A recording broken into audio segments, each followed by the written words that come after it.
So welcome back guys, we are back with another story suggested by you guys. So today we are going to see, what if Klaus learned Bella's biggest secret? So let's get started. Bella was on her way to Mystic Falls to live with her grandmother. She had been through so much in the past few days that she was surprised she could still function like a normal person.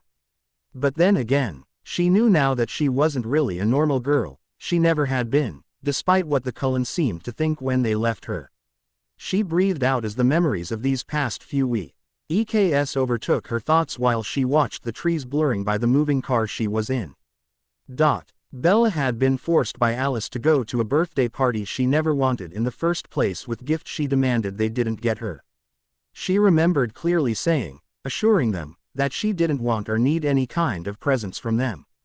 Of course, Alice being Alice, the party still happened and there was presents.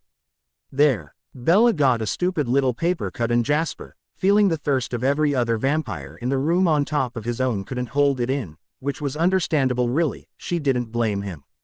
You can't open 8 bottles of old delicious bourbon in front of an alcoholic and expect him not to want to drink them. Seeing Jasper's reaction, Edward overreacted as usual and it resulted in her getting an even bigger cut, which bled more, and ended up with him taking the decision to leave her, pretending it was for her own good. Bella didn't understand why Alice never saw this coming. She should have seen it the second the decision to wrap the gift was made, especially since it was her present that gave her this paper cut. Did that mean she wanted this to happen? That though, UGHT haunted Bella lately and kept her up at night. She didn't just lose Edward that day when he left her in the woods, she also lost her best friend and her second family. These thoughts haunted her. And for the few days after the party she was just the shadow of herself. She scared not only her father, who was afraid he'd have to have her hospitalized, but her mother and grandmother too. The 2W Omen arrived as fast as they could. Her mother from Jacksonville, Florida got there first on a plane and her grandmother from Mystic Falls, Virginia, arrived a couple of days later in her car, saying she was on her way for a surprise visit when they called her. Bella felt there was more to it but decided to put it aside for now. Her grandmother would tell her the truth when she was ready and only if she wanted to. She was stubborn that way.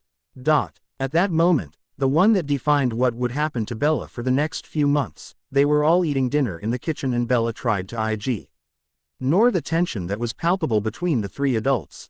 She knew that her mother had never gotten along with her grandmother, but she didn't understand why her mother was being so hostile with the sweet and elderly woman that Bella loved. Bella sweetheart, you can't stay like that. You have to get out of this funk you've been into, Charlie declared as the 4 of them were sitting around the kitchen table. You'll just have to come home with me, Bella. Some normalcy will do you good, Renee assured her daughter in a tone that showed she was very confident. She didn't see Charlie or Isab rolling their eyes, but Bella did, and if she had the energy to fight for anything, she'd have rolled hers as well. Didn't her mother understand anything at all? Oh yeah, having to take care of you will do me a lot of good, Bella replied sarcastically, shocking her mother only. At first she had intended to keep it in, but she couldn't stop it from getting out of her mouth, and instead of the whisper she had been hoping for, she had spoken at a normal level. Everyone looked at her as if she had screamed the words, which was understandable since she had been barely whispering for the past few days, when she spoke at all. Bella, how can you say that? Renee asked in a mad tone. It's only the truth, Renee, and you know it. With my son Bella does the cooking, but she's still a child, able to live her teenager's life. With you she's always had to be the responsible one. She had to spend all her time taking care of you when you should have been the one taking care of her.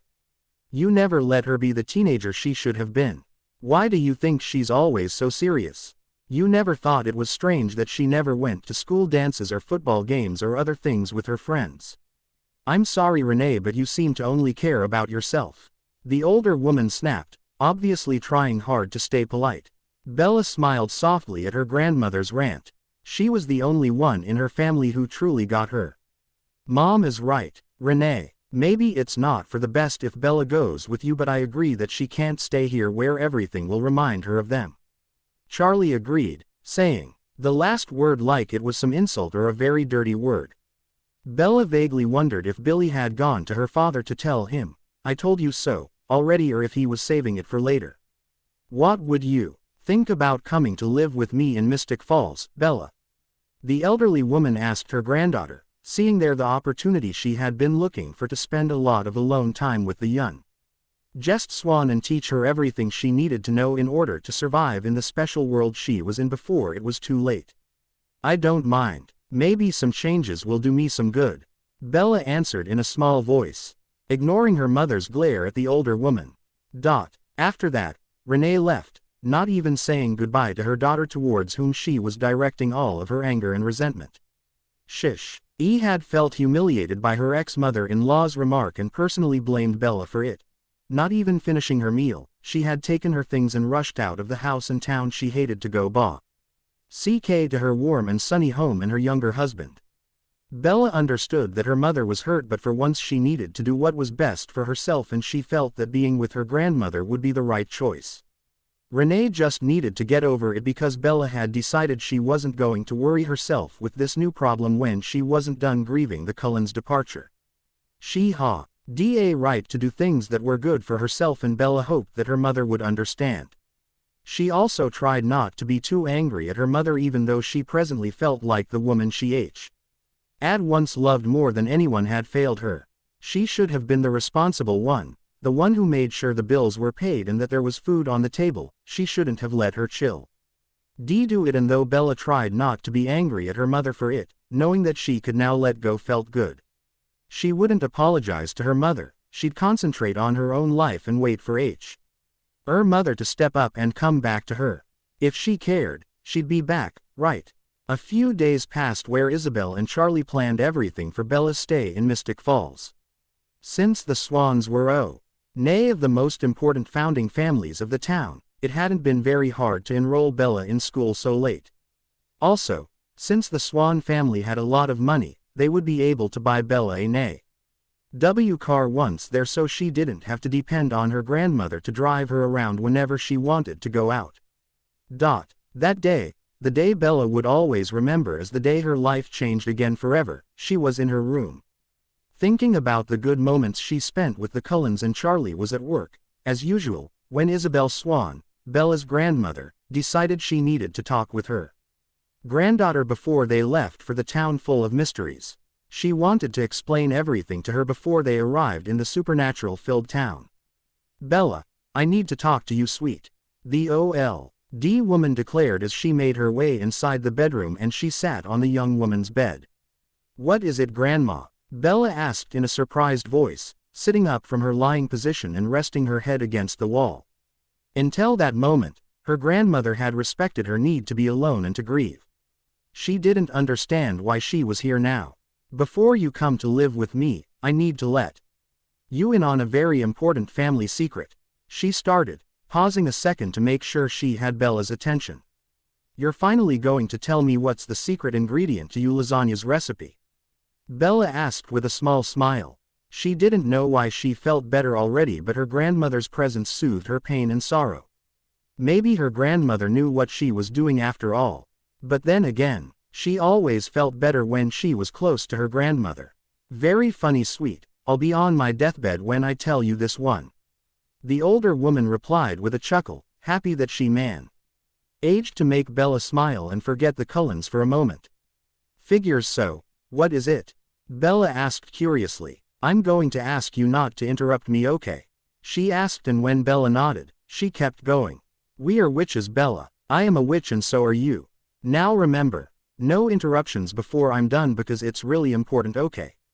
Bella, who was about to ask her grandmother if she had hit her head recently, nodded, and the old woman kept going. Good. There are two sorts of witches on earth. The first one is weak and they are servants of nature, well, more slaves really if you want my opinion. They have to say specific words in an ancient language and get tired pretty easily. Then there is us. Yes, us. We are the real witches, the most powerful ones, and our bloodline is especially powerful and old. We have specific personal powers and can cast spells in our own language, or any other that we choose to use. We can kill demons and other supernatural beings with potions or spells. Sometimes both are necessary when they are very strong or old. We are much more powerful than the other kind, and most of them don't know we exist. In our family, we have seen premonitions, telekinesis, freezing people, healing and exploding things from a distance as personal powers. We don't know in advance which powers we'll have, and it can be hard to adjust as a child, so I bind you powers when you were a baby, knowing I wouldn't be around to help you learn to control them all the time. The spell I used was so you could unbind them after your 18th birthday with the right spell." Isabel decided to stop there. If at first Bella seemed to doubt her grandmother's mental health, it looked now like it was starting to make sense to her. Isabel could see she was accepting it. "I'm a witch?" Bella asked, surprising her grandmother by not being shocked at all. She asked it like she would have asked, "So we're having enchiladas for dinner? Or anything else?" "You don't seem surprised by that."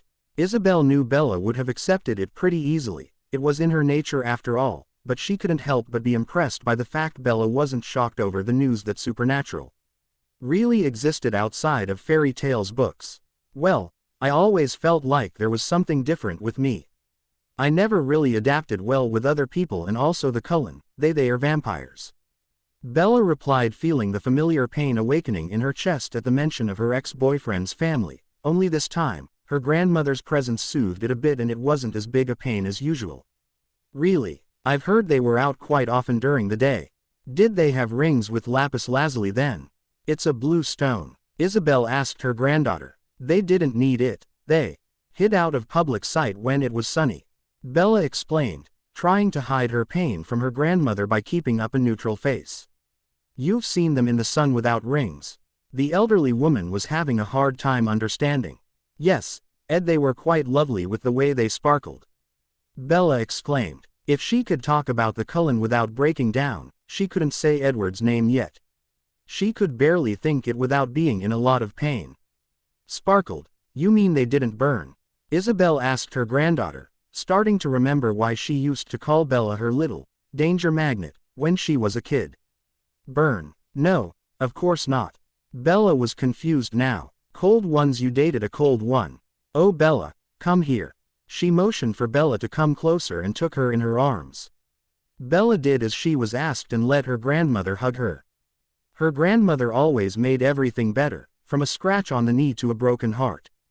Maybe it was her power after all, maybe her gift was to make people better, or maybe it was strictly a grandmother thing. After that, Isabel proceeded to explain to the younger Swan the difference between real vampires and cold ones. Even though they appeared stronger, real vampires, even young ones, were much stronger than the cold ones and could kill them easily. Plus, their venom made real vampire much stronger. She told them that nobody knew where cold ones came from, but that she knew how real vampires were created. She informed Bella she would be able to read the entire story in the Book of Shadows.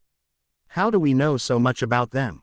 Bella asked curiously. "One of the first vampires, a member of the original family, told a Swan witch his entire story about a century ago. I think his name was Cole. He was trying to flirt with her and use her so she could protect him from his brother Klaus.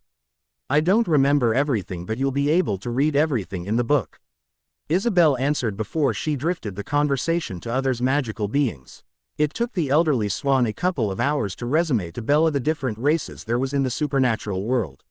She did her best to explain everything as well as she could without having their book of spells with her, knowing Bella would be reading it later anyway. "So, are you ready to come to your powers?" Isabel asked. "Sure, what do I do? I left our book of shadows at home, but I've written the spell down. Here it is. All you have to do is say it and call for your powers." She handed Bella a piece of paper with a few words. Bella unfolded the paper and read it first in her head. "You have to say it out loud, sweet," Isabella reminded her gently. "Okay, here we go. Hear now the words of the witch, the secrets I hid in the night. The oldest of gods are invoked here. The great work of magic is sought. In this night and in this hour, I call upon the ancient power. Bring your powers to the last Swan witch, give me the power, I want my power." Bella was stressed out and wondering if anything would happen at all when suddenly, an amazingly beautiful blue light appeared and went in her. "Is this it? Am I a witch now?" Bella asked her grandmother. "You've always been a witch, Bella. It's in your blood, but yes, you have your powers now and you'll be able to use them." "What powers do I have?" Bella asked, a little excited about all of this. ever since the conversation started. Bella hadn't thought about the Cullens once. She felt complete and at peace, like for the first time since she was born, the world she lived in finally made sense and fit around her. There is a prophecy in our family. I can't say it all because it might keep you from fulfilling it, but all I can tell you is that you're going to live forever and be the most powerful witch of our line, maybe ever. How can I live forever if I'm just a witch? Didn't you just say that witches can't live forever? Bella asked, confused. If the other sort of witches cannot keep their powers once they change into vampires, you will be able to, and after you, maybe other witches will be able to as well. Her grandmother answered, so my destiny is to become a vampire? Bella asked, feeling the familiar pain as it reminded her of the Cullens and the future she thought she had with them, the one she wanted with Edward. Don't worry about it now, sweetheart. At some point it will come and all will make sense then. Isabel replied as she softly patted Bella's hair, guessing it brought painful memories of her past with the Cullens. So how do I find out what powers I have? The young woman asked, trying to keep her mind busy and away from painful subjects. We just have to wait and see, Bella, but you can already do some spells. She informed her. Like what? Bella was getting really excited. Edward and the Cullens were far from her mind right now. She could do magic, she had powers. According to her grandmother, she was even strong enough to hold her own against a cold one. She was born to be a strong, independent woman. Born to be a badass. She couldn't help but think that Emmett would be happy for her and that they'd have fun together testing out her powers. Why don't you call the Book of Shadows? Here, I wrote the spell down too, just in case. She suggested as she handed her granddaughter another piece of paper. Okay, let's summon the Book of Shadows. Then, I call upon the ancient power to help us in this hour. Let the book come to this place and claim refuge in its rightful owner's place. Bella recited, anxious to see what would happen and kind of expecting it not to work at all. The old and heavy book appeared on the bed, between the two witches, surrounded by little blue lights after only a few seconds of waiting. Then Isabel let the young witch look at it while she stayed next to her, answering her questions and guiding her as Bella read. There are a lot of spells to kill. Bella noted after she flipped a few pages and saw words like, kill, destroy, banish, trap, and summon, coming up quite often. Only demons, Bella. When they attack innocents, we kill them. Are they all bad? Bella asked. Of course not, Bella, just Lee. The Cullens were nice cold ones. Some demons are good and some are bad. You need to remember that there is bad in every supernatural race just like there is good in every single one of these races. I've seen supposed angels act badly just like I've seen demons save people's lives. Nothing is completely black or white in life, ever. A Cupid can be selfish once in a while, just like a demon can be generous. The elderly witch answered as Bella kept looking in the large book and found the page about cold ones. Look, Granny, cold ones. Sub-race of vampires, hard as rock, sparkle in the sun, have poor control. That's it, it's not even half of it. Bella exclaimed. It's all the witches in our family have gathered over the centuries. Why don't you add what you know?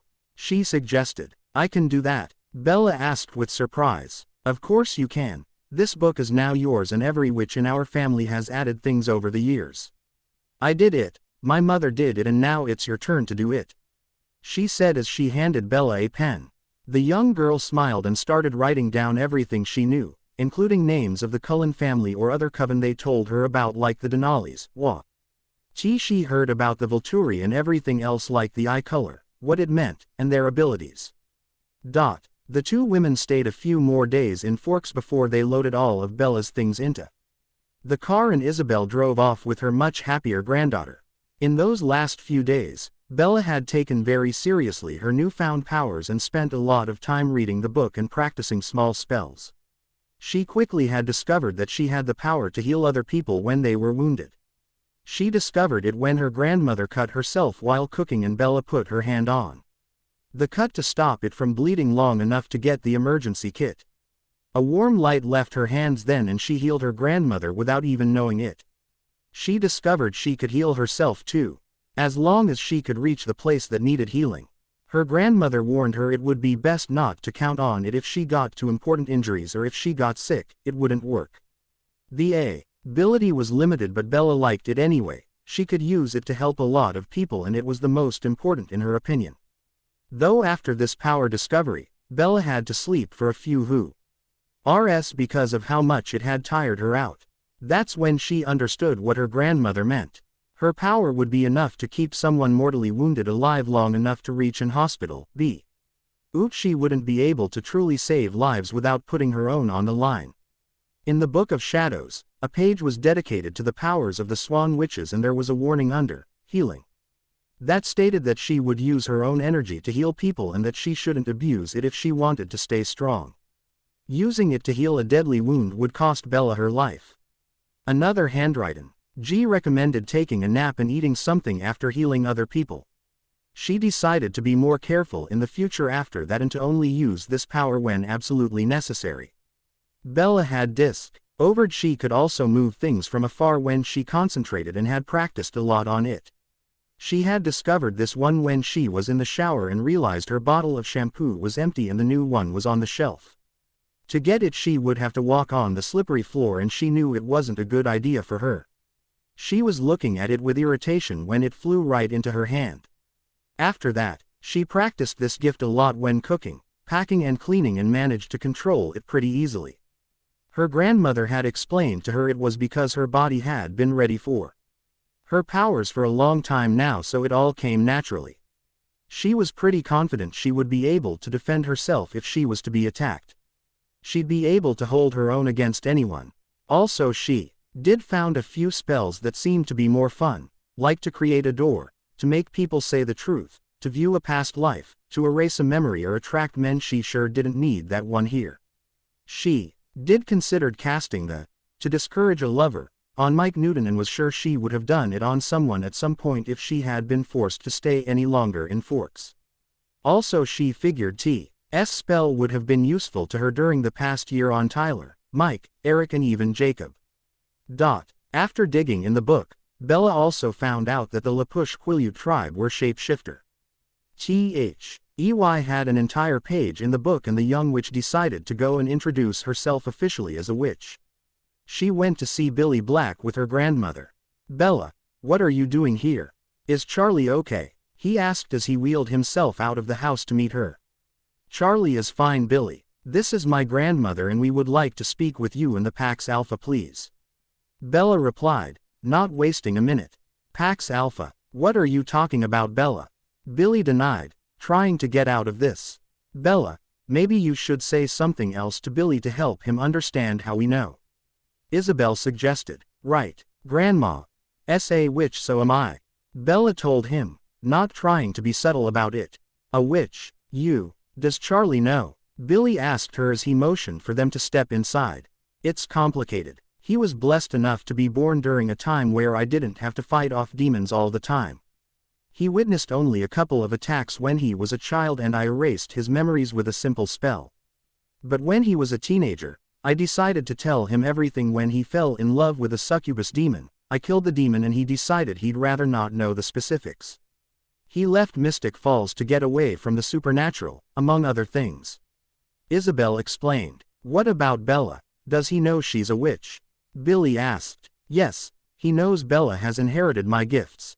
He was going to send her to me this summer, but since, well, she's going to come with me to learn to control her magic now," Isabel replied. "Does he know about us?" Billy asked. "No, he doesn't, but he knows there are some good supernatural beings in your reservation that makes everyone safer. I don't think he wants to know the specifics, unless it becomes necessary," the old woman replied. "Okay, so why did you come exactly?" Billy asked. "Well, your tribe's shapeshifters have a page in our Book of Shadows, which means our families has crossed path before. I just wanted you to know who I really was in case you ever need my help or I need yours. I want us to stay friendly if anything happens," Bella explained. "Sam is patrolling for now, but I will inform him of you," gesture Bella. "I'm sure we can stay on friendly terms, right?" Billy asked. "Of course we can." Bella and Isabel nodded at once. "Well, I'll tell Sam to come by your place and speak to you about it," Billy said. "About that, I'm going to live with Grandma. in Mystic Falls, Virginia tomorrow, so I'm giving you here the new address in case you need to come and find me personally along with the house phone number. My cell phone number and my email address. Bella replied as she handed a piece of paper to Billy.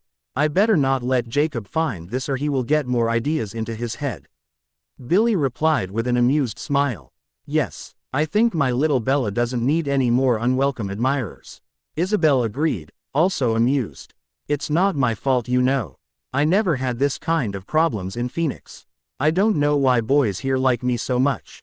Bella complained while she rolled her eyes. Well, you're a very pretty girl, Bella. You should know what the boys around La Push say about you every time you come over to visit us. Billy joked, enjoying making fun of Bella with her grandmother. The young woman was blushing. Billy added, Jacob should be home in less than 30 minutes. Well, we better go, we still have some packing to do. No offense, Billy, but I only see Jacob like a friend, nothing more. Bella declared before she waved goodbye at the native man and ran to the car, followed by her grandmother who was laughing. Before they left the next day, Isabel decided to drive Bella to the Cullens' house so she could get some closure and finally be able to move on.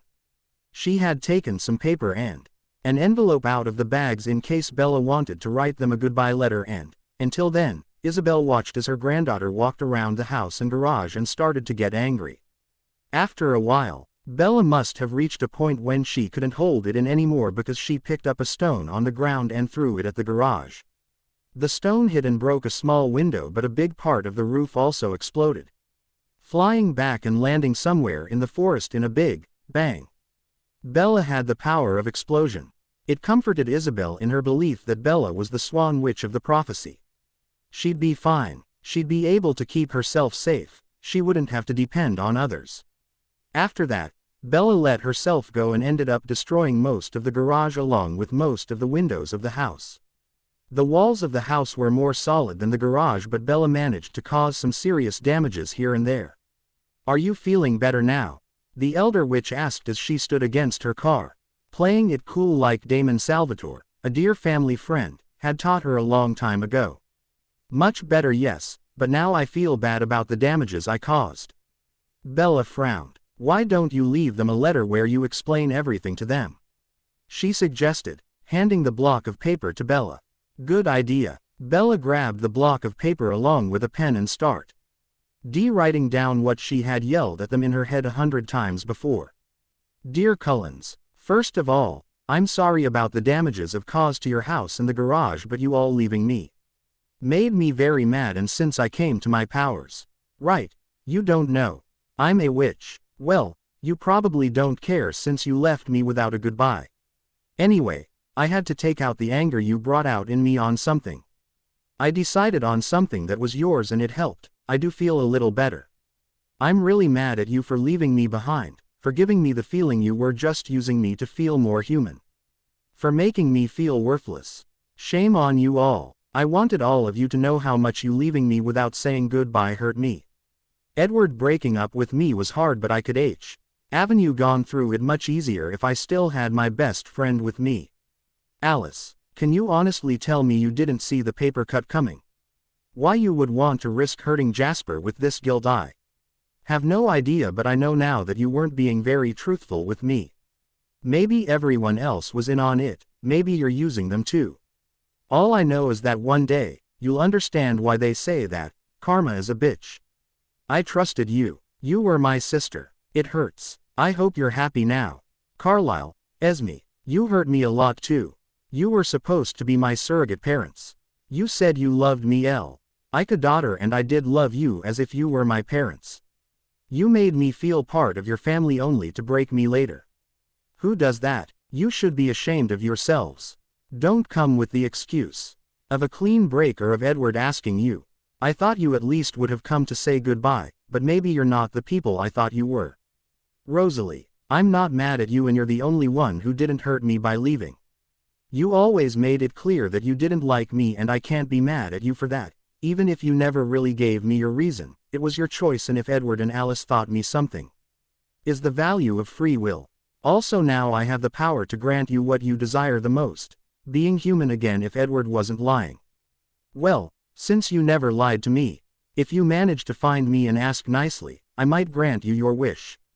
I'll start looking into it as soon as I'm settled in my new home. Jasper, please don't feel bad about what happened, it's not you I'm mad at. Just like Rosalie, if you come and find me, I might be able to find a way to help you with your bloodlust control. After all, it comes because of your gift, I can help you with that I'm sure. After all, what's the point of having powers if I don't use them to help good people? Emmett, in the short time we spent together you became the big brother I kept asking my mother for when I was a kid, and it's why your leaving without saying goodbye hurt me just as much as Edward's or Alice's. What was I to you? A sister, a friend, just a simple pet. Edward, it's hard writing to you how much you've hurt me because I don't think words can describe the pain I feel. The hole I feel in my heart every time something reminds me of you. I know I'll recover because I'm strong, but I don't think I'll ever be able to forgive you for what you did to me. Making decisions in the place of people is wrong. You might think that you're better than other people, better than me. You're not. Taking people's free will away from them is never good, and I hope you all learn that lesson someday, for your own sake. I'm going to be around a while. According to an ancient prophecy, maybe even forever. Once again, I'm really sorry for the damages I did to your house. I needed to let out my anger at you on something, and we both know you can afford to fix the damages. In the end, no matter how much you've hurt me with everything, I miss you, and I know I won't be able to forget you anytime soon, and even if I'm angry, I do hope you'll all have nice lives. Maybe one day our paths will cross again and I'll be ready to face you, to forgive you. Until then, have a nice life and please be careful, there is a whole dangerous world out there you don't know about. Bella. As she wrote, Bella cried, and she did. Pay attention as some of her tears dropped on the paper without damaging the ink. When she was done, she folded the paper and put it in the envelope. Her grandmother cast a small spell on it to protect it from time, weather or people. She also put a spell on it so it couldn't be hidden or kept from the rest of the Cullen, just in case Alice saw it and took the letter first. It would be able to be destroyed only after the last of the Cullen had the opportunity to read it or hear its content. You really think it's necessary? Bella asked her grandmother as the woman put the spell to ensure he letter couldn't be hidden by only one member. I have a bad feeling about this Alice you told me about, and I think this is necessary to keep her from keeping this letter from the others. She explained. You're right. Bella nodded. After that, they both jumped back in the car, and this time, they hit the road for their journey to Mystic Falls. They were on the road for 4 days, taking their time to get there. Isabel had it all planned out, and she even knew when they would arrive in destination. She had planned their nights in motels and where they would eat. Nothing was left to chance. When she wasn't driving, Bella had the Book of Shadow in her lap and she studied it, reading it from front to cover to know as much as possible and be able to find specific things easier. Grandma. Ethan has been bothering me a little for the past few days. Bella started as they had been on the road for only a couple of hours. What is it? You said I was to be the last Swan witch. I know Aunt have cousins, but don't we have faraway relatives that have powers also? She asked. Of course we do, but what I meant by that is that you will be the last matriarch of this family. You might have children later too, but none of them will be as powerful as you. How can I have children if I'm going to be a vampire? Everything will make sense in time, Bella. Don't think too much about it. Prophecies are often made to guide us. But when we obsess too much about it, we risk missing out on what's important. The elder witch told the younger one. Then Isabel proceeded to inform Bella of the supernatural beings of Mystic Falls. Their names, their history. She wanted Bella to be prepared for anything. She told her of the Lockwoods werewolf line and how to activate it, everything. Then you have Elena Gilbert. She's a junior this year, you'll be a year above her, right? Well, she is a Petrova doppelganger, they have a page in the book. Yes, I remember reading it, something about Silas. His lover Amara and the woman he betrayed. Is she in the innocent category or not? Bella trusted her grandmother completely and she believed her judgment was the right one. She, after all, had more experience than her. She is innocent for now, but every other Petrova doppelganger turned out evil, so I don't know how long she will be able to stay innocent. Maybe she's still innocent because the last doppelganger still exists. Bella suggested. That's actually not a bad idea. Anyway, the Bennett women are witches but the other kind. They're slaves of nature then. Yes, but they think they are all powerful. They have no idea of our existing and what we can do. Also the council does, we work with them and help them. They know not to fear our family and that we only want to protect innocence. I'll take you with me to the next council meeting. Cool, Bella replied. Then I need to tell you about the Salvatore brothers, Stefan and Damon. Oh, yes, I've read about them in the book. Bella exclaimed. Then you know everything until they came back to town. Both of them have been close friends of our family ever since our ancestor met them when the town was founded. They are starting to make peace with each other. You need to know that they are both very good friends of mine. Stefan was even named my godfather by my mother. Damon is just a friend but his destiny is song. Ewit intertwined with the destiny of our family. I told him of Catherine not being in the tomb and he is starting to get over her. It must be hard for Damon, I know how he must feel.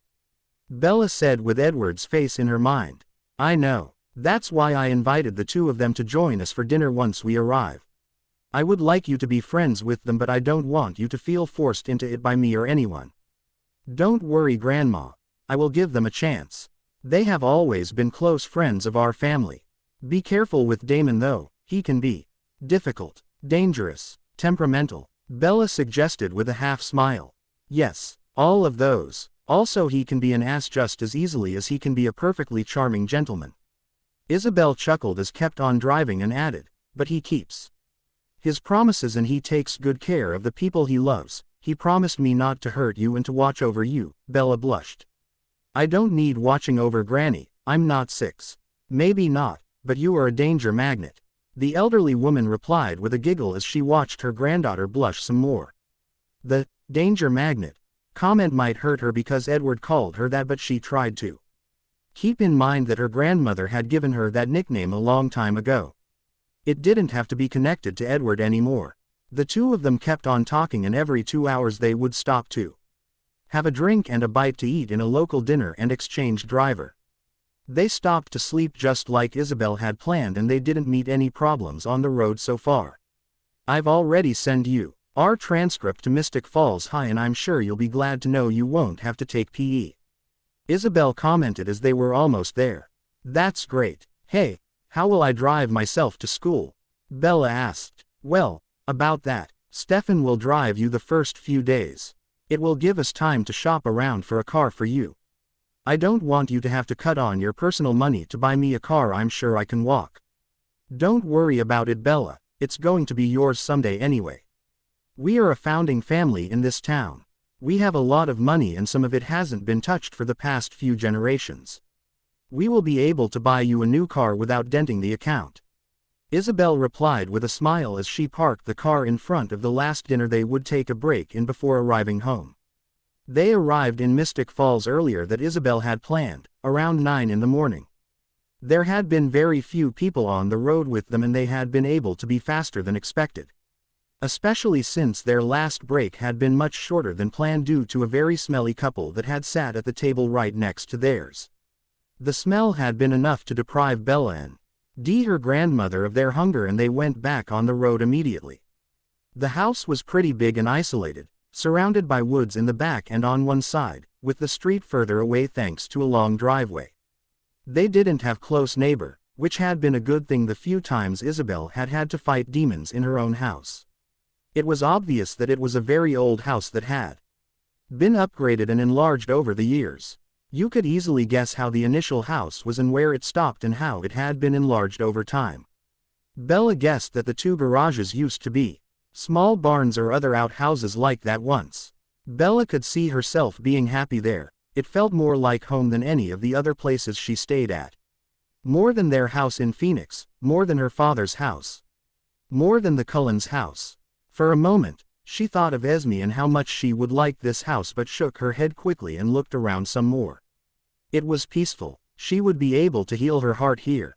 She knew it. Already she felt like she belonged here, like this was where she had been supposed to be all along. Like finally, the world around her fit and made sense.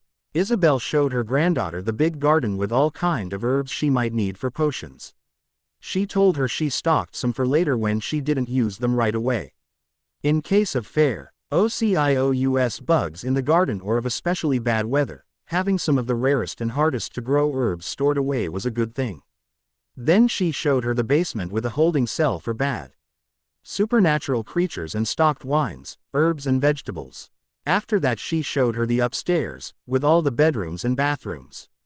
Beside the basement and the first floor, there were two her floors and an attic which covered the entire house and was stocked with old clothes, pictures and memories of the Swan family over the centuries.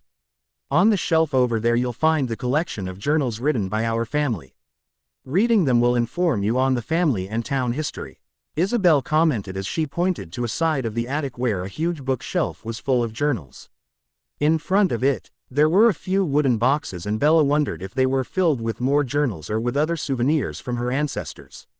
Isn't reading them violating people's privacy? Bella asked, worried. Not if they were written for that purpose, Bella. They wrote them so their descendant could know our version of history, not the official one.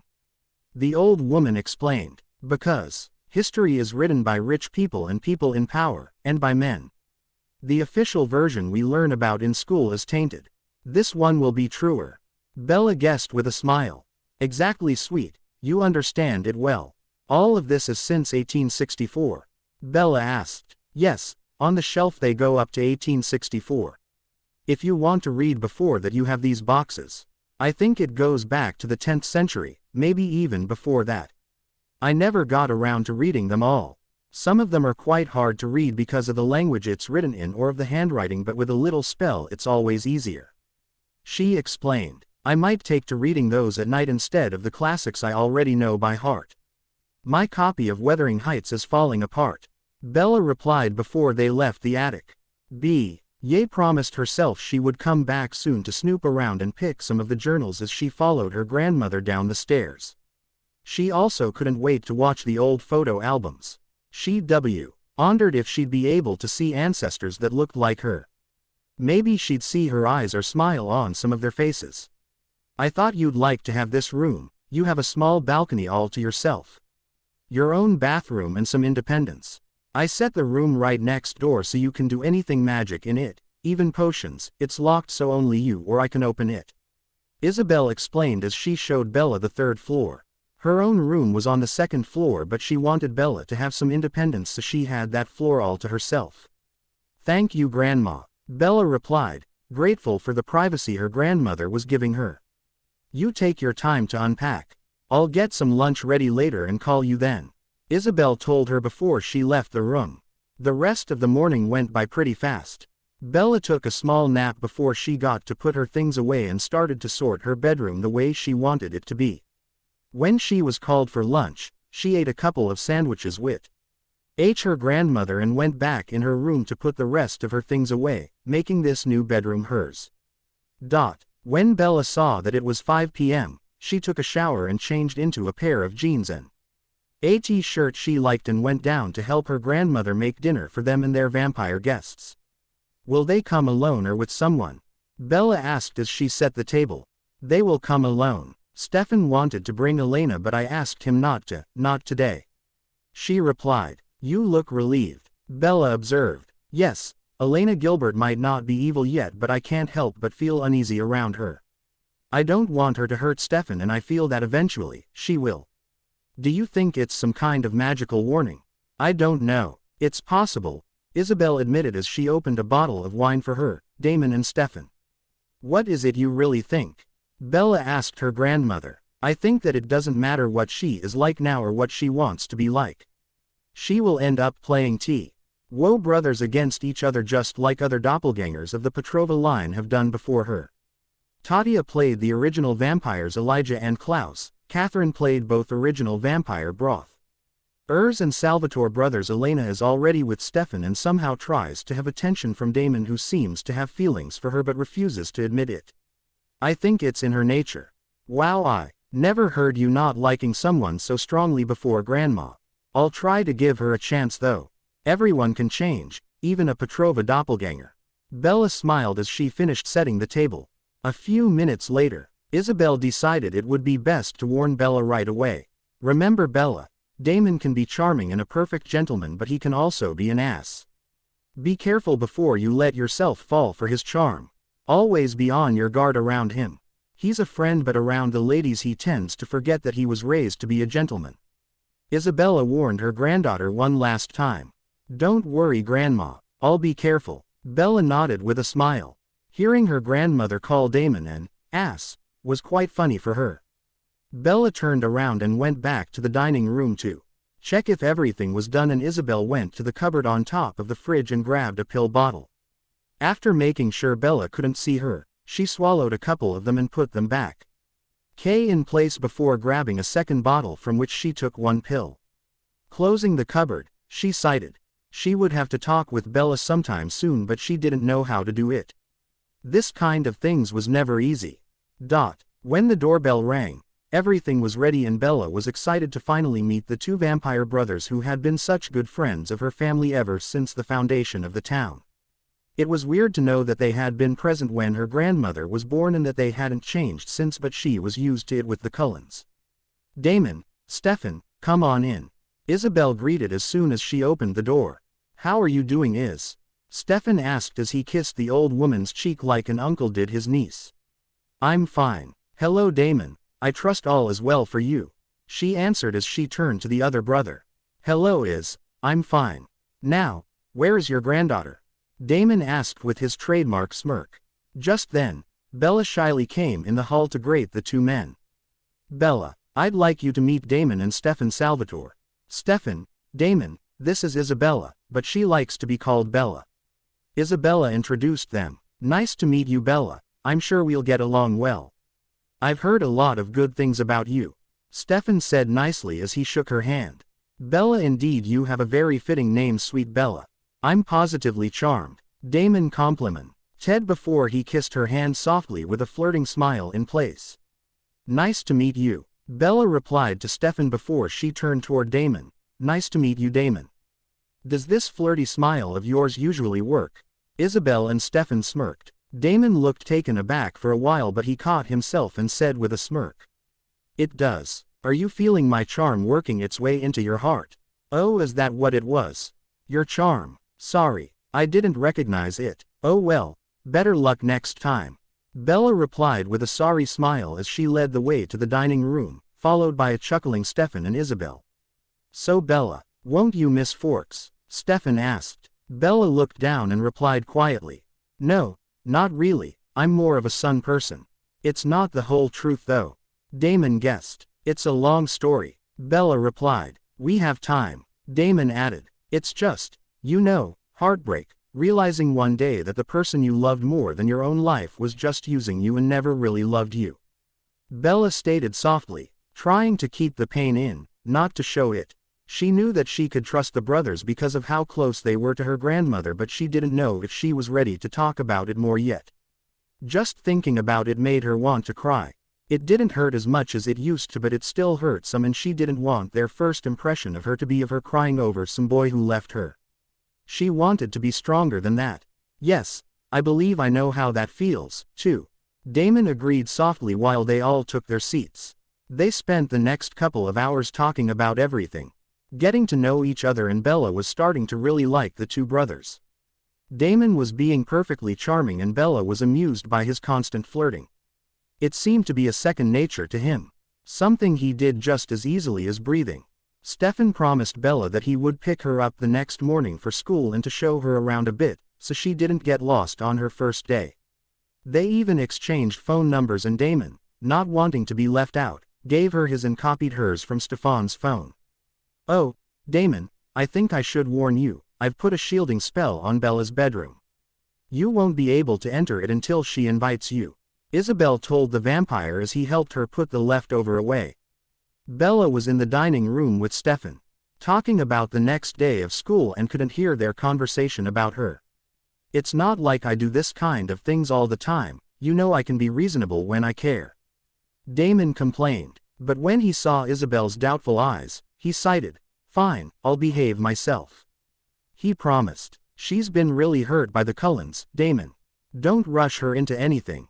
She needs to heal and belly. Even herself once more before she can be with anyone else. She reminded him before they both went back to the dining table with the desserts. What have we missed? Damon asked as he took his seat next to Bella. Stefan was telling me of Lexi and how you killed her to get the council off your back. Bella replied with a small glare. Hey, I said I was sorry. Damon exclaimed. It's not enough. You killed his best friend. She was the only person who helped him through his dark periods. Bella exclaimed back. It's not true. I could have helped. And your ancestors have helped him too. Damon replied smartly while Stefan and Isabel sat back and enjoyed the show they were provided. It's not a reason. You can't just kill someone important to your only brother and expect him to let it go with a simple, hey, I'm sorry. Let's go have a drink. It's just not done. Bella replied with a raised voice. Well, what was I supposed to say? Damon asked her with a raised voice, just like Bella. What would you have expected to hear from Stefan if he had been the one to kill your best friend? Bella shouted. Okay, I think it's time for me to break this screaming match. Isabel intervened as she handed both Bella and Damon their desserts. As I was saying before, Stefan, I think I can do a spell and try to contact Lexi's spirit so you can say your goodbyes. Bella offered. Right, I forgot about that spell. Isabel nodded. Thank you, Bella, I would love that. Stefan answered. Hey why don't you do magic anymore? Damon asked, bringing all the attention to the old witch. Oh, I still do magic. Just not as much as I was used to. It was the subject the elderly woman would have liked to avoid for as long as possible, both with Bella or the Salvatore brothers. She wasn't ready to tell them everything yet.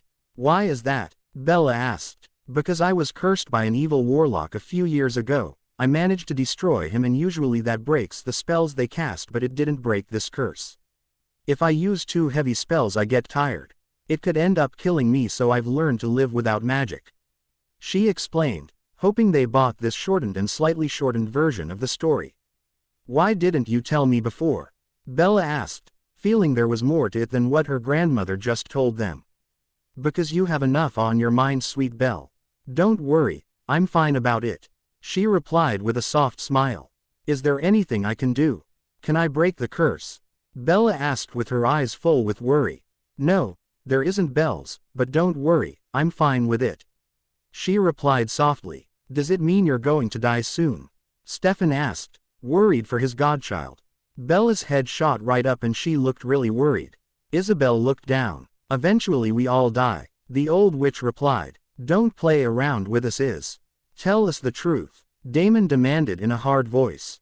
He would never admit it, but he liked the Swan women a lot, and not only because air women but because they all ended up being his friends. They were among the few people he actually cared about in his life, the few people who got him and didn't try to change him. They all accepted him just the way he was. Yes, I will live a little less time than I could have. It's mainly why I wanted you to come here, Bella. I wanted to make sure I had enough time to train you and tell you everything you needed to know before it was too late. I wanted to make sure you knew Stefan and Damon so they could protect you and take care of you after I'm gone. She replied, and when she noticed Bella tearing up she said, Don't cry, Bella. I'm fine with it and I will never leave you completely. I'll only be a small spell away from you anytime you need me. Isabel promised, hugging Bella. I don't buy that crap. Damon shook his head. Damon. Stefan scolded him and both women turned toward him. What? If I've learned anything from you Swans is that if magic did it, it can also undo it.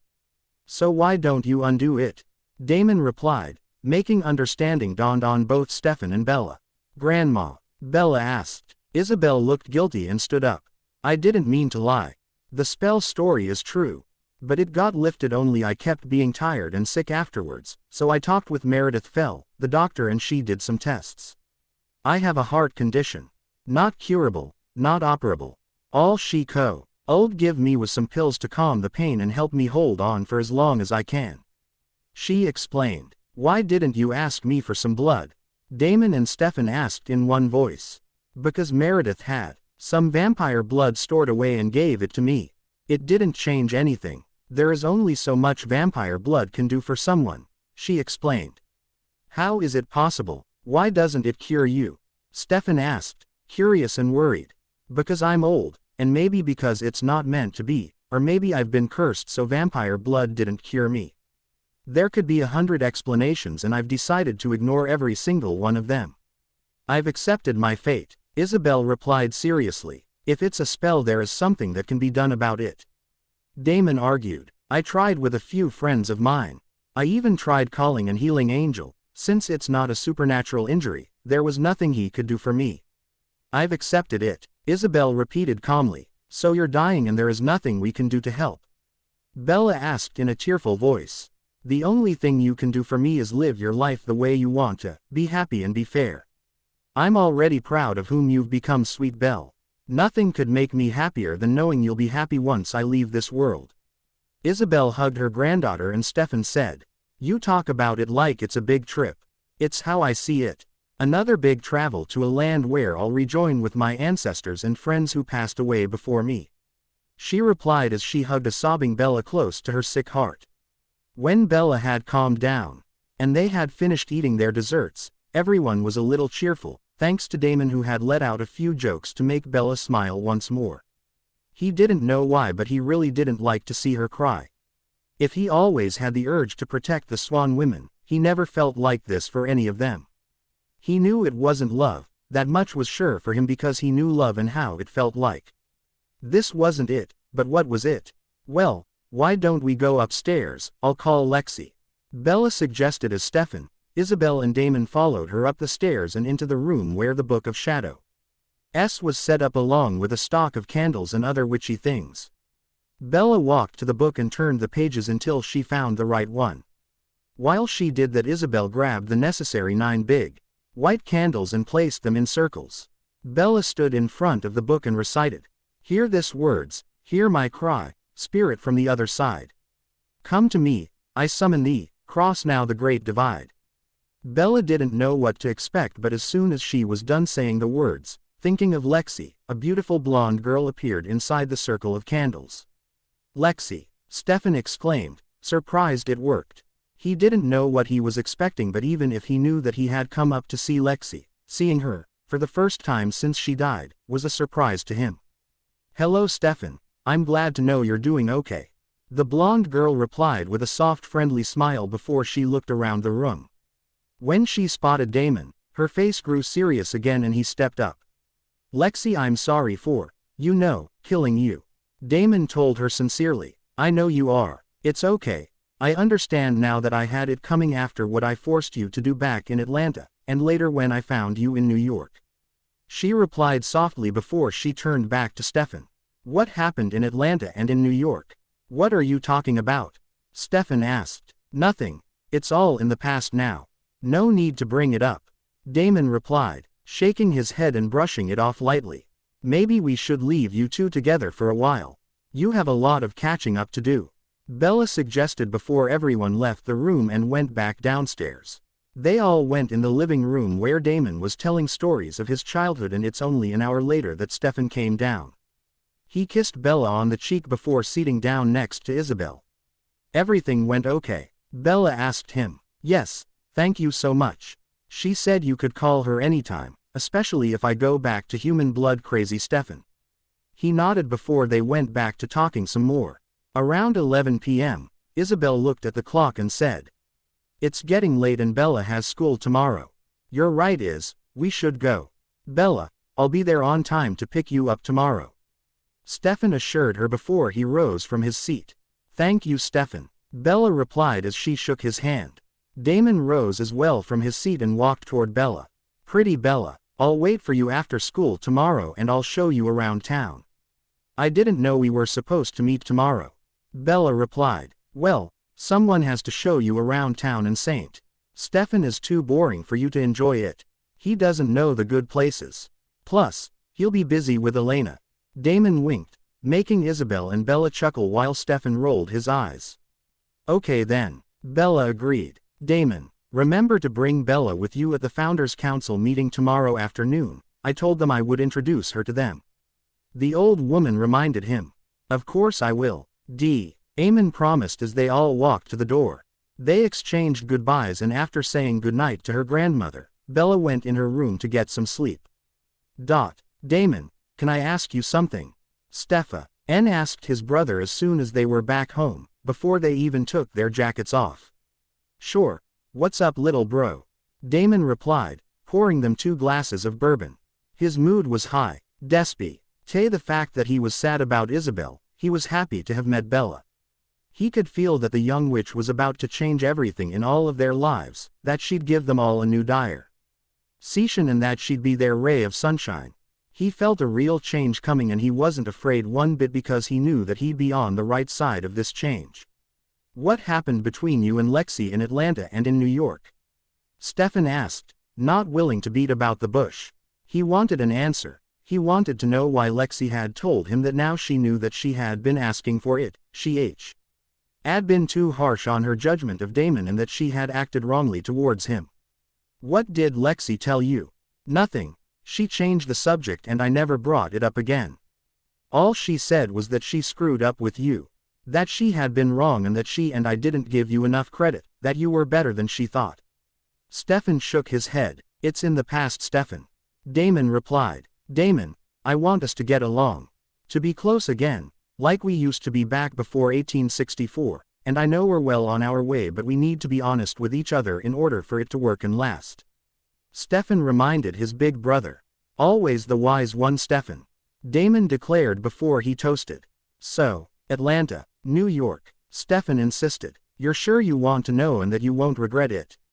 Damon asked. I'm sure, Damon, Stefan assured him, sitting in front of his brother. Atlanta, that was right before you left for the war, remember? I had a girl with me, Charlotte. I remembered she was a bit crazy and that you never showed up at the train station like you said you would. Stefan nodded. Charlotte was sire to me and a witch told me that in order to break the sire bond and give her back her freedom, I had to do something, sacrifice 12 humans. I broke into a jail and killed 12 people there, believing that the witch would keep her word and break Charlotte's sire bond. Shish. Lied and used the power from the sacrifice, dark power, for something else, something she wanted for herself. That morning, when I came to the train station to join you, after asking Charlotte to unt all the bricks of the town until I came back, Lexi stopped me and threatened to kill me if I tried to come with you, saying that I'd be a bad influence on you and that I'd spoil your hard work to get clean. She was so sure that you'd be better off without me, and let's be honest, she seemed to know you better than I did. I wasn't exactly a good brother to you back then. I was angry at her but I listened to her, trying to convince myself that she was right, that letting you down was what was best for you. You sacrificed your own happiness for me? Stefan asked, shocked. Of course, you're my baby brother. Damon smiled. I'm sorry, Lexi was wrong. I think we would have helped each other. So do I, but it doesn't matter, we're here now. Let's try to leave the past in the past whenever we can. Damon replied, knowing that some parts of their past, like Catherine, wouldn't stay in the past without a good fight. What about New York? What happened there? It couldn't have been the same kind of experience since Stefan didn't remember being in New York around that time. He didn't have any missing memories either. He remembered these years perfectly, so he couldn't have been involved in what had happened between his big brother and his best friend. Why don't we keep this for another time? Maybe a stormy night. It would suit this story perfectly. Damon suggested. He didn't want to share this story with his brother.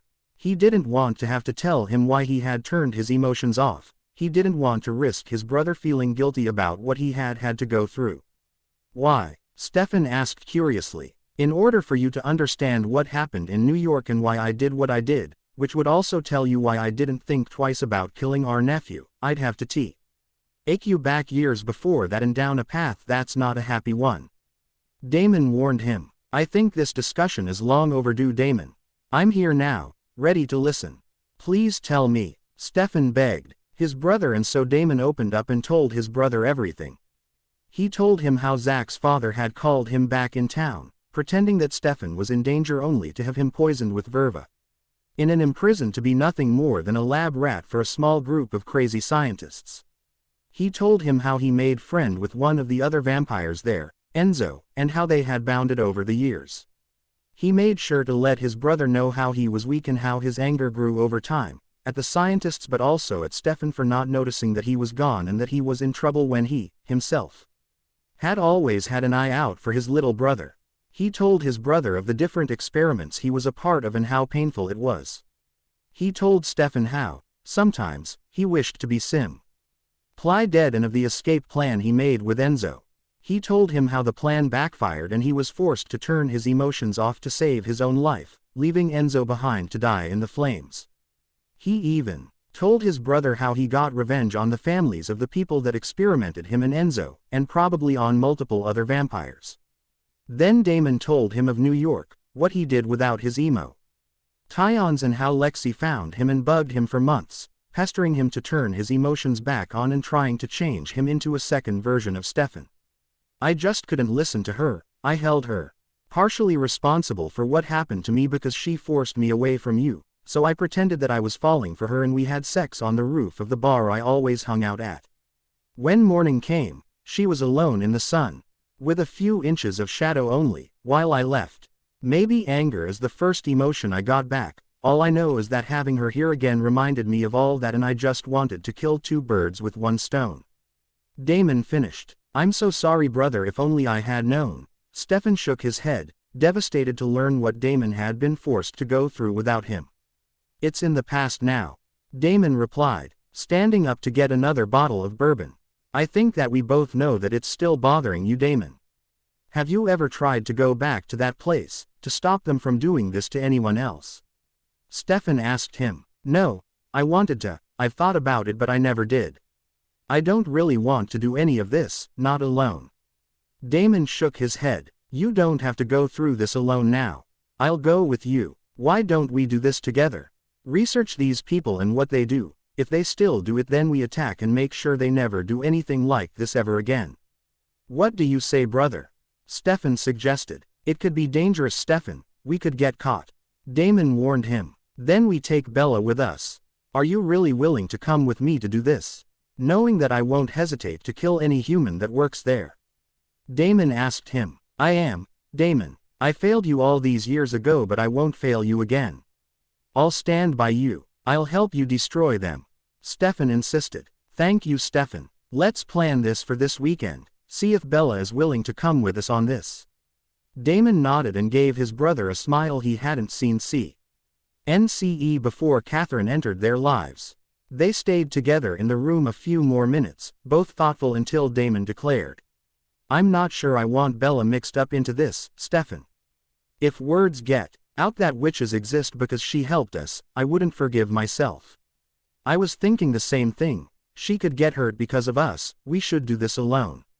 Stefan replied. I think we should do this now, when we agree on things. Plus it's the middle of the night, everything will be empty. There'll be less risk of us getting caught. Damon replied. You want to go now? Stefan asked him, standing up. Why not? We can call Anna and Pearl for help. Surely they'd be in to help us get rid of humans who experiment on vampires. Damon replied. We could go with what's left of the tomb vampires. Call a temporary truce with them for this. Let's go. Stefan nodded. Determined. It didn't take long to the two Salvatore brothers to convince Pearl, Anna and the restless tomb vampires to go along with them and to work together for this occasion. They arrived like a small army and discreetly entered the building that Damon recognized. He wasn't surprised at how easy it was for him to find his way back because he had thought about this moments of his past so often during the past few years that he probably knew it more than before. He didn't count the number of times he had researched campus and its members in the eventuality that he'd go back to destroy them all, and now that it was here, finally, he was ready. They quickly found the labs and started destroying everything around them until Damon stopped with a small vial of blood in his hand. What is it, Damon? Stefan asked him. This is fresh blood and it's Enzo's number. He replied. He's still alive? Stefan asked. Apparently. You guys can leave when you're done here. We'll be fine in the cells. Damon told the other vampires before he and his brothers took what he remembered as being the direction of the cells. On the way, they passed a human guard and instead of killing him, Damon kept him alive as a peace offering for his old friend, in hopes that he'd find it in him to forgive his deserting friend. Enzo. Damon called out as he rushed to the cell. Damon, a little late, aren't you? Enzo asked him a little harshly. I thought you were dead. I'm sorry I thought that I couldn't find a way to save you that night. I had to turn my emotions off to be able to leave you. Had I known or simply even thought that you could have survived, I would have been there immediately to break you out. Damon replied, penning the cell with the keys he had found and handing the unconscious guard to his old friend. Well, at least you got your brother back. I can see how I'd be less of a priority. Enzo frowned, eyeing Stefan jealously. Our reunion just happened. I'll explain everything later, I promise. Damon replied, is there anything else we need to destroy before we go? Stefan asked. I think we should create a gas leak and cause an accidental explosion, get rid of everything. This way, even if a few members survive, they won't have the means to start everything over. Damon suggested and Stefan nodded. Enzo finished the guard and followed Damon and his brother out, watching as they destroyed his old prison before they drove him back to their house. Once back in the boarding house, Stefan left the two old friends to bond and went in his bedroom to sleep a little before he had to go to school in the morning. Damon and Enzo stayed up the entire night, talking, apologizing and bonding. By the time morning came, Damon and Enzo were back on good terms, but Enzo declined their offer to stay with them. He decided to leave and go see the world instead. He wanted to catch up on this world he had missed, but promised to stay in touch and to come back once in a while. Before Enzo left, Damon gave him a disposable cell phone he had and warned him not to harm anyone in this town before he left, planning on going to Europe for a while. Then, Damon went to get ready for bed, planning on sleeping a few hours while Stefan was at school, but before he laid in his bed, Damon sent a text message to Bella, wishing her a good day. He wanted her to think about him. She might never know about everything he did. He wasn't sure he wanted her to know what he had done during the night, but he wanted her to be at least his friend. If not more, and he was willing to work for it. When she woke up the next morning to the sound of her alarm, Bella was feeling well rested and ready to be, once more, the new girl at school. She just hoped she'd be less popular with the boys than she was in Forks. She hated being the shiny new toy. She'd be just fine in the shadows. It was the place where she felt in her place, when nobody noticed her. If only she could cast a spell to make sure people didn't notice her, she would, but it would be to serve herself and she'd have to suffer consequences. She couldn't use her magic for her simple comfort. She'd simply have to endure it. Sighing, she got out of bed and jumped in the shower, hoping for a good first day. Once in the kitchen, Bella was greeted by her grandmother, still in her nightgown, who had prepared her a big breakfast. It was a nice change from what Bella had been used to when she lived with her father. Someone was cooking for her. She couldn't remember the last time someone who wasn't a Cullen did that. How did you sleep, sweet Belle? She asked when the younger woman sat down. Pretty well. I'm a little nervous for today, but I'm fine. How are you doing? Bella asked her grandmother with worried eyes. I'm fine, Bella. As long as I take my medicine, I'll be fine for the next few months, maybe even years if I'm lucky. Don't worry too much about me. I still have a few more good years to spend with you. Isabel told the younger witch, doing her best to reassure her. Bella sighed, knowing her grandmother was just as stubborn as she was herself, and that she wouldn't be able to get her to admit anything she didn't want to admit. Going back to her breakfast, Bella tried to forget about her nerves and succeeded until she received a text message from Damon saying, "Good luck on your first day of school in Mystic Falls." She rolled her eyes and replied with a, "Thanks." Before she could see time passing by, Stefan was at the door, ready to drive her to school. Her grandmother gave her some lunch money, wished her a good day and told her she would see her later at the Founders' Council. "You look nervous," Stefan noted. "Yes, I hope everything will go well." Bella nodded. "Don't worry, I'm sure everything will be fine. I'll see you at lunch and you'll make friends fast." He reassured her. "Grandma told me the most important thing about everyone, but could you update me?" Bella asked. "Of course. Alaric, the history teacher, is a vampire hunter. His ex-wife is Elena's birth mother and was turned by Damon a few years ago." He started. "Does Elena know?" "Yes, she found out a couple of days ago. Bonnie is mad at us because the tomb vampires are out and because her grandmother died getting them out. She thinks it's our fault. She's been practicing her magic a lot since." Stefan explained. Her grandmother died for the same reason witches of their sort keep dying so young. She thought she was all-powerful and didn't think of channeling the power of the moon or something else to be stronger. Bella replied, repeating what her grandmother told her. I agree, but Bonnie has a hard time seeing that and is currently mad at all of us, Elena included. It probably won't last long. Grandma told me Elena, Caroline and Bonnie have been best friends for a long time. I know. Anyway, Caroline won Miss Mystic Falls a couple of weeks ago and they are all starting to speak again about that. I know Isabel doesn't trust Elena because she is a Petrova doppelganger, but Stefan started. Don't worry, I will give her a chance. I have a theory about that. Bella started. A theory? He questioned. Yes, I think maybe Elena isn't as evil and bitchy as Tatia and Katerina were because Catherine is still alive, if it is some kind of spirit or soul transferring. Maybe Elena didn't get it all completely because Catherine still had hers.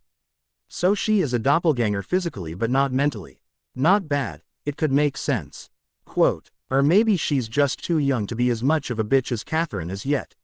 Maybe it will come later on. Bella added with a smile. You'll excuse me if I ignore your second idea and keep praying for the first one right. He chuckled. Of course. By the way, is Elena okay with you picking me up? Bella asked softly. Yes, she is. She understands that you are family and that family comes first. He answered. Speaking of family, Grandma told me that Jeremy, Elena's brother, was dating Anna, one of the vampires responsible for your kidnapping and resulted in you feeding on human blood, Bella started. Not really asking anything but waiting for his reply anyway. Well, she wasn't directly responsible but yes, they are dating. Is Elena okay with this? Not really, neither is Pearl, Anna's mother. Stefan informed her. It mustn't be too easy for them. Do you think they really love each other's? I know Jeremy really loves her and I think Anna tried to fight her feelings for him for a.w. because he was a Gilbert but gave up. I've watched her fighting her feelings for him and doing her best to hide it from her mother. Stefan explained. Maybe I'll try to help them out then, I'll have to make up my mind. What does anyone know about me? She asked. They know you are Bella Swan, founder's descendant back in town. Elena, Caroline, Alaric, Matt, Tyler, Jeremy and Anna know that you are like family to us. Nobody knows you are a witch apart from Anna who knew your ancestors well and Elena, but I give you my word she won't tell anyone. Stefan quickly added. I trust your judgment, Stefan. I might not know you enough but the fact my grandmother and my entire bloodline trusted you and Damon is enough for me. She assured him. Thank you. He smiled at her as he parked his car in the school's parking lot. Next to Elena who was getting out of her car with Jeremy and Anna. They both got out of the car and walked toward Elena, Jeremy and Anna. Bella could already feel people staring at her all around and did her best to ignore them all. She knew that she'd be the new girl once more, she had been expecting it. Now she needed to do her best to look unavailable to all boys. Elena, Jeremy, Anna, this is Bella Swan. Bella, this is Elena, Jeremy and Anna. Stefan introduced everyone after he gave Elena a greeting kiss. Hello Bella, I knew your ancestors, I'm sure we'll get along well. Anna greeted with a nice smile. I'm sure we will. Bella nodded softly. After greeting everyone and a little small talk, Stefan spoke out. Elena, why don't you go ahead in history? I need to show Bella to the office so she can get her schedule. I'll join you later. Maybe you'll have classes with us, Bella. Elena exclaimed excitedly. I doubt it. I'm a senior and I mainly have AP courses. Bella replied with a soft smile. Elena frowned for a second before she caught herself, kissed Stefan once more and walked off, followed by Jeremy and Anna who went to their own class. Bella got her schedule and was happy to see she only had classes she liked. Stefan showed her to her first class and quickly explained to her how to get to her other classes. I'll save you a seat with us at lunch, he promised before he went to his own class. The rest of the morning went by without an itch. If Bella didn't make any friends, she also didn't make enemies and was glad when the boys didn't jump on her like Mike, Tyler and Eric had done in Forks. Of course, everyone was watching her and she felt pretty uncomfortable. Also, she didn't skip the new girl humiliation, and had to stand up a few times to introduce herself. The worst had been in math when she had tripped on the way to the front and a second time on the way back. Her secret was out, everyone knew that she was a klutz now. At lunch, she noticed that Elena and Stefan looked a little tensed, and Stefan informed her that Isabel was in town and wanted to speak with Elena. "Do you need help to deal with her?" Bella offered. "She's my mother. We're not going to do anything to her." Elena snapped angrily at Bella. "I wasn't suggesting killing her or anything like that, Elena. There are a lot of things I can do that could help." Bella replied, wondering what she had done to make Elena think that she was the kill first and ask questions later kind of girl.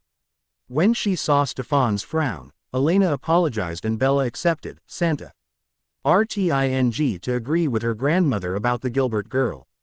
For the moment, Elena had proven to hide her real emotions and pretend to like her when she really wanted to be hostile, and Bella didn't like people who did that.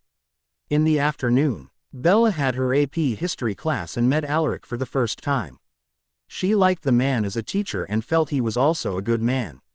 She was glad that after everything he went through because of Isabel and the supernatural world, he had found love again in the person of Jenna, Elena's aunt.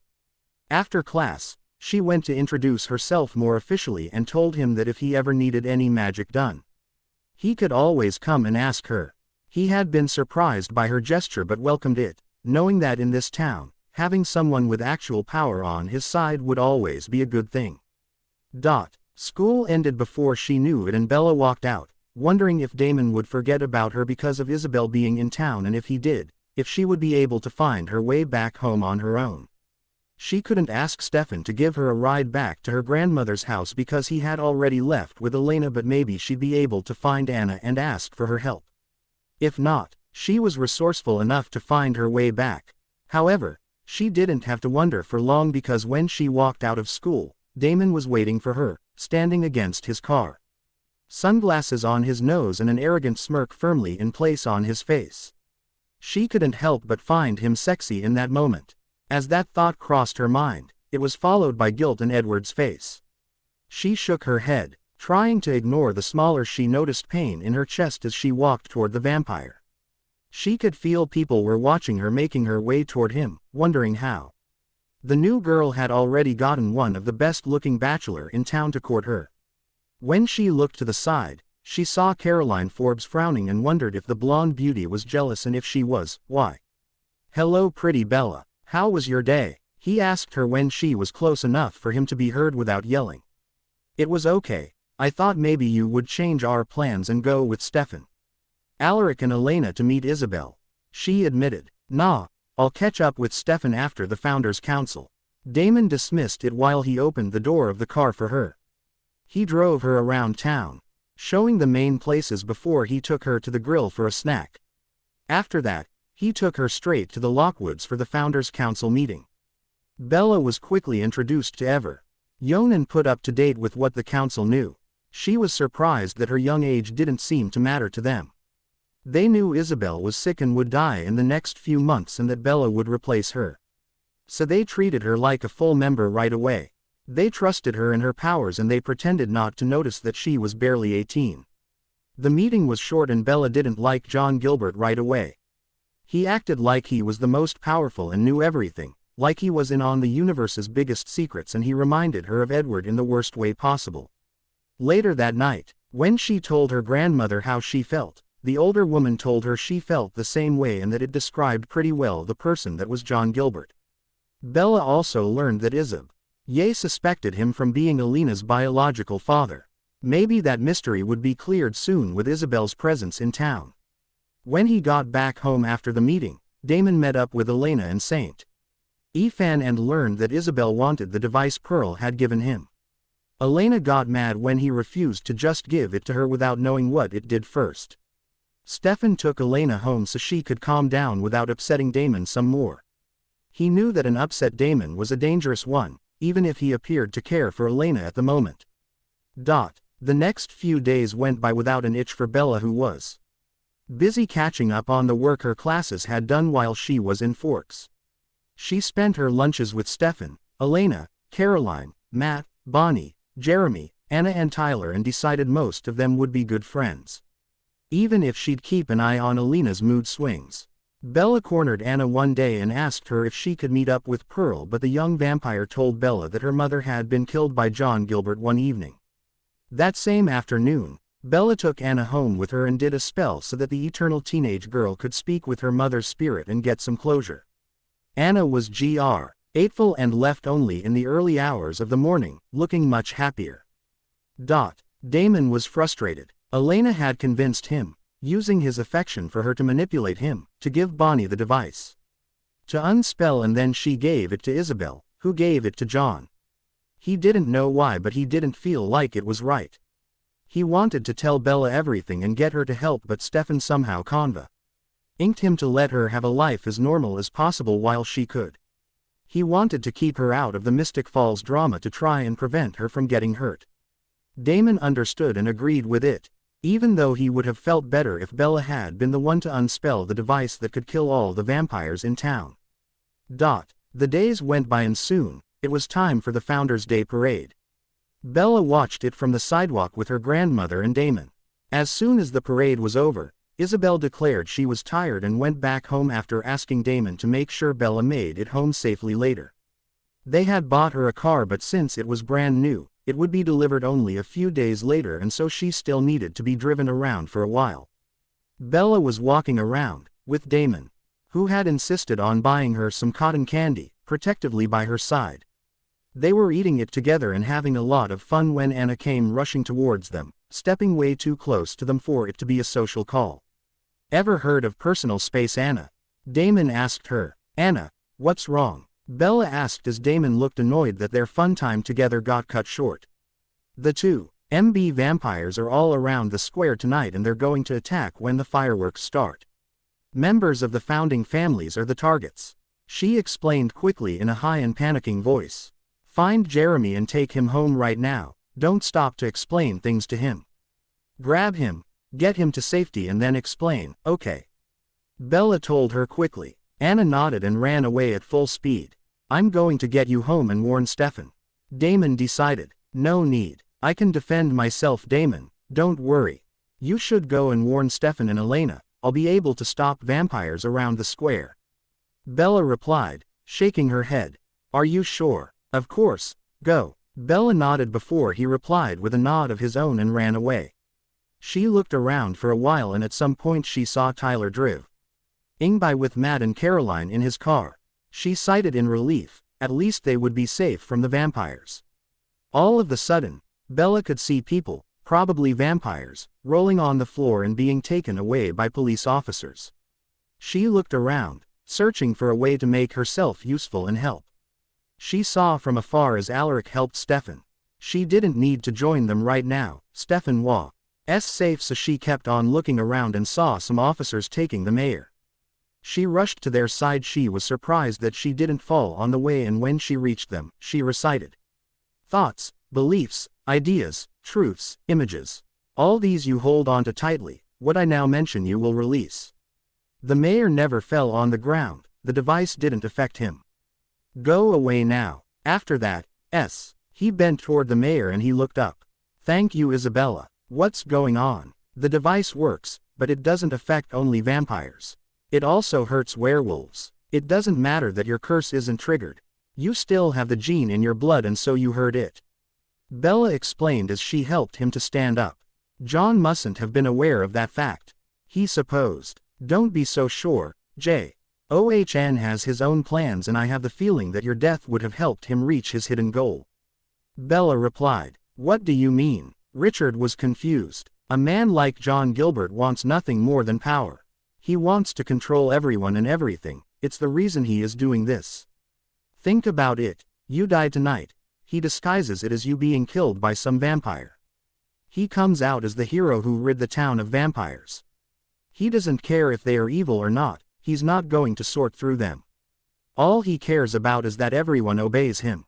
Bella explained before she added, you should go check on Tyler. I saw him driving his car and if he heard it too, who knows what happened to him. Bella suggested. Richard nodded and ran away as fast as he could, praying silently that his son was fine. Bella looked around and saw Stefan and Elena running toward a building on the other side of the place. They looked scared, so she decided to follow them, wondering why Damon wasn't with them. The closest she got to joining them, she could see some smoke coming out of the building's windows and she got anxious. It couldn't be good. She arrived and saw John Gilbert looking smug in front of the building, who appeared to be on fire. When he tried to stop her from passing by him, she used her power to throw him against the wall, where he lost consciousness. At that moment, it didn't matter to her that he was human or that she could have caused him some serious injuries. All she cared about was that he got punished for what he did, because whatever it was, she felt that it was nothing good. Bella finally arrived in the back of the building to see Elena and Bonnie holding hands in front of the open door and Stefan trying to get in. Bella joined him. "I'm going in," he informed her. "The fire is too much, Stefan," Bella replied in a high voice when she saw the door was opened and the fire inside was wild. "Damon is inside," Stefan yelled. "What? Okay. I think I have something. I think I've read a spell that could work. May the object of objection become but a dream as I cause the scene to be unseen long enough for Stefan to save his sibling." As soon as she said those words, the flames vanished and Stefan rushed inside and came back seconds later supporting Damon. As soon as Stefan was out, the flames reappeared as if they had always been there. "Was anyone else we know in there?" Bella asked as she helped him carry Damon outside. "No, just tomb vampires."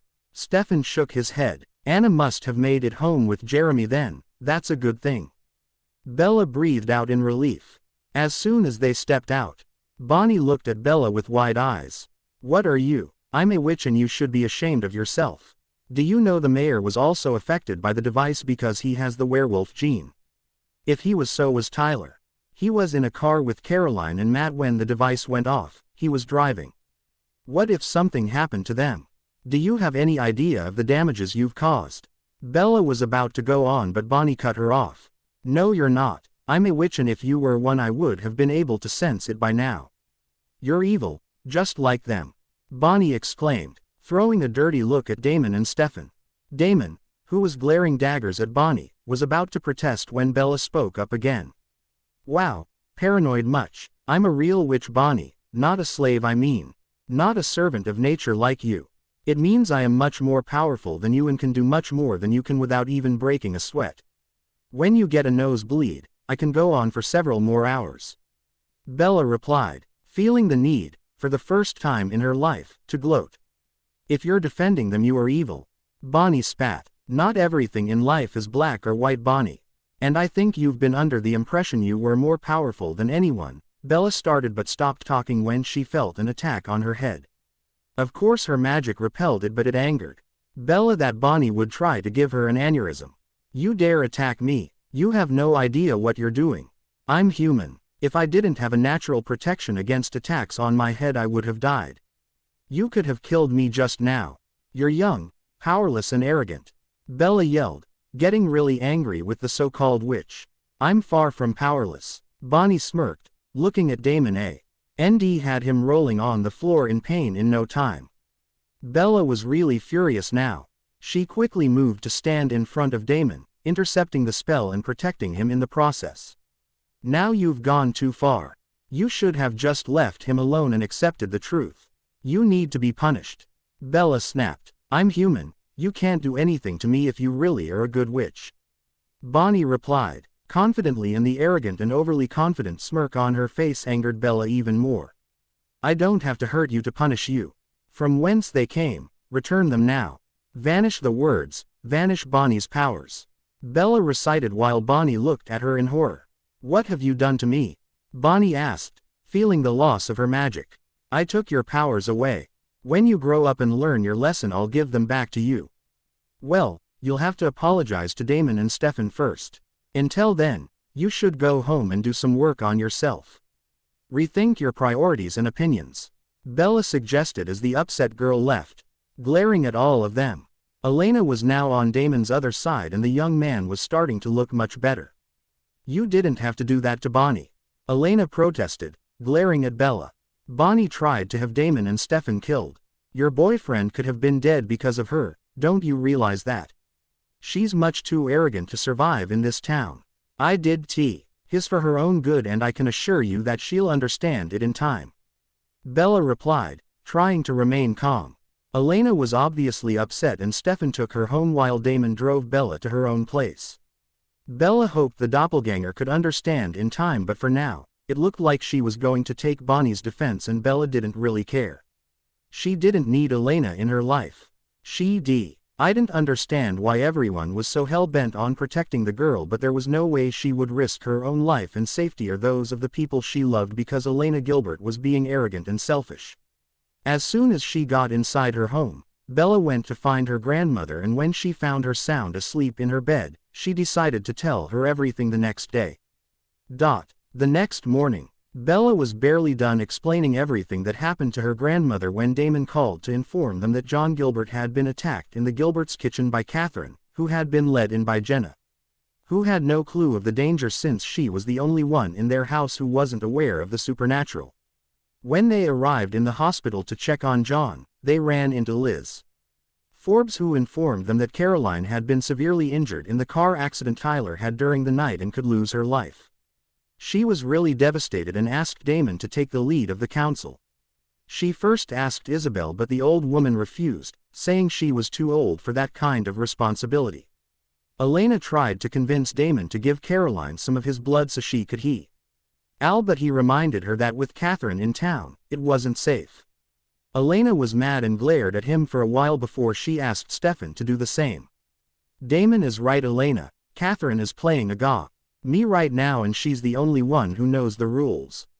Who knows what she'll do if we give Caroline blood? Do you want her to wake up as a vampire, to realize that she won't grow old and never have children like she wanted?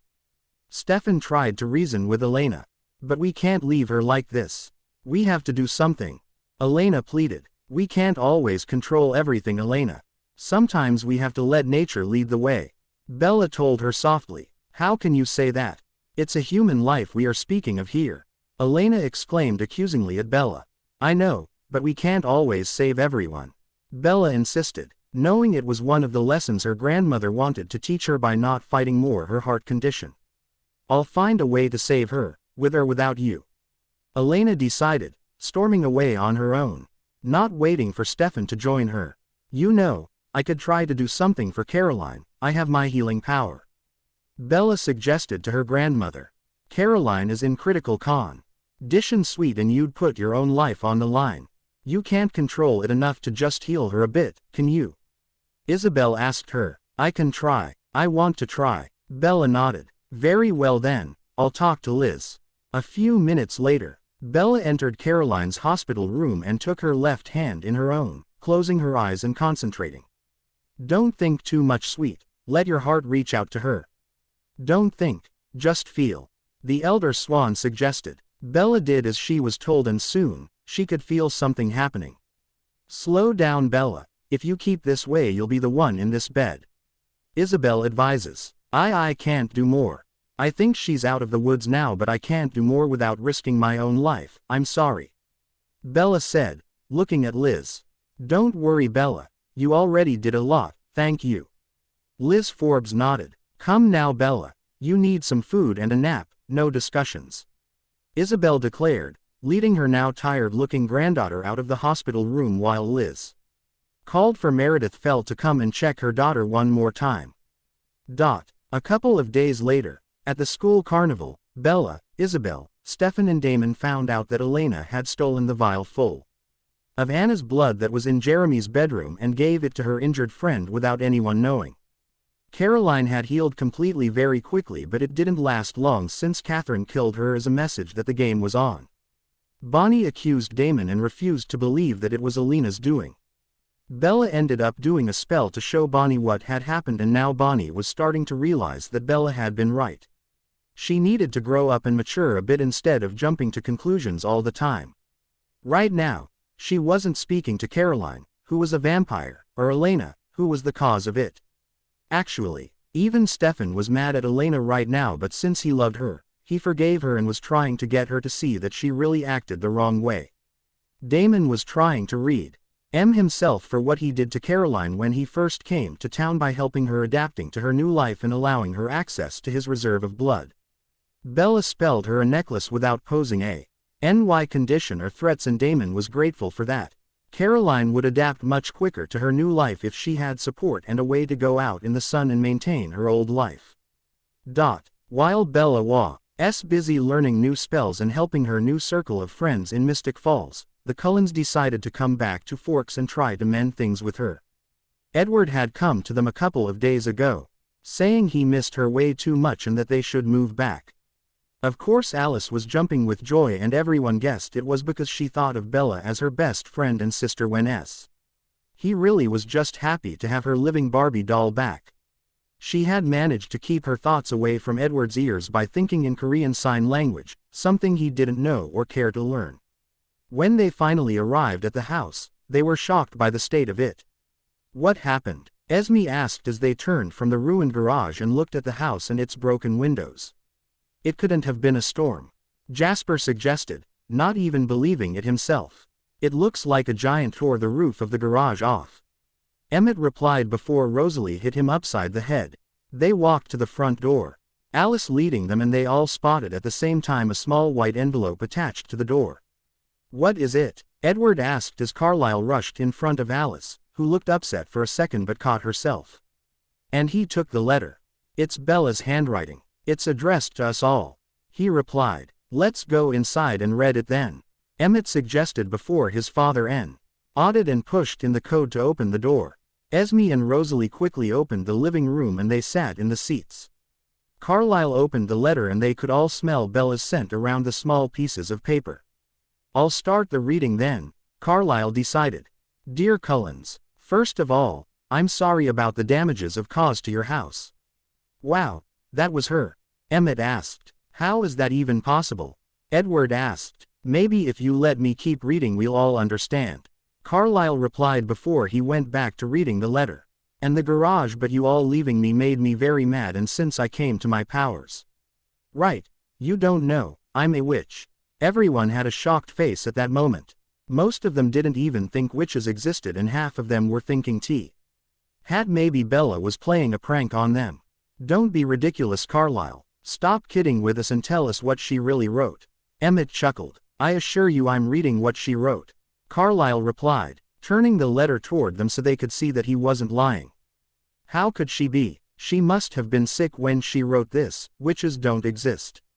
"Right, Carlisle?" Edward asked. "I've come across a couple in my time.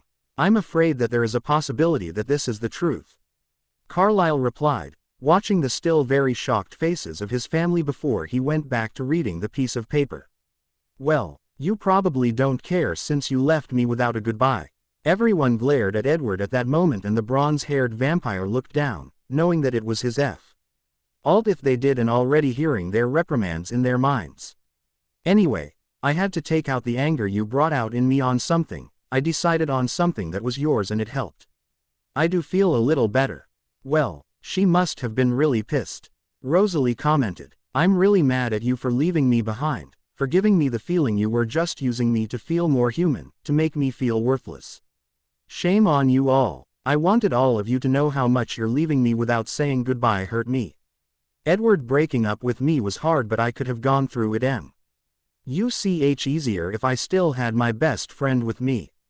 Everyone looked down, and Jasper was having a really hard time dealing with all the feelings in the rooms. There were so many different sorts of NGS that he couldn't tell who was feeling what anymore.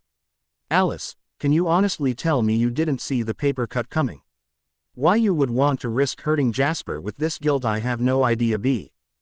I know now that you weren't being very truthful with me." Alice was furious inside that Bella had caught her on it. She looked around and saw that her family was now thoughtful. She had to keep T's up if she wanted her ultimate plan to work. Carlisle had stopped reading a few seconds and decided to shake the doubt and save it for later.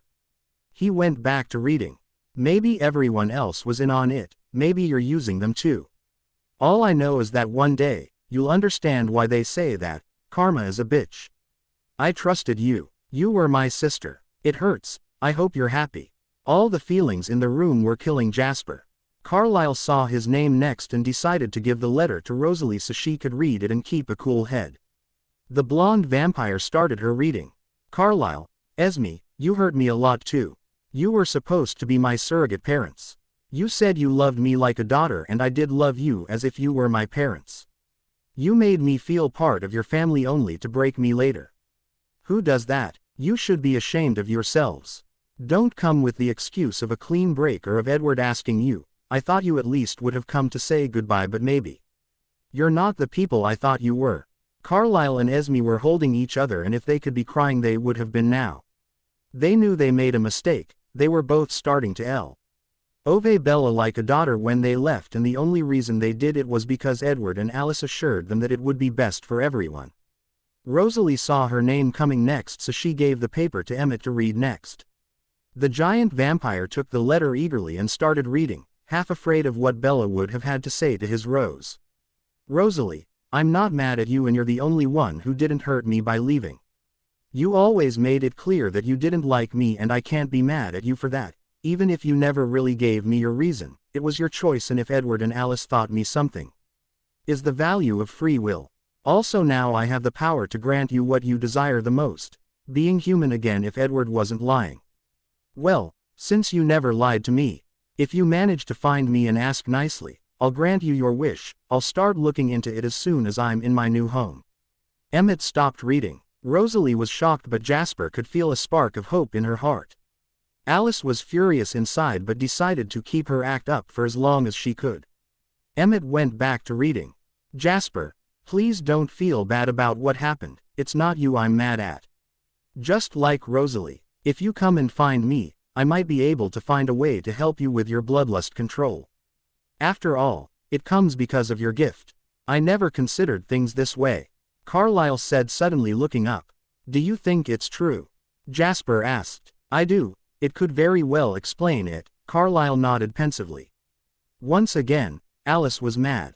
If Jasper learned to control his bloodlust, he would slowly realize he didn't need her and that they weren't true mates. He would leave her and she would have to find someone else to play his role in her plan. She had to think of something, and fast. I can help you with that, I'm sure. After all, what's the point of having powers if I don't use them to help good people?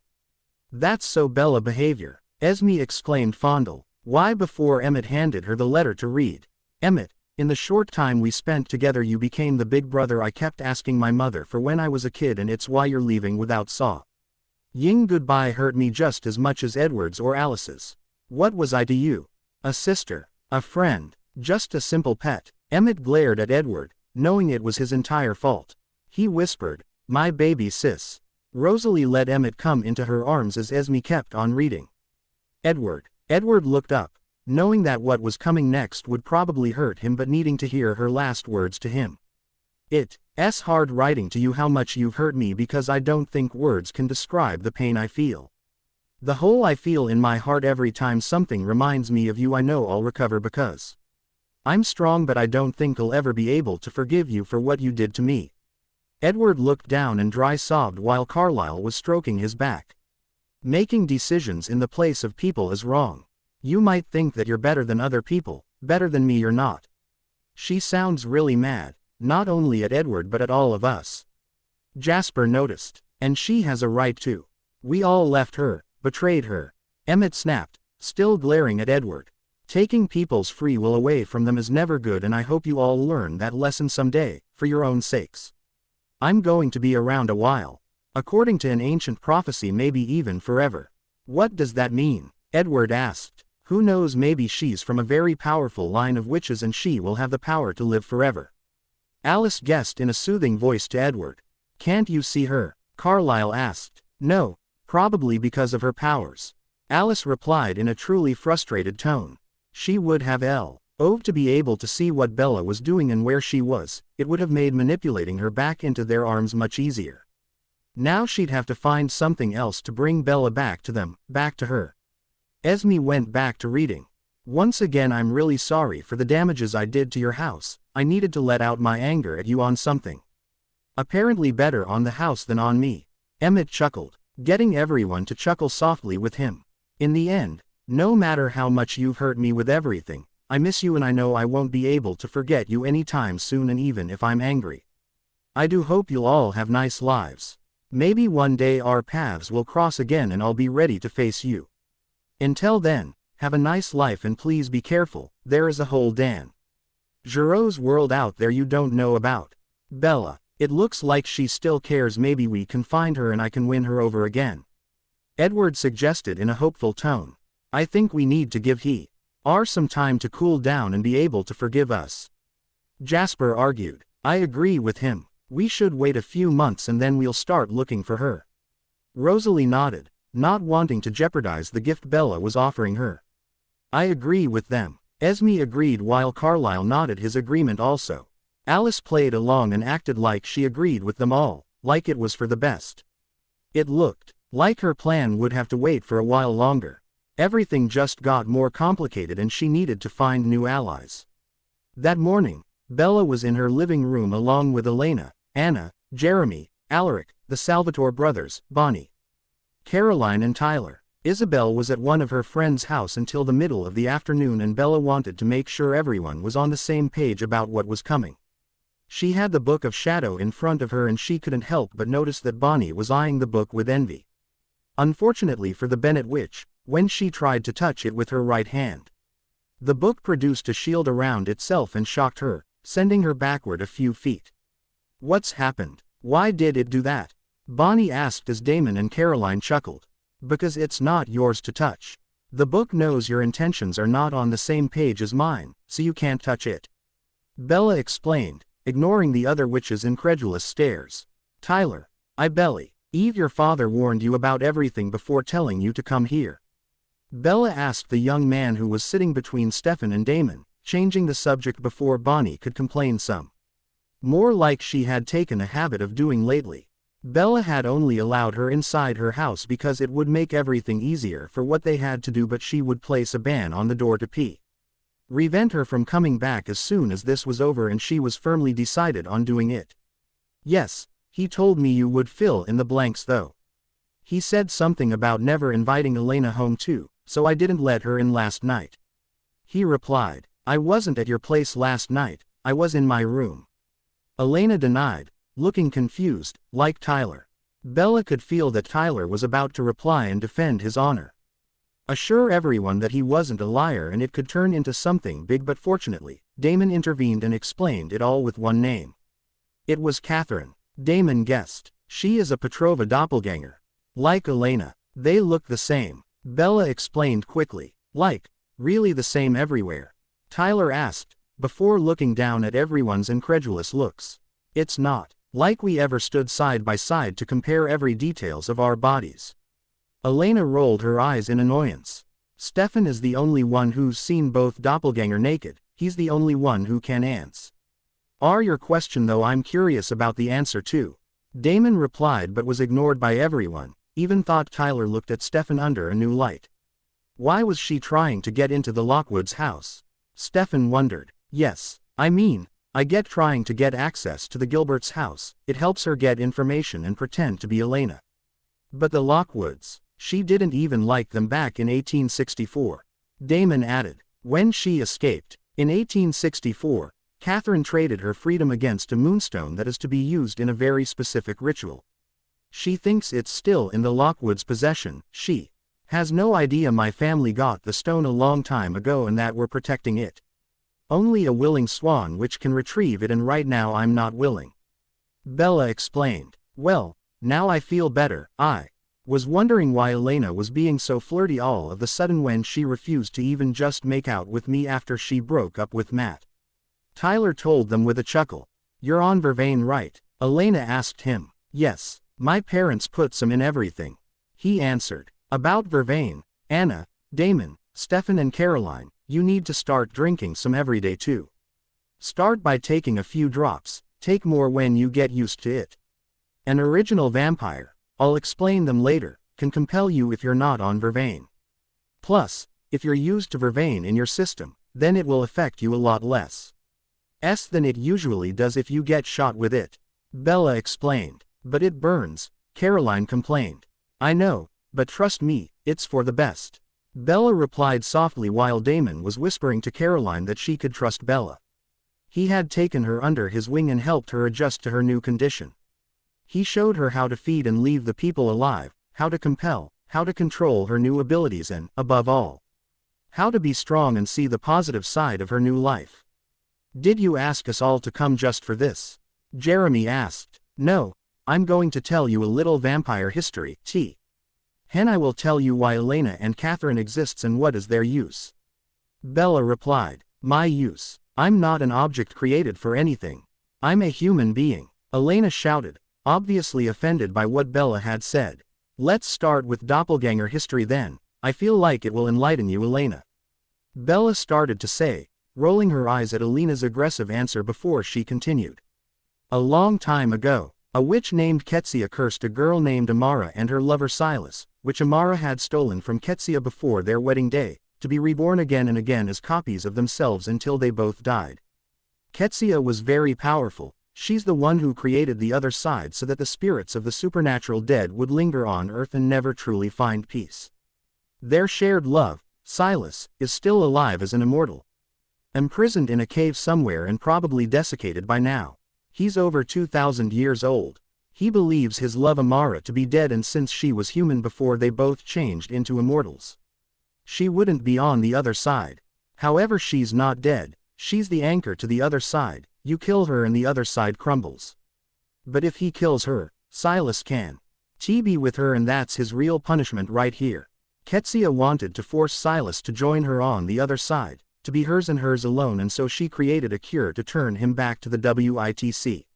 He used to be before he became an immortal. The whole story is a bit longer than that and there are a lot of specifics I'll be more than happy to share later to those who are interested, but you need to know that without Ketsia, you wouldn't exist, Elena, because Amara was your ancestor. So yes, Elena, you have been created, just like an object, as a mean to an end. As a matter of fact, your Ood can be very powerful to a supernatural creature, close to witches, that are called travelers, and you can be used in a lot of different rituals. Bella replied, looking the young Petrova right in the eyes. Elena looked mad, but Stefan took her hand in his and calmed her down while Bella opened her book and turned the pages. Bella started by telling them the story of Ketsia, Silas and Amara in more details, explaining how they were both still alive and what could happen if they were freed. But you just said that the witch cursed both Silas and Amara. Who was the other doppelganger then? Who was Silas's doppelganger? Anna asked. Destiny is a funny thing sometimes, because Silas's double always somehow finds Amara's double and they always end up falling in love. Bella hinted. Me? Stefan asked and Bella nodded. But Stefan is a vampire, like Catherine. He's old, I mean, he was born a long time ago. Shouldn't there be another Silas double around here then? Caroline asked Bella. You're that one was born around the same time as Elena was born, but he doesn't have to be in this town. I'm sure that if Elena hadn't met Stefan, their path would have crossed somehow, but since he's here, whatever brings them together doesn't work quite the same. Of course I could cast a locating spell to find him, but it would only bring trouble to Stefan and Elena's couple. I don't see the point. Bella replied. So this Ketsia is stuck on the other side, which she created, forced to watch the double of the man she still loves falling in love over and over again with the double of the girl she loathes. I'm not sure who's being punished here, Damon declared. I know, but it was her choice, her decision, and now she has to stick with it. Bella replied. So it was just Elena and Catherine since Amara, then? Tyler asked. Actually no. A pair of doppelganger was born every couple of 100 years since Amara was used to create the other side. Bella replied before she moved the conversation on. She turned a few more pages until she found the one about the original family of vampires. She told them everything from Esther cheating on Mikhail with Ansel to Klaus killing his mother after she put a curse on him and him accusing Mikhail of it.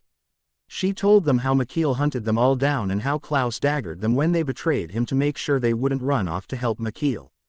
Bella remembered the original's history well. She barely had to look at the book to tell it to them. Her grandmother used to tell her this story when she was a little girl, before she put her to bed. It was her favorite ritual with her beloved grandmother. Of course, back then, it was a little bit romanced, and Klaus, Cole, Elijah, Finn and Rebecca were princes and princesses. Esther had been he bad queen witch and Mikhail the evil king, while Ansel was the enemy king with a brave and true heart. She used to love hearing this story, and now she knew that not only they were all real, but she'd eventually get to meet them, and it excited her quite a lot. She could barely wait. She always imagined Klaus as the most handsome of them all, the most interesting to get to know. She figured that him would be like meeting the president or the prince of a faraway land. He was probably the kind of man you immediately recognized, even if you had never met him. He probably stood taller than any other, prouder, with some sort of invisible barrier around him, guarding his emotions. Damon almost felt jealous as he heard the passionate tone that Bella used to speak about the Mikkelsen family, especially the original sons. Mainly Klaus. Of course he had no right to be jealous, but he couldn't help himself. He wanted to be with Bella, and hearing her being so passionate about another man, one that was older and much more powerful than he was, made him jealous and a little bit angry. When she was done, Bella turned a couple more pages and saw the page dedicated to the history of Petrova. Doppelgangers that had been found over the centuries. She told them, while looking mainly at Elena, of Tatia. How she used men, had a child out of wedlock, and how she died. Then she explained what she knew of Catherine's history. Once again, a Petrova doppelganger had had a child out of wedlock and had ended up playing brothers against each others. There were a few other names and stories in the book. With a doppelganger being born every couple of 100 years, there was a lot to say, and they always ended up the same way. Elena paled when she heard this. She was destined to turn out like this. She didn't like it. She didn't want to have a child out of wedlock. Actually, she only wanted Stefan, and he couldn't have children, so that was supposed to settle it, right? One of the bright side of dating a vampire was that the sex was safe from STDs and pregnancies. After that, Bella described the curse, the official one Klaus spread around the world to make sure that people would look for her, and the real one, which only served him. So I'm supposed to just wait and die? Elena asked with a scared look in her eyes. I have ways of saving you. We will arrange something with him when the time comes, it won't be a problem. Bella replied in a reassuring voice. Right now the problem is Catherine. If she fooled Tyler last night, it means she's getting pretty good at playing Elena. Jeremy reminded them. Bella had to bite back a remark that it didn't seem that hard to play Elena since she was so selfish and shallow.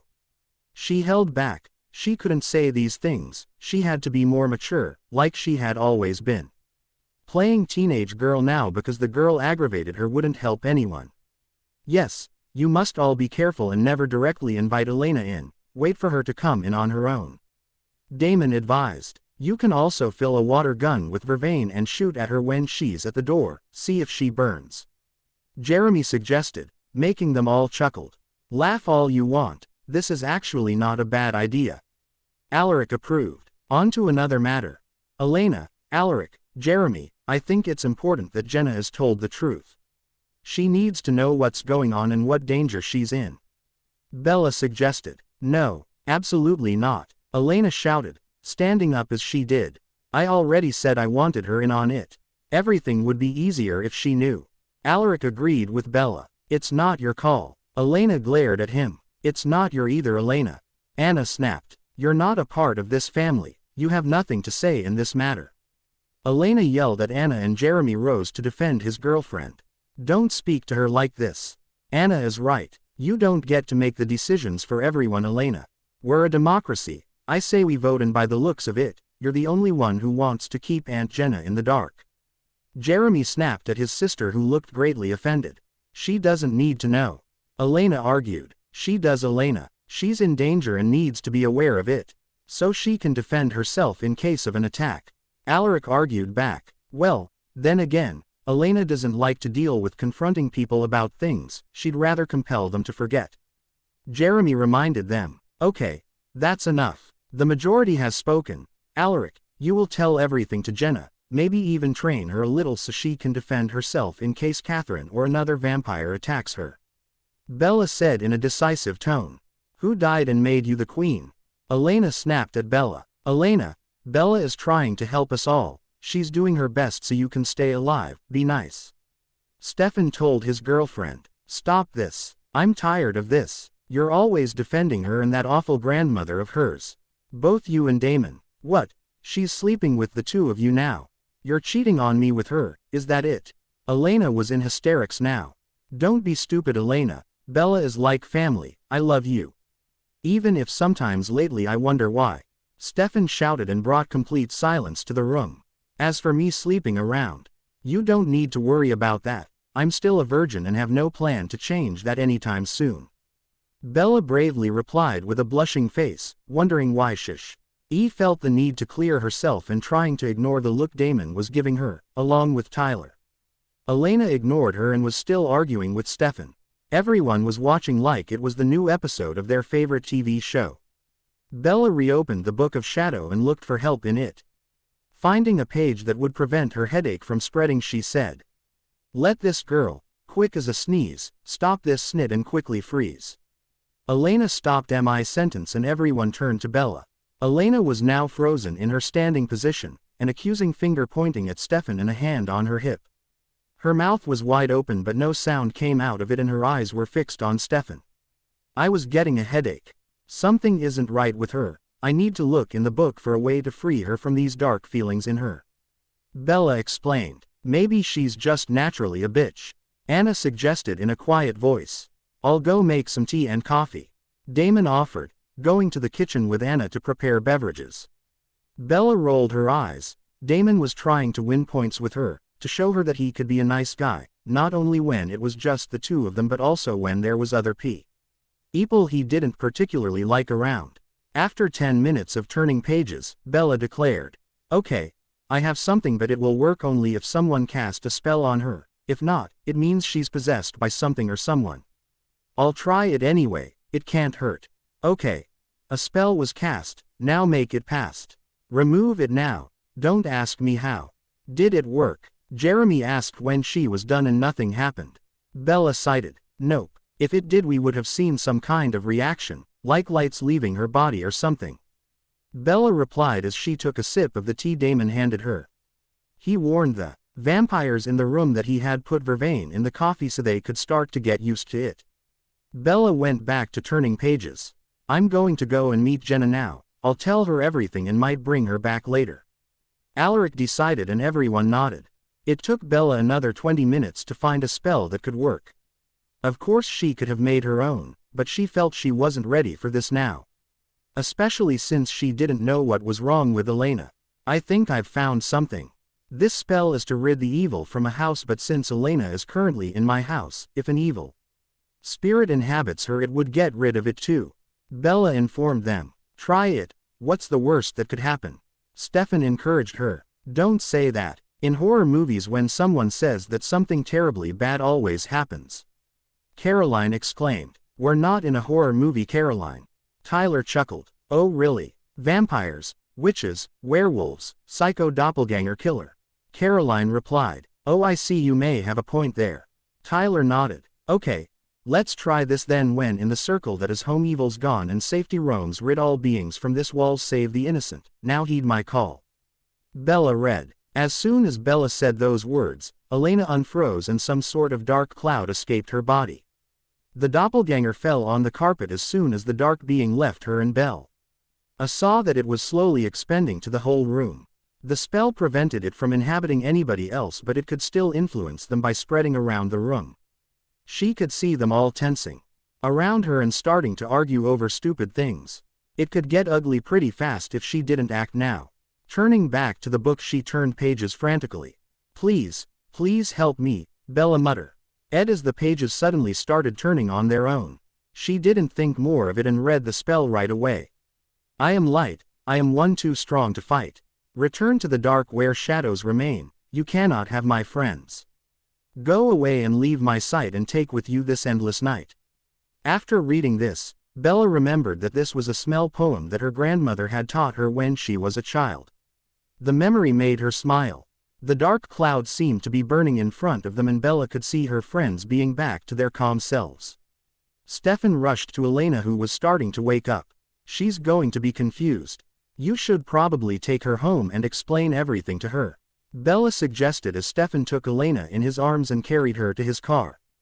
Jeremy and Anna decided to follow him back home to see how things were going with Jenna. "Well, I'm going to go home too. I need to finish a paper for science," Caroline decided as Tyler nodded goodbye and left as well. Soon, it was only Bella and Damon left. "You're getting pretty good with this magic power thing," He complimented her. Thanks, but for the last one the book turned the pages on its own. Bella explained him. Well, just the same. You did good today, he insisted. He was back to his flirty self, just like every time they were together in a non-life-threatening situation, and she blushed before she said. Stop it, Damon. Stop what? He asked. Stop flirting. I'm not ready for anything like this. Maybe what you need to get over Edward is to let yourself go and enjoy being with me. Damon suggested, moving closer to her. You're still in love with both Catherine and Elena, and even if you moved on, I would only be your rebound, just like you would be mine. She shook her head. Well, I don't see anything bad about being each other's rebounds. We could still stay friends afterwards. Damon suggested softly. It doesn't change that you're still in love with the doppelganger, both of them. Maybe you could do something about this. He suggested. You want me to cast a spell to help you move on from Catherine and Elena? She asked in an incredulous tone. Sure, why not? He replied seriously. Okay, I saw a spell a while back that could work. Here we go, are you sure? Okay then. Your love for the doppelganger shall be no more, make your feelings only pure. Look upon another face, theirs will hers now replace. It's done, Bella declared, and already Damon looked somehow relieved and more at peace with himself. How do you feel? She asked him. Like a big burden has been lifted off my shoulders. He replied before he smirked at her and added, so, what about this date then? I didn't say I would go on a date with you. She protested. Just as friends then, we'll celebrate my new freedom. He insisted. Freedom really? Fine, but just as friends then. Bella finally agreed. Good, I'll pick you up at 7 tonight. Don't eat first, I'm taking you out to a good restaurant. He exclaimed happily before he kissed her cheek and left the house with a chuckle. We're just friends, Bella yelled after him with laughter in her voice. Since it was close to lunch, Bella heated up some leftover and carried the Book of Shadows back to her magic room. After that, she decided to put back the journal she was done reading in the attic and got another one. It had been a journal from her ancestor who had known Stefan and Damon as humans in 1864, and it had been interesting to get to know them this way. She looked through the boxes for one of the oldest, closed her eyes and let her hand choose one by itself. It was the journal of a Swan woman, which of course who lived in Venice in the 16th century. Her name was Bianca and she had been a courtesan. Bella took the thick-looking journal and carried it to her room. She went on her balcony and started reading with the sun on her face. It didn't take her long to realize it wasn't a journal like the others who told history, it was more of a sex journal. A handbook to any woman who wanted to seduce a man. Bianca described positions and gestures that men loved. She gave advices and clues on how to find out what men liked and wanted. She explained how to manipulate them to do what you wanted without using magic and with them thinking it was their own doing. Reading something good? Isabel asked, entering the balcony. This is Bianca Swan's journal. Have you read it? Bella asked with a blush. Yes, I believe I have a long time ago. It's pretty interesting, isn't it? She asked her granddaughter. Do you know how some people would be ready to pay to have those lessons, I guess? Bella asked as she looked up. I didn't finish reading it, I was too embarrassed and later I forgot about it, but I believe you were right. Maybe you could work on it a little and we could get it published, give today's girls some good old-fashioned advices. Isabel advised. I love that idea, but I'll try to finish reading it first. Bella nodded before she temporarily closed the journal and told her grandmother what had happened during the morning meeting. Of course the grandmother was proud of the way she handled it. So, Elena is back to being her sweet sensitive human self then? Isabel asked. Probably she fainted, so I'm not sure. We'll know more later when Stefan tells us. Bella replied. Good. By the way, I'm going out tonight, I hope that's okay. Bella informed her. Of course it's okay. Who are you going with? Is it a date? No, I'm going with Damon, he's picking me up at 7 p.m. Bella shook her head. So it's a date then? No, it's not. I told him I wasn't ready for this and that we would only be each other's rebound, even if I was ready for anything like that. We're just going as friends. Bella denied quickly. Right, you know you can tell me anything, Bella, I won't judge you. I actually like Damon, and to tell you the truth, you wouldn't be the first Swan to have a crush on him. You two would be good for each other. I'm not dating Damon, Grandma. We're just friends. I'm not ready for more and that's it. When she saw the older woman's doubtful look, Bella added, I would tell you if it was more. I have no reasons to hide anything. Very well. Try not to worry too much then. Just be yourself, don't be nervous. Isabel nodded before she left the room. I wasn't nervous. Bella yelled after her grandmother, who chuckled as she took the stairs to go in her room to get her dirty laundry.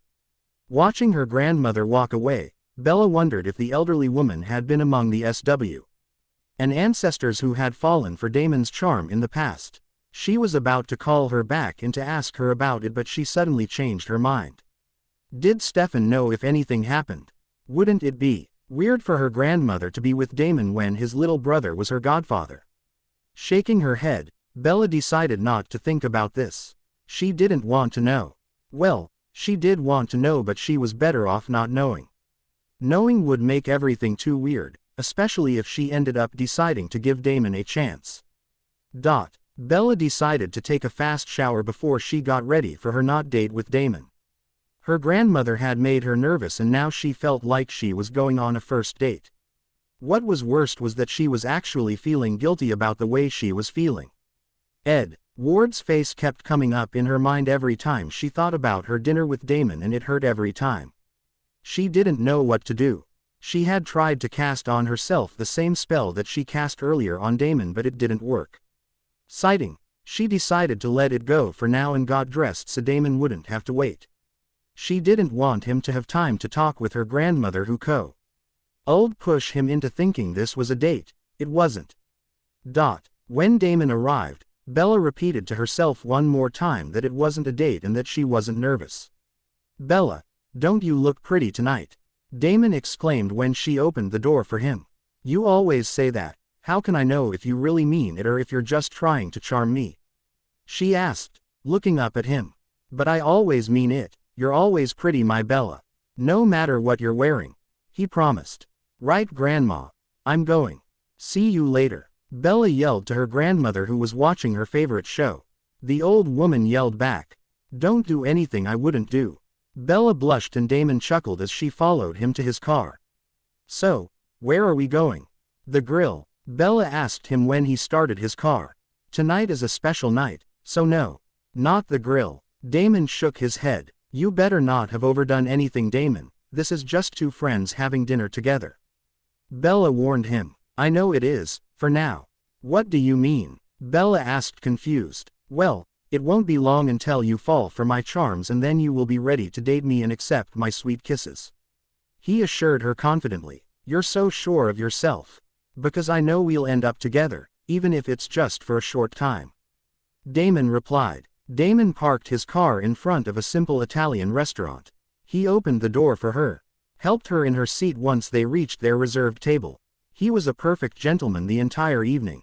He made sure Bella had fun and laughed. He also made a point of not flirting with the waitress too much. Just enough so they would be served first. Bella couldn't help but think this was so different from the time she went to an Italian restaurant with Edward, but she shook her thoughts away. She didn't want to think about Edward right now. So, didn't you have fun? Damon asked her as he dropped her off that night. Yes, I did actually. Bella replied. Do I get a kiss? He asked as he leaned closer. Yes, actually, you do. Bella nodded with a soft smile and Damon looked up, surprised. I do. Yes. You get a kiss on the cheek for a very good evening between friends. She replied and kissed him softly on his left cheek. He rolled his eyes but smiled. When Bella opened the door and turned around to say goodnight to him, Damon vamped out and held her back. What's going on, Damon? Bella knew he wasn't joking. Something was going on. Blood, lots of it. He replied with a worried face. They both got in the house, side by side. Bella did her best to breathe through her mouth so she didn't faint. They turned the light on and saw that it was a mess. Someone had obviously been fighting all over the hall. They followed the smell of blood to the living room. The old clock on the wall was broken, along with a lot of furniture. Behind the couch, Isabel laid with a deep wound in her stomach and blood all around her.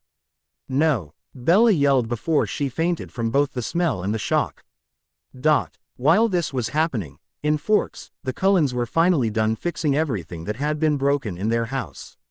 They were, however, arguing about whether or not they should look for Bella. Alice had been insisting they needed to go now, but everyone was now suspicious of her, and if they hadn't approached the issue, they didn't listen to her as much as they used to. "I miss my best friend. We need to find her before she gets hurt," Alice insisted, trying to look convincing. "According to what she did to the house, she won't be the one getting hurt. She'll be doing to hurting," Emmett replied. "She asked for time, we should give it to her. It's the least we can do." Jasper agreed with Emmett. He had had a bad feeling about his wife lately, and he just didn't feel as close to her as he used to. It was like she wasn't the same anymore. Maybe she had always been like this and he was just starting to open his eyes on her true self. He had been emotionally weak when she entered his life, and now that he thought about it, she would have been able to fake her feelings to manipulate him to her will. Alice was getting really impatient.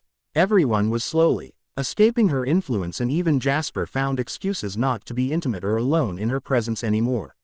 Ever since they had read Bella's letter, they all made sure not to be alone with her.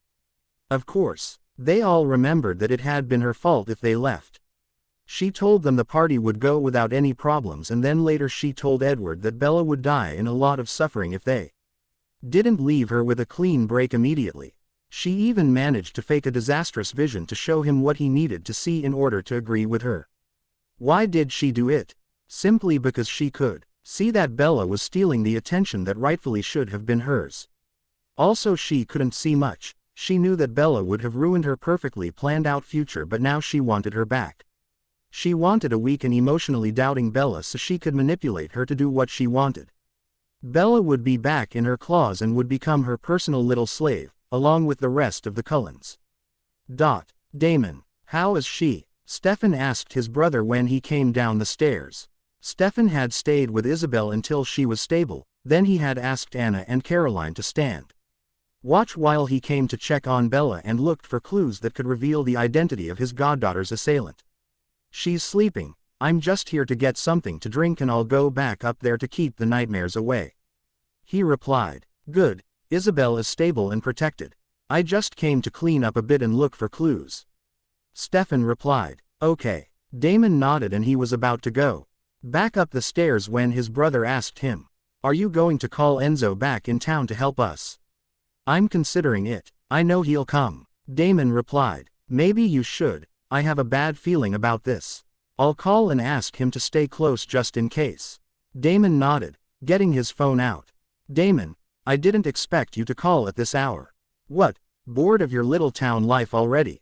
Because if you are, you're more than welcome to join me."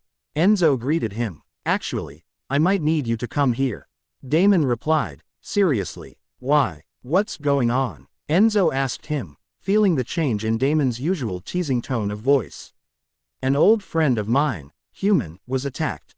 She's in the hospital and is stable for now, but just in case her attacker is more dangerous than we think, I'd like to have you close and ready to help. If you don't mind," Damon explained. "Of course, I'll start making my way back right now," Enzo agreed. "We might not need you though, but just in case," Damon added. "Don't worry, if you don't need me. We'll celebrate your victory over this future dead person." Enzo cheered him up. "Thanks, bro. Listen, I have to go, but I'll call you back again soon." Damon dead before they said goodbye and hung up. Damon really hoped that he'd end up not needing Enzo's help on this. He wasn't ready for his old friend to be introduced to everyone in Mystic Falls yet, but, in case he was needed, he was glad to know that he could count on him to come and help. Of course he knew that Bella was powerful and that with her magic, she'd be able to defeat very powerful demons. But he had to be ready for the possibility that she wouldn't be up to a fight. Silently, Damon made his way back to Bella's bedroom and sat on the chair he had moved next to her bed. From there, he would enter her thoughts and make sure that her dreams weren't darkened by the events of the day. He wanted her to rest as much as possible, just in case their new enemy was stronger and more dangerous than they expected. Visiting her dreams wasn't something he had initially planned on. He did it to keep the nightmares away, but as soon as he got in, he was introduced to Edward Cullen, and from this point on, he couldn't help but look for more. He saw Edward and Alice Cullen, relieved with Bella how the boy who supposedly loved her more than anything left her behind in the woods, how her grandmother had given her something worth fighting for when she gave her her legacy. Damon simply planned on keeping Bella's nightmares away so she could have a well-rested night before she took care of Homev. Harmed her grandmother, but it also allowed him to get to know her much more. She definitely wasn't like every ordinary girl. She was special and he wanted her to like him and be his because he cool. Feel that being loved by someone as special as Bella would make him someone special. Bella woke up in her bedroom and for a second, she felt like she had just woken up from an extremely bad nightmare. The images that came back to her memory couldn't have been real. She refused to believe it. She refused to believe that it was real. She noticed that Damon was by her side, looking extremely tired and worried. His presence confirmed that it had really happened, and Bella knew that she hadn't had any nightmares because of his presence. He had taken them away from her so she could get some rest in. She didn't know if she was thankful for it or not. She had really found her grandmother bleeding heavily on the floor of the living room. Damon wouldn't be by her side, with such a grave look on his face, if she had just dreamt. Damon, where is Gram? What happened to her? Who did this? She asked as soon as she started to remember everything. She's at the hospital, in a coma. I fed her my blood. And it was enough to save her life apparently. At least her situation isn't deadly anymore.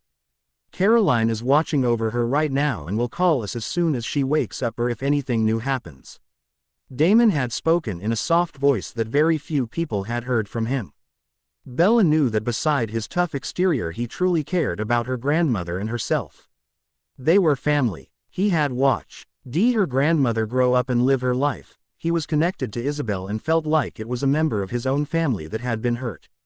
She knew that he'd seek revenge too. Who did this? Bella asked again as she sat up on her bed. Decided to save her grandmother and to make things right. We don't know. I searched everything with Stefan and didn't find a clue. He's still looking for possible clues downstairs right now. Damon replied as he gently helped her up.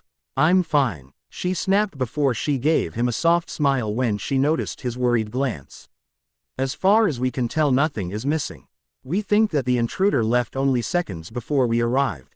It was probably a supernatural being that heard us arrive and left before we could find them. Damon informed her as they headed downstairs. Bella, you're up. Good. I think I've found something. Stefan exclaimed when she arrived. She could see on his serious face how worried he was about Isabel, but whatever he had found made him hopeful. What is it? Bella asked. She was serious now and wouldn't rest until she knew who hurt her grandmother and got her revenge.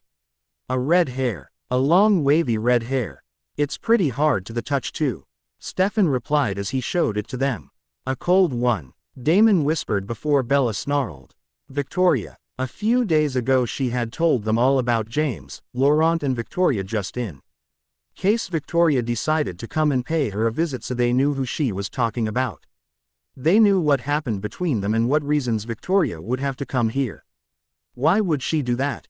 Stefan asked. Because James, her mate, died because of Bella. In her mind, it's probably enough to go after someone Bella loves. Damon explained. If she's a cold one, how did this hair end up on the floor? They don't usually lose their hair this easily. Stefan asked. Grandma probably tried to defend herself with magic, even if she's too weak. She has explosion as a power too. She probably tried to blast Victoria's head off and ended up injuring her a little with some hair gone. Bella suggested, seeing this possible scene and about 1,000 more playing in her head on a loop. As soon as she was done talking, Damon's phone rang. He spoke for a few seconds before he hung up. It was Caroline. Isabel is waking up as we speak. Damon informed them. Let's go then. Bella decided, grabbing her purse and led the way out of the house into Damon's car. She knew that she was in no condition to drive herself right now. The car ride was quiet, and when they arrived at the hospital, Damon and Stefan silently guided Bella to her grandmother's hospital room. Meredith left a couple of minutes ago and Isabel just fell asleep again. She said it was a cold one called Victoria. She didn't say anything, other that she was supposed to kill her. Her powers weren't strong enough, but she said with a strong enough spell you should be able to destroy her.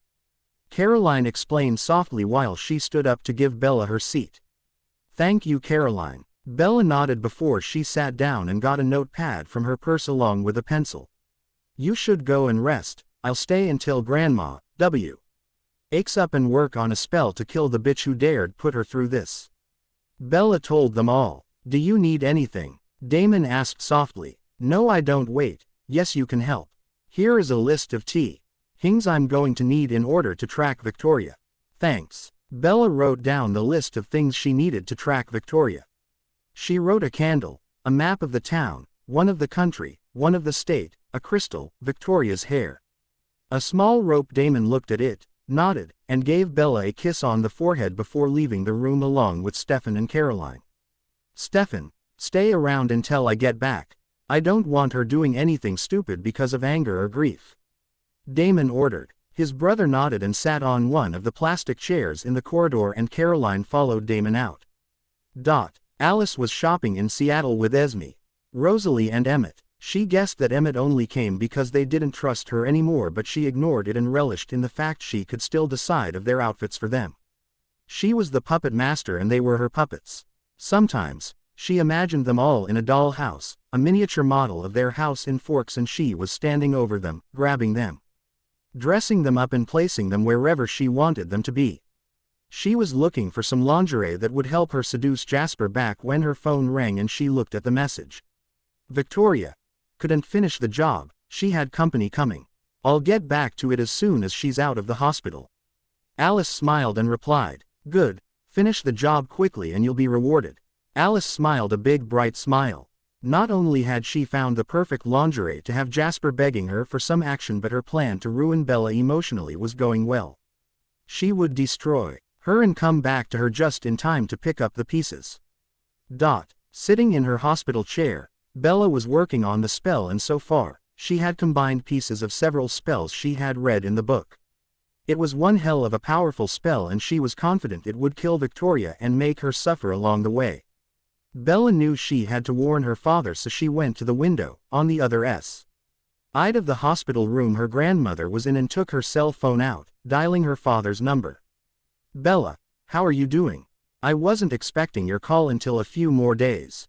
Charlie greeted her cheerfully, always happy to have her calling him. I'm at the hospital, Charlie. Grandma had a little accident, she replied, taking a few seconds to wonder how it was that she didn't have a problem calling her grandmother grandma, but couldn't call her parent, mom and dad, and automatically called them, Charlie and Renee. Is she okay? He asked in a worried voice. She'll be fine, don't worry. You don't need to come. I just thought you needed to know. Bella told him in a soothing voice.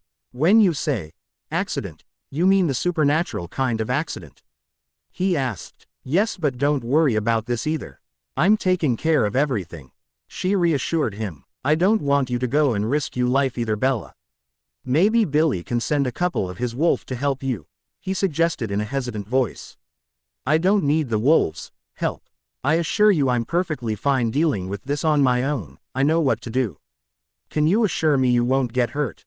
He asked her. Yes, Dad. I will be perfectly fine. Bella promised him. Okay. I don't really always understand how things work in your world anyway. I was debating whether or not I should warn you, but since you called. Mom would call it a sign or something, Charlie started to say. What is it? The Cullens are back in town.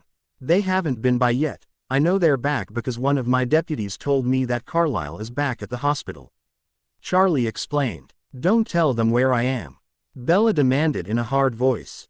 Won't Edward be able to find it in my head? You did tell Mom he could read minds. He sounded worried. That won't be a problem. I've cast a protective spell on your mind. Nobody will enter it. Bella told him. Good, he replied, always uncomfortable with the supernatural world. Look, I have to go back to Graham's side before she wakes up. I'll call you back tomorrow with an update, okay? Bella asked. Sure, no problem. Bells, whatever it is you do, please be careful, okay? He asked her. Of course I will, Dad. Bella replied softly. I mean not only with the supernatural. Your grandmother told me how you've been getting along with the oldest Salvatore. Please, use protections. I'm too young to be a grandfather. Charlie sounded truly worried and Bella blushed, knowing that Stefan, on the other side of the door, could hear everything and was probably making fun of her right now. Would he tell Damon about this conversation he overheard? Dad, I can't believe she told you that. We're just friends. It's not like that. Sure, it's not, Bells. I assure you, Dad. Bella was blushing, and by her father's tone, he knew it and was amused by it. Okay, Bells, I'll believe you for now. Anyway, I have to go meet Billy and Harry to eat. Take care, Bella. Okay. She could hear him closing some box on the background. Okay, Dad, I will. Have fun. Bye. She was smiling softly, knowing he would hear it over the phone. Bye, he replied before he hung up. As she was about to put her phone down, Bella saw that she had some messages from last night that she hadn't seen. Billy Black. The Cullens are back in town and keeping mostly to themselves beside the dock working. Bella chuckled. It seemed that Billy had learned the art of text messaging. She chuckled, picturing Charlie, Billy, Old Quill and Harry sitting down in a row, learning from someone younger, maybe Jacob or Leah, the art of sending text messages. She replied quickly a thank you and that she was grateful he kept her informed. Sam. Just back from patrolling. The Cullens are suspicious of Alice. She smiled and replied, good. I think Alice got another cold one to attack my grandmother. Things are under control for now. Keep me informed. Bella sighed when she saw the next message was from Jacob. He just never gave up. Jacob. Just got introduced to the pack. When are you coming back? We could go out sometimes. I'm not a kid anymore. Bella sighed. Jacob didn't seem to want to listen. She didn't count the number of hours she spent on the phone, trying to get him to understand why she went to Mystic Falls and why she didn't like him that way. She decided not to reply to him and went back to her seat next to her grandmother. She was putting the finishing touches on the cold one destroying spell when Damon came back with what she asked for and brought another chair in the room to wait with her. You don't have to do this, you know. She told him. Don't worry, I want to. He assured her, putting his hand over hers and squeezing slightly. Thank you. She nodded. He just nodded back, knowing now wasn't the time to add anything else. He watched as Bella cast some spell on the crystal, then spread the country's map in the nearby table. She used the red hair and held it in the same hand as the cries. Tall while she let it turn on top of the map. It landed on their area, so she got a map of the state and it landed on the Mystic Falls area. Before she could do the same with Mystic Falls map, she saw her grandmother moving from the corner of her eyes. Grandma, how are you doing? Are you okay? Bella asked as she rushed to the woman's side. I'm fine now. It was. I know. I wrote a spell and I'm trying to locate her right now. Don't worry. Everything is being taken care of. Bella replied in a soothing voice while her grandmother smiled in relief. They stayed with Isabel until Meredith's CA me by to check on her and they went to wait in the corridor. Soon, Meredith called them back in. Well, thanks to the vampire blood she got, she's back to her previous state. I'll keep her overnight tea. Huff and release her only tomorrow morning.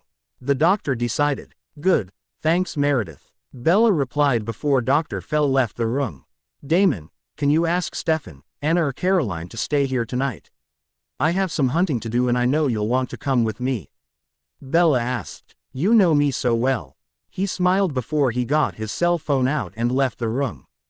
Be careful, sweet Belle. I don't want you to go risking your life for me now. I don't want us to be in a double room in here. Isabel warned her. Don't worry, Victoria and we need to have a little conversation. I don't know why she went after you, but I'll figure it out. Anna and Caroline decided on a vampire girls' night here. Damon told them when he got back in. Bella nodded and went back to the table where she pulled the Mystic Falls map and turned the crystal on top of it. Suddenly, the crystal went straight to her street and kept moving from her house to the woods in a constant speed, then it would do a wide circle in the woods, run through the next street before coming back in front of the Swan's house. They watched the crystal doing the same travel over the map for 20 minutes and it was obvious Victoria was running in a constant speed all around the place.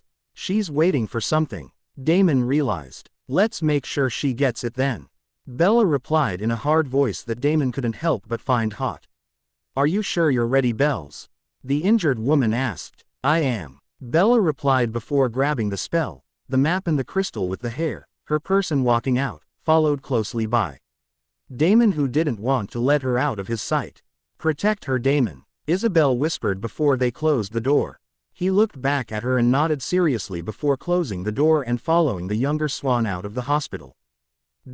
While Damon drove in the general direction of the Swan house, Bella declared, "We should go straight to the woods. I don't want to do this somewhere people could get hurt." Bella still had her super serious look and Damon really liked this second side of her. "Good idea," he replied, obeying her orders while trying to keep his thoughts off of how sexy she was now. Damon drove really fast, knowing that he'd be able to explain it to Liz if he ever got a ticket, and they arrived only 7 minutes later.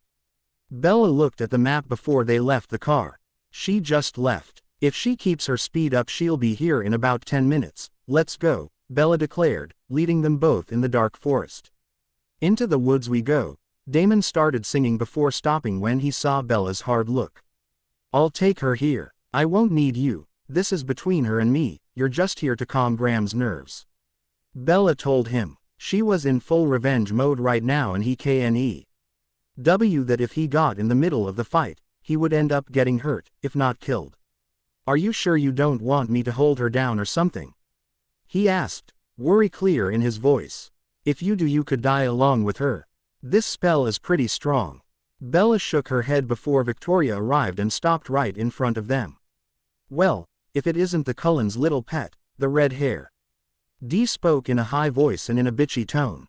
"Victoria, you and I have a score to settle," Bella replied. "Oh really? The way I see it, you took my James away from me, I take your dear grandmother away from you. An eye for an eye and all that," Victoria told her in a wicked way. "I didn't take James from you, the Cullens did. Alice saw what would happen and could have saved his life by not letting me to go to that baseball game.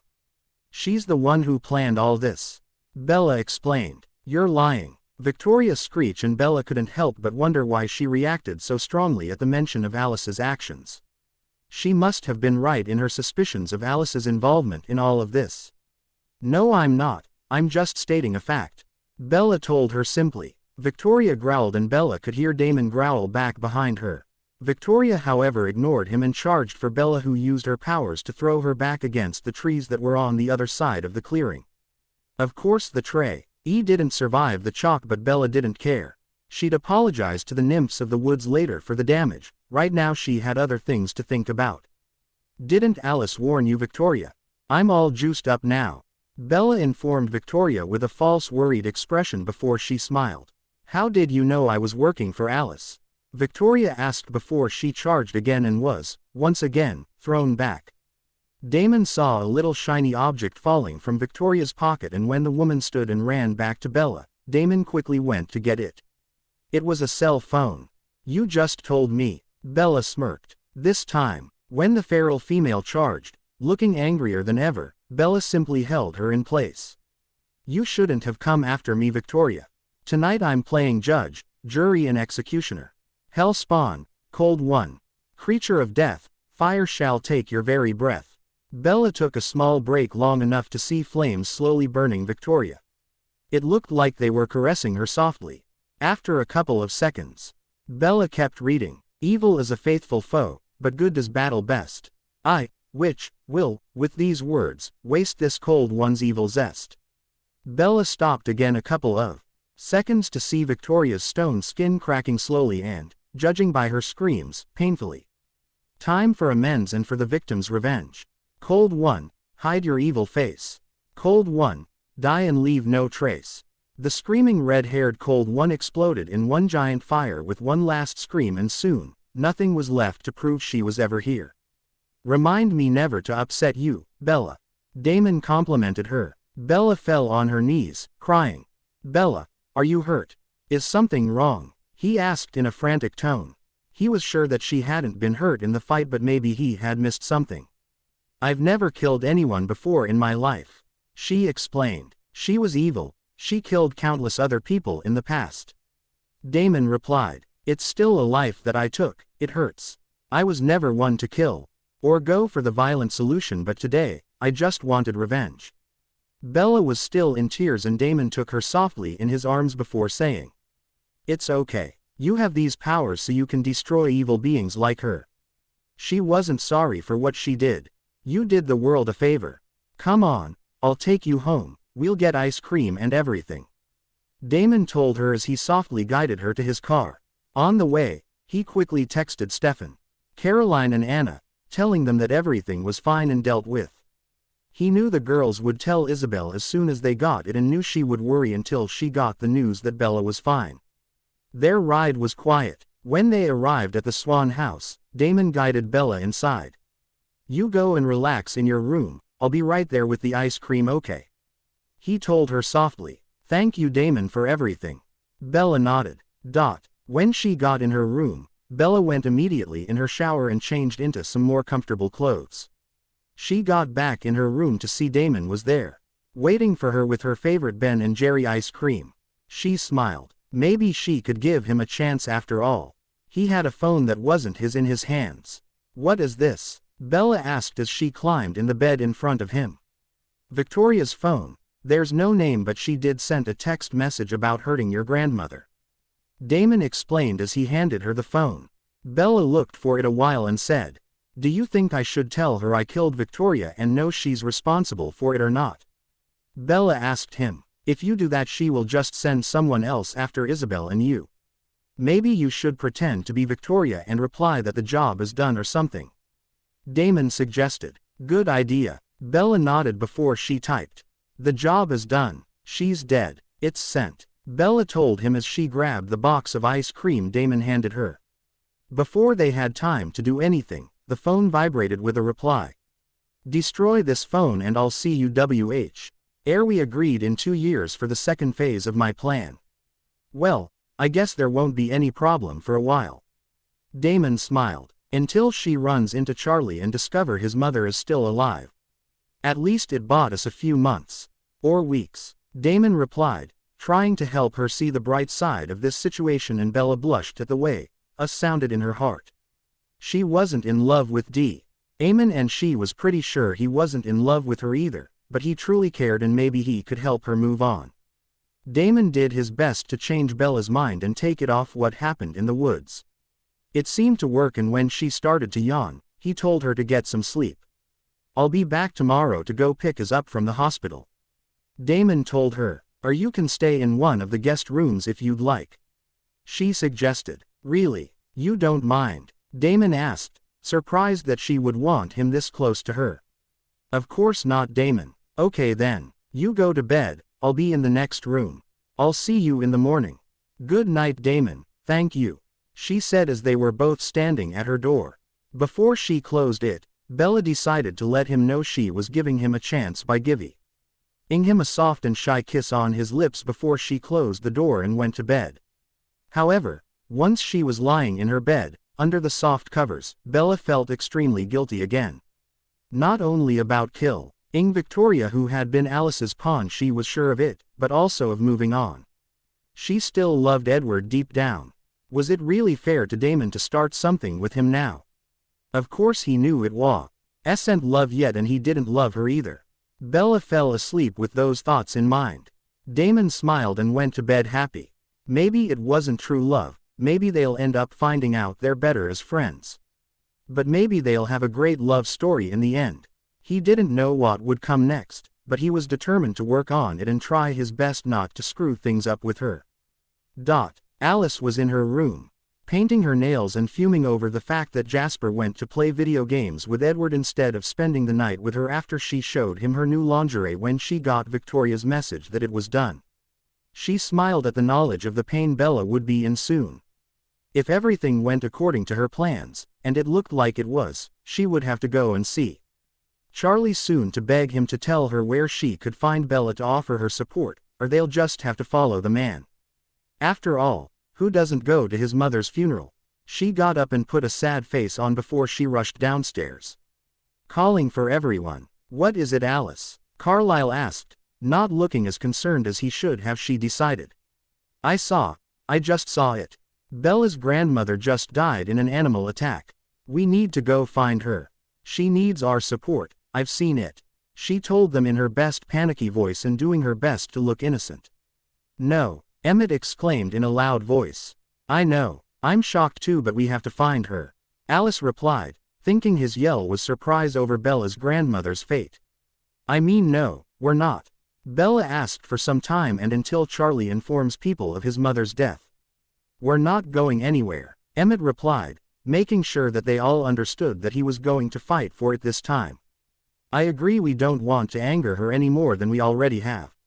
Esme agreed. But she needs us now, Alice exclaimed, insisting on the last word. Maybe Alice has a point. We can't leave Bella alone like this in a time of need. Edward pleaded. He had been especially emotional lately and didn't seem to know what to believe anymore. Deep down, he knew that there was something weird going on with Alice, but it didn't really register in his conscious mind. He knew that Alice wanted Bella as a part of their family, like he did, and at the moment, he didn't care if her plans for his love were different than his. He didn't care if Alice planned something terrible for Bella, all he wanted was her to be with him. The fact that Alice might plan to make Bella miserable didn't matter to Edward, because at least she'd be with them. Edward, she's mad at us because we didn't consider her wishes. If we want her to forgive us someday, we need to give her time. I heard Charlie telling Billy Black he told Bella we were back in Forks. She knows how to contact us if she needs us. Carlyle denied him in a soothing tone while Alice was on Edward's other side, trying to influence him while he was still vulnerable. Edward, we could go after her, just the two of us. If they don't care enough to come with us, Alice told him in her mind. Alice, stop trying to influence him. I've had enough and I know I'm not the only one. You're going too far. We are leaving Bella alone. Coming after her now would only result in her getting angry, and by the state of the house when we came back it wouldn't end well for us. Rosalie snapped in a forceful voice, pushing Alice away from Edward and soothing the vulnerable eternal teen, bringing him between Emmett and her as she did. Alice was mad but played it off as simple irritation. Nobody here knew that beside little visions of the future actually much smaller and weaker that she told her family, she had the gift of disguising her emotions and thoughts.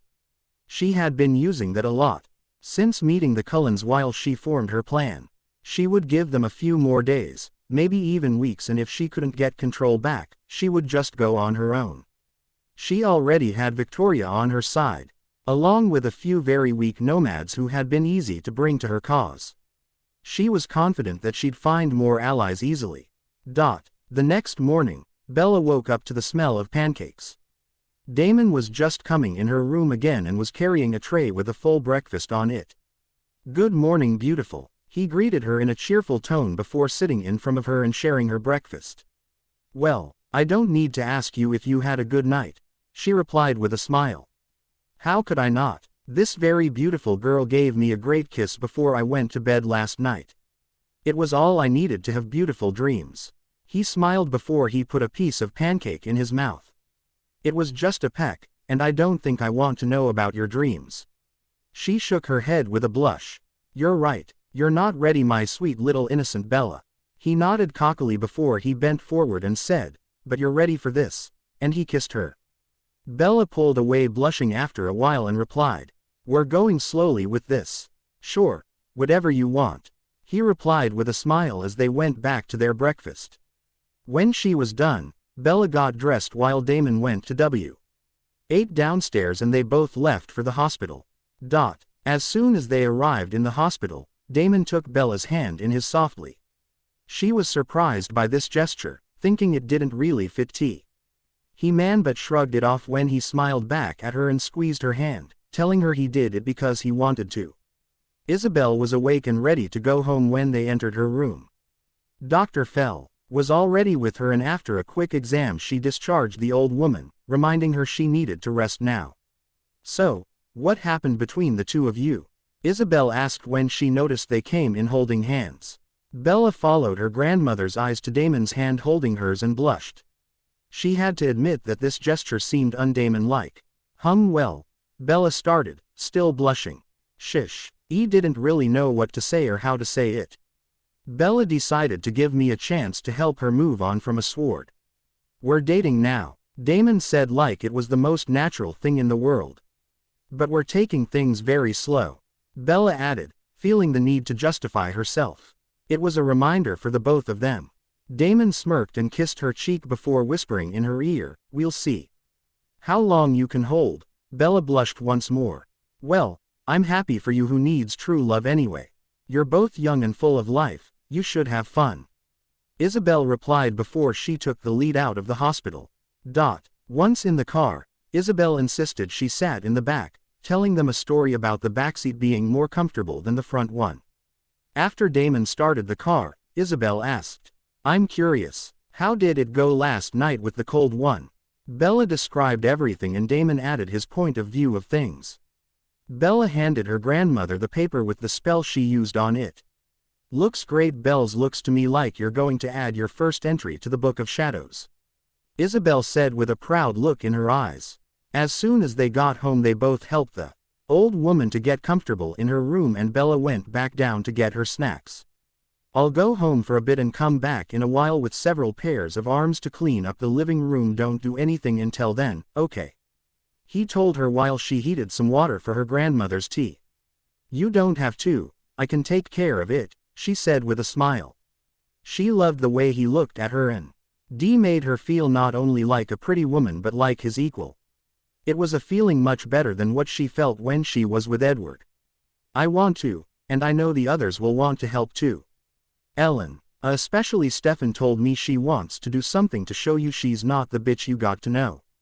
I also know that Jenna wants to thank you for convincing everyone to let her in on the secret," he replied. "Okay then, why don't we make a day out of it? You all come for lunch and we'll spend the rest of the afternoon cleaning. This way someone will always keep company to Grandma," Bella suggested as she nodded and smiled at him. "Good," he replied with a smile as he walked closer to her, trapping her between the kitchen sink and himself. "Do I get a kiss before I have to go?" he asked her. She gave him a shy smile as she looked at him from under her eyelashes and nodded. He came closer and kissed her softly at first. His hands were on her hips while hers were on his chest. Soon, she parted her lips to let his tongue inside her mouth. After a while, Damon was the one who pulled away. Bella whimpered, "Not that I'm not enjoying this, but you're the one who insists we take this slow," he reminded her with a proud smile. "Right, give me a minute to remember why that is." She chuckled. "I have to go, I'll be back soon, pretty bells," he said before he gave her yet another kiss and left the house. Also before he opened the front door, he turned her way and blew her a kiss and winked at her before he left and closed the door behind him. Bella stayed against the counter for a while, touching her lips with the tip of her fingers, thinking about the great kiss she just experienced. Edward was far away from her mind right now. She was brought back to earth by the water boiling. She prepared a tray with the tea, some cookies her grandmother loved and a few other sweets and carried the whole thing to the second floor in her grandmother's bedroom. Together, they called Charlie A.N.D. After that, Bella told her grandmother what the plan was for later, and after talking for some time she went down to the kitchen to prepare some lunch, leaving her grandmother to the reading of Bianca Swan's diary. Bella prepared a big plate of pasta with different sauces for lunch and was confident there would be enough for everyone. By the time the doorbell rang, everything was ready. The first to arrive were Stefan, Elena and Damon. Stefan went immediately upstairs to check on his goddaughter and Elena followed him, right after greeting Bella. Damon kissed his new girlfriend, went to the kitchen to put away the peach pie he had brought and came back to stand by her side. He put a hand around her waist when the doorbell rang again. This time it was Jenna, Alaric, Jeremy and Anna. Apparently, Anna and Alaric got along well and the girl lived with him now. Officially, he was her uncle. After them Caroline arrived with her mother. They were followed by Tyler and his parents. "Carol, Richard, Liz. I didn't know you were coming," Bella exclaimed. "Well, your family had always done a lot for this town and we want to help," Liz replied. "And you saved my life, Bella, the least I can do is get my hands a little dirty for you," the mayor added with a kind smile. "No offense, Carol, but I don't really picture you doing the cleaning or the heavy lifting," Damon commented. "None taken. I figured I'd find something to do," she replied with a smile. "Yeah, Mom is good to boss people around," Tyler replied as he went to join the others in the dining room. "Well, Carol could keep me company. I'm sure she'll love having a look into Bianca Swan's diary," Isabel suggested as Stefan and Elena helped her down the stairs. Oh, I'm sure she will. Bella chuckled before showing everyone to the dining room. They all ate in a convivial mood, keeping to subject that had nothing to do with the supernatural or politics. Catherine tried to come in the house again last night. Tyler informed them when they reached Desert. Really, this girl just doesn't give up. Bella shook her head. The problem is bigger than that. Mason, my younger brother, well, he triggered his curse. He said it was an accident, but, Richard started. You don't believe him? Damon asked. I spoke with a friend of his after he told me what happened. He's been dating a vampire lately. Mason's friend texted me a picture. It's definitely Catherine. That or Elena had been having lots of fun in Florida lately. The mayor explained, showing them the picture of a curly-haired Elena bending over a pool table with a sexy smirk on her face. She must think she'll be able to get inside the house once he comes back home, Carol suggested, shaking her head in disbelief. I think you're right. She wanted Richard to die in the fire with the tomb vampires. It would have been the perfect opportunity for her to push Mason back here. Since he survived, she needs another excuse to come in. Isabel guessed. I can see. Asked a spell on Mason so he doesn't love her again. Bella offered. Will it actually work? Tyler asked. Yes, it will. She did it on me. Worked like a charm. Damon replied as he put his arm around Lee's shoulders to let Tyler know that she was his. Doesn't he need to come here for that? Carol asked. Not necessarily. I could adjust the spell. All I would need is something that is his. The young witch replied. You're so good. You can do so much, I'm impressed. I guess girls can be pretty, smart and powerful. Tyler complimented her with a flirty smile, getting a glare from Damon and an eye roll from his parents. They finished their lunch, and while everyone was cleaning, Bella quickly went upstairs to see what she could do to help Mason.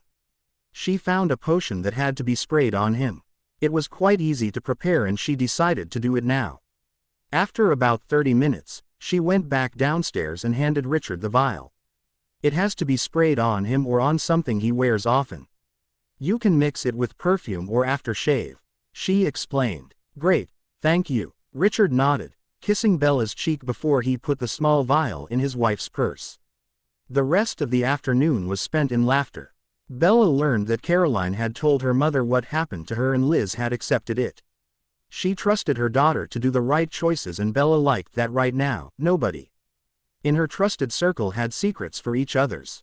She also learned some surprising and shocking news about Liz and Charlie dating back in high school. Can you believe it, Bella? We could have been sisters. Caroline squealed when she learned the story Liz was saying. It's weird thinking of my dad with someone, even with my mother I've never seen them very lovey-dovey, Bella answered. He never dated after your mother left? Liz asked. No, never. I always thought he just never got over her, or that he simply wasn't interested. We don't really talk about this kind of things. I even considered him being gay at some point. Bella replied, frowning at the idea of her father sharing his love life with her. They weren't a couple of Gilmore Girls, neither of them were, and speaking about Matt. Ers of the heart was painful and uncomfortable for the both of them. The rest of the afternoon went by without any problems. They all had fun, and in the end, only the boys were working, cleaning up and putting things right downstairs, because all the girls were upstairs with Isabel, discussing the journal of Bianca Swan and all the secrets and tips she gave. It was a side of history they didn't know, and they liked reading about it. So, what happened to her? Elena asked. She was hanged along with the other courtesans during the Great Inquisition. Isabel replied. Why didn't she use her powers to free herself? Caroline asked. Because it was a very public execution, and using magic would have exposed the supernatural world to a lot of people. She had to die, for the greater good. If she had exposed herself, a lot of other people would have been killed because of her. Isabel explained. In the end, after everyone left, Stefan stayed with Isabel to keep her company while Damon took Bella out on a date. He was determined to do this right and to show her he could be a perfect gentleman. Alice was hiding outside of Charlie's house and was mad. She just overheard a phone call from Bella, who was telling him the old woman was out of the hospital and doing perfectly fine. She needed that old woman dead in order for her plan to work. Concentrating, she smiled when she got a vision about a vampire that would be perfect for the job. After a while, she got all the information she wanted. Taking out her cell phone, she dialed the number she saw. "Who is this?" A feminine voice answered after the first ring. "My name is Alice. You don't know me, but I know everything about you." "Well, maybe not everything, but enough to know we have common goals. We need to talk." "How do I know I can trust you?" the pretty voice asked. "I know you want Elena Gilbert dealt with. I know you want your freedom from Klaus. If you do this one little thing for me, I'll make sure you're safe from Klaus, from everyone. You can do that." The voice sounded doubtful, yet hopeful. "Yes, I most definitely can. I'm a very powerful cold one. I can do a lot of things." Alice replied confidently. "What can I do for you then, Alice?" The voice replied. "Katerina, this is the beginning of a very beautiful friendship, I can see it. We need to meet, it will be best. In 2 days, I'll send you the location by text message later." Alice said before she hung up. Things just looked up again. From her hotel room in Mystic Falls, Catherine grinned.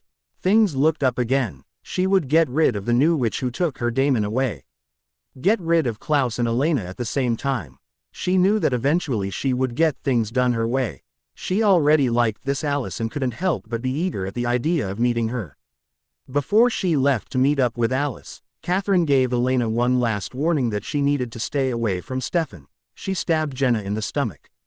Well, she compelled Jenna to stab herself in the stomach, but the result was the same in the end. Elena felt guilty and someone close to her was hurt. She was actually quite proud of the result since she was now witnessing a heartbreaking breakup. If she still had this kind of emotions, she would cry too. Actually, Damon and Bella, who were witnessing everything, had teary eyes. Who knew Damon could be this emotional? It had been surprisingly easy to sneak into the house and to switch Jenna's vervain tea and perfume for something else. It was their own fault for not revoking her invitation in the first place.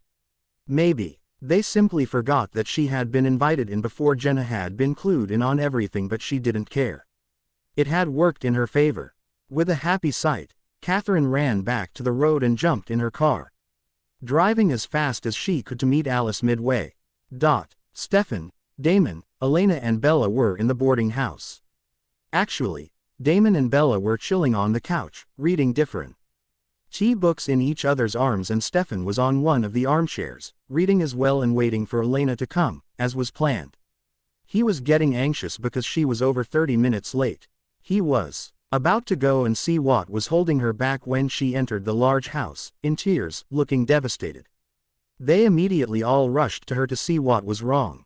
She managed, between sobs, to tell them that Jenna was just admitted in the hospital and that it was a message from Catherine, one last warning before she killed someone important to Elena. Elena was crying and having a hard time doing what she thought was right given the circumstances, breaking up with Stefan to protect what was left of her family. "We tried, Stefan, we tried to fool her, and Jenna almost died for it. I can't lose anyone else. I can't go to any more funerals." Elena was in tears and looked hopeless, like Catherine had burned every last bit of hope she had left in her for the future. Right now she reminded Bella of how she felt when Edward left her, and she was feeling very sympathetic toward the human doppelganger. "Maybe we could try a spell or something," Stefan pleaded in a desperate tone, looking just as destroyed as Elena. He said that, looking at Bella, and before Bella could nod her agreement, Elena shook her head. "No, no more magic, no more spells. I'm tired of having to fight constantly to have a semblance of a normal life. I'm just tired, Stefan." Elena was so sad she had a hard time standing. Bella rushed to Elena's side and held her up.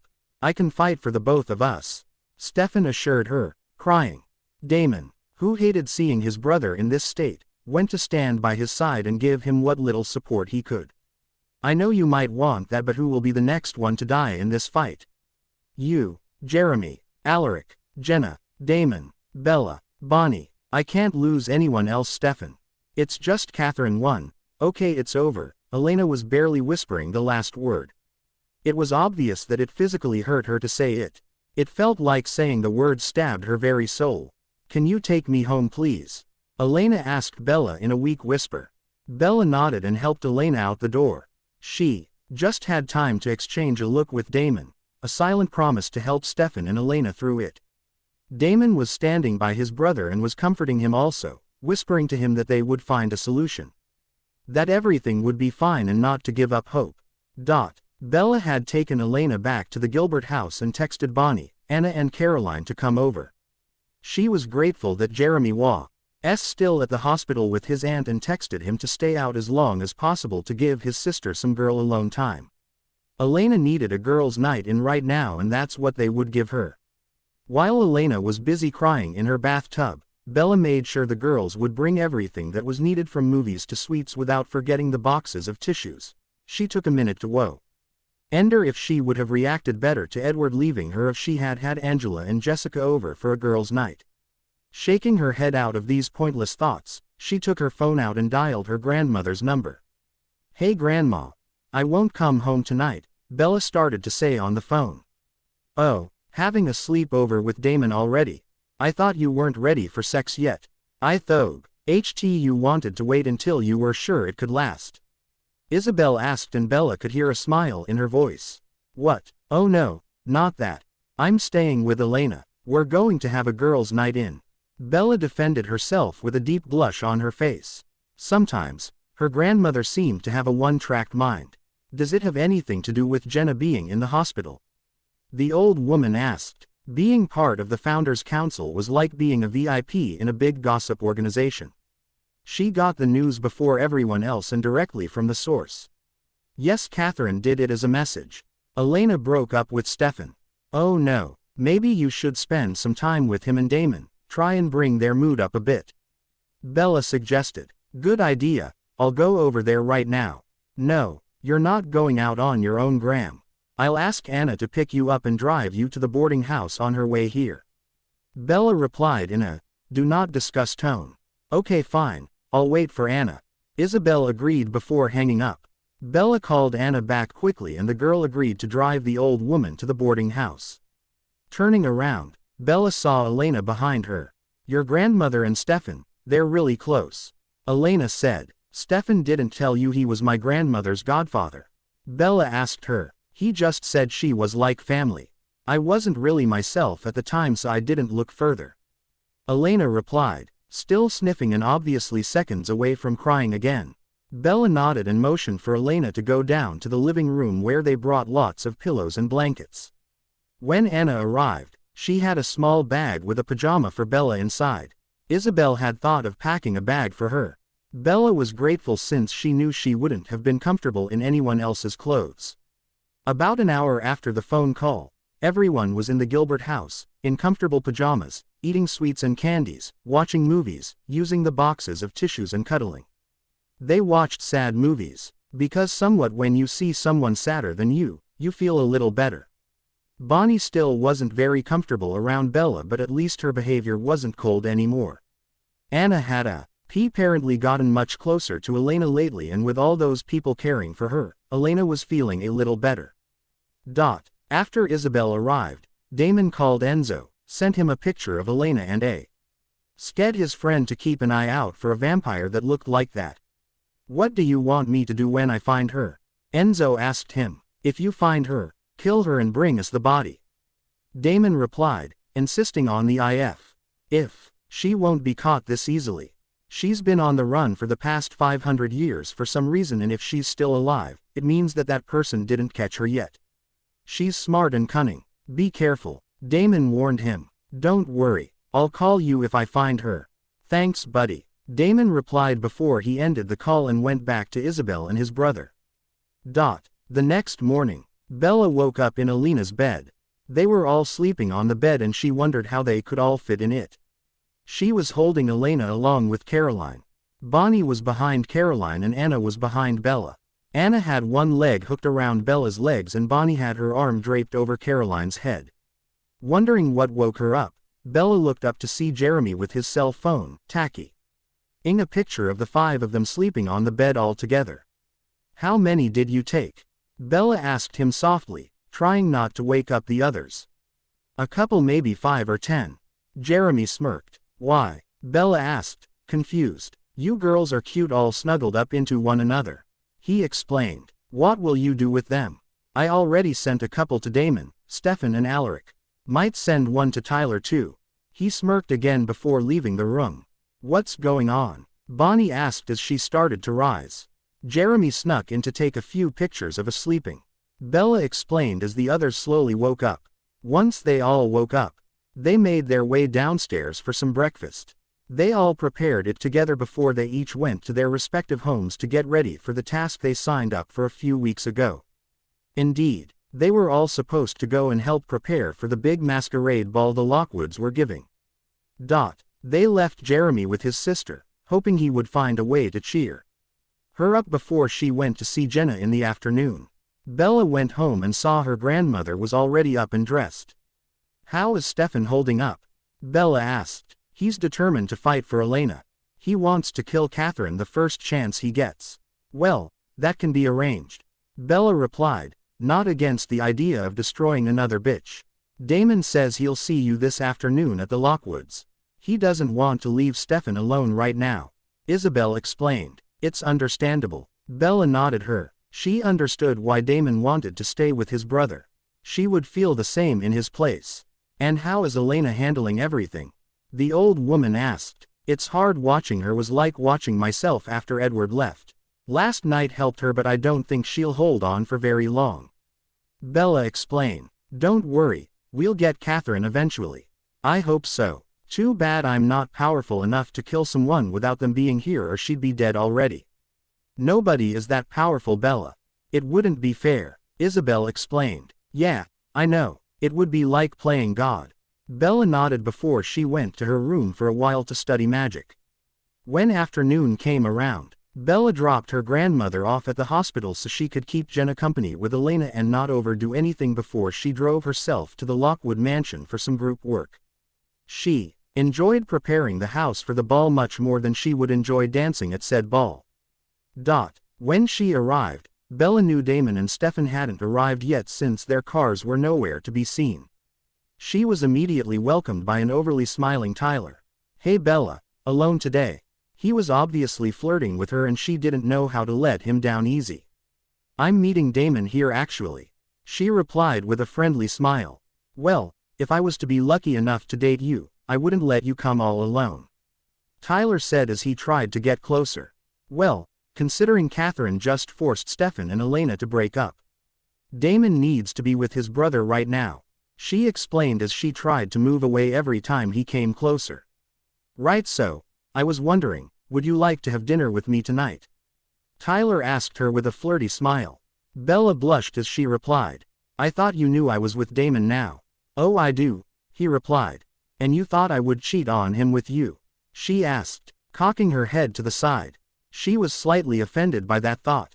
Did she look like that kind of girl? It's just dinner, Bella. Why do you insist so much if it's just dinner? She asked him curiously. Because we could see how well we'd work together.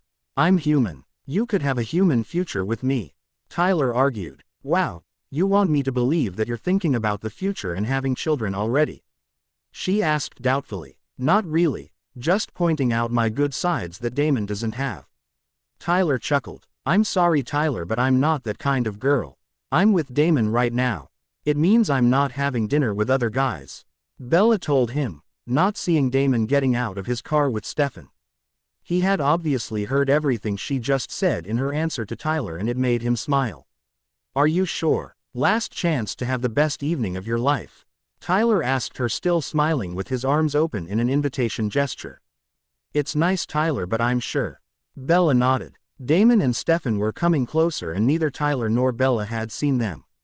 I'll ask you again when you break up with him, Tyler promised her before turning around and walking back to the stand he was working on before coming to greet Bella. Well, I don't know if I should be glad my girlfriend didn't agree to go out with another guy or be offended that said guy implied we would break up soon, Damon said, surprising Bella who hadn't seen him. She jumped around and blushed. You should definitely be happy that I chose to stay with you when I have so many other options, Bella replied as they kissed hello. He knew about Jacob and the boys in Forks who had liked her and often teased her about it. Right, I might need to have a talk with Tyler later though, Damon saw it as Stefan rolled his eyes behind his brother. They all knew what have a talk meant. Or you could buy Bella a t-shirt that says, Damon's girl, or something. Stefan suggested with humor. Please, don't let it go, it's fine, Bella assured her boyfriend as he put his arm around her waist. It's good for a girl's ego to be flirted on once in a while. That's what Lexi said anyway, Stefan added. When did she ever say that? Damon asked curiously. When Bella summoned her spirit to talk to me. She told me that she was happy in the spirit world, a lot of cute boys and all that. She even reunited with an old flame of hers. She told me she was being flirted on by others and that it was good for a girl's ego. Stefan explained to them. Just like that she brought this information on. Sounds to me like she was bragging. Damon replied before Bella elbowed him. Not at all. It came in the conversation after I told her how you were already flirting hard with Bella. Stefan replied. You did tell us what the two of you talked about, Damon said, curious about what the dead blonde had shared with Stefan. She told me she really did forgive you. She wanted both of us to know it so we could finish healing our relationship. She knew that she was partly responsible for what happened. Stefan replied. Well, that was nice of her. Bella exclaimed. Don't act like you didn't summon her for that purpose. Stefan chuckled as Bella kept her face as innocent as possible. What else did she tell you, brother? Damon asked his little brother, curious. He always liked to know everything. Information was power. Any kind of information was power. I don't think I'll tell you what else she said. Some of it is private, some of it won't interest you, most of it will stay between Lexi and I. Stefan added with a smile as they arrived where Carol was dispatching the work to be done. Damon, Bella, Stefan. I'm glad you're here. Bella, do you think you could help Caroline with the masks? Boys, I need one of you to help Tyler and another one to go help set the lights. She dispatched. I'll go with Tyler, Stefan decided quickly before he left. Bella chuckled and quickly explained to Carol why. They didn't need Damon getting in a fight with Tyler now. Well, Tyler has been speaking a lot about you. I can talk to him if you'd like. She asked. Don't worry, I will be all right. I can handle it, Bella replied as Damon pressed her tighter to his side in a possessive manner. Well, okay then, but come to me if it becomes too much. Carol made Bella promise before she directed someone else in the right direction. Well, you heard the woman play nice, Damon. Bella added. Of course I will. You know me. Have dinner with me tonight? He asked with his trademark smirk she got to know. Okay then, but be good. She agreed before they exchanged a quick kiss and went on their way to work on preparing the giant house for the big ball that made every girl dream of the perfect date. The afternoon went by pretty fast. Bella had fun with Caroline and the blonde vampire made fun of her when she was told how Tyler flirted earlier. Maybe you should give someone else a chance, you with Damon if you're not even in love with each other. Caroline asked Bella as Anna came with more supplies for the masks. I think that we're good for each other. We're helping each other move on. Bella explained. You think. You shouldn't have to think in a relationship, you should just feel. Caroline said as rolled her eyes. So he's your rebound and you're his? Anna asked. I guess you could say it like this, yes. Bella replied with a quick nod. What happens when he gets tired of being a nice boy that behaves and wants to start having sex when you're not ready to? Caroline asked. Listen, Caroline, I know you don't like him, mainly because of how he treated you when he first got back to town, but now that he's relieved of his love for Catherine and of the pain it brought him, he is different. Bella replied. You can believe it all you want, Bella. I won't change my mind that Damon is going to end up hurting you one way or another. Caroline assured her witch friend. I've known Damon a long time and I have to agree with Bella on this. He does look different, but there is also the saying that a leopard doesn't change his dots for stripes or something, Anna commented. Quietly as they all kept working on the masks. Stefan was doing his best to work with Tyler while keeping his eyes out for Damon. He knew that even if his brother wasn't in love with Bella, he cared for her enough to be possessive of her. He knew Damon didn't like the idea of Tyler trying to get Bella out on a date with him. However, Damon seemed to keep his promise to Bella and played nice the whole afternoon long. Which surprised Stefan and gave him some hope for the future. Everything was calm and pretty peaceful until Tyler and Damon were the only one available to help carry a big ancient table. Although they didn't fight or hit each other openly, the table seemed to bump on their stomachs or their legs a lot. when Bella walked by and reminded them to play nice while Carol told them. The table was an antique and they had to be careful not to break it. They finally stopped behaving like children. They both calmed down a bit and went back to work on different sides of the house, ignoring each other not to upset Bella. The rest of the afternoon went by calmly and without incident, and soon Damon and Bella were having dinner together at the grill. After that, they took a walk under the stars. "So you're going to the masquerade ball?" Bella asked Damon, trying to hint that he hadn't asked her yet. While she never really cared for fancy ball gowns, high heels and dancing, are spending the entire day decorating and hearing Caroline and Anna talk about the magic of it all, she couldn't help but want it. To have this one princess experience. "Of course I'm going. We're going together, right?" he replied, confused. "Well, you never did ask me to go with you," Bella replied in an innocent tone. "We're dating. I didn't know I had to ask you. I assumed it was part of the deal." Damon shrugged his shoulders carelessly. "Part of the deal?" Bella stopped walking and looked back at him in shock. What did I say? When you date someone you go to things like that with them. It's the natural way things work." Damon replied. "Well, as long as you don't ask the girl, she's free to think you're not going with her and to consider other options." Bella replied. If Damon didn't see her point of view soon, she'd consider asking Tyler, just to show Damon that she was fine on her own and that he shouldn't take her for granted this soon. "And who would you go with?" "I'm your boyfriend," Damon snapped. "I could always find someone. Tyler would be more than happy to ditch whoever he is taking to go with me. Stefan is free all of a sudden and we both know that he'll want Obi at the ball to keep an eye on things," Bella stated as Damon started to growl. "Don't mention that boy. Why don't you want to go with me?" Damon asked in an angry tone. "I never said I didn't want to go with you.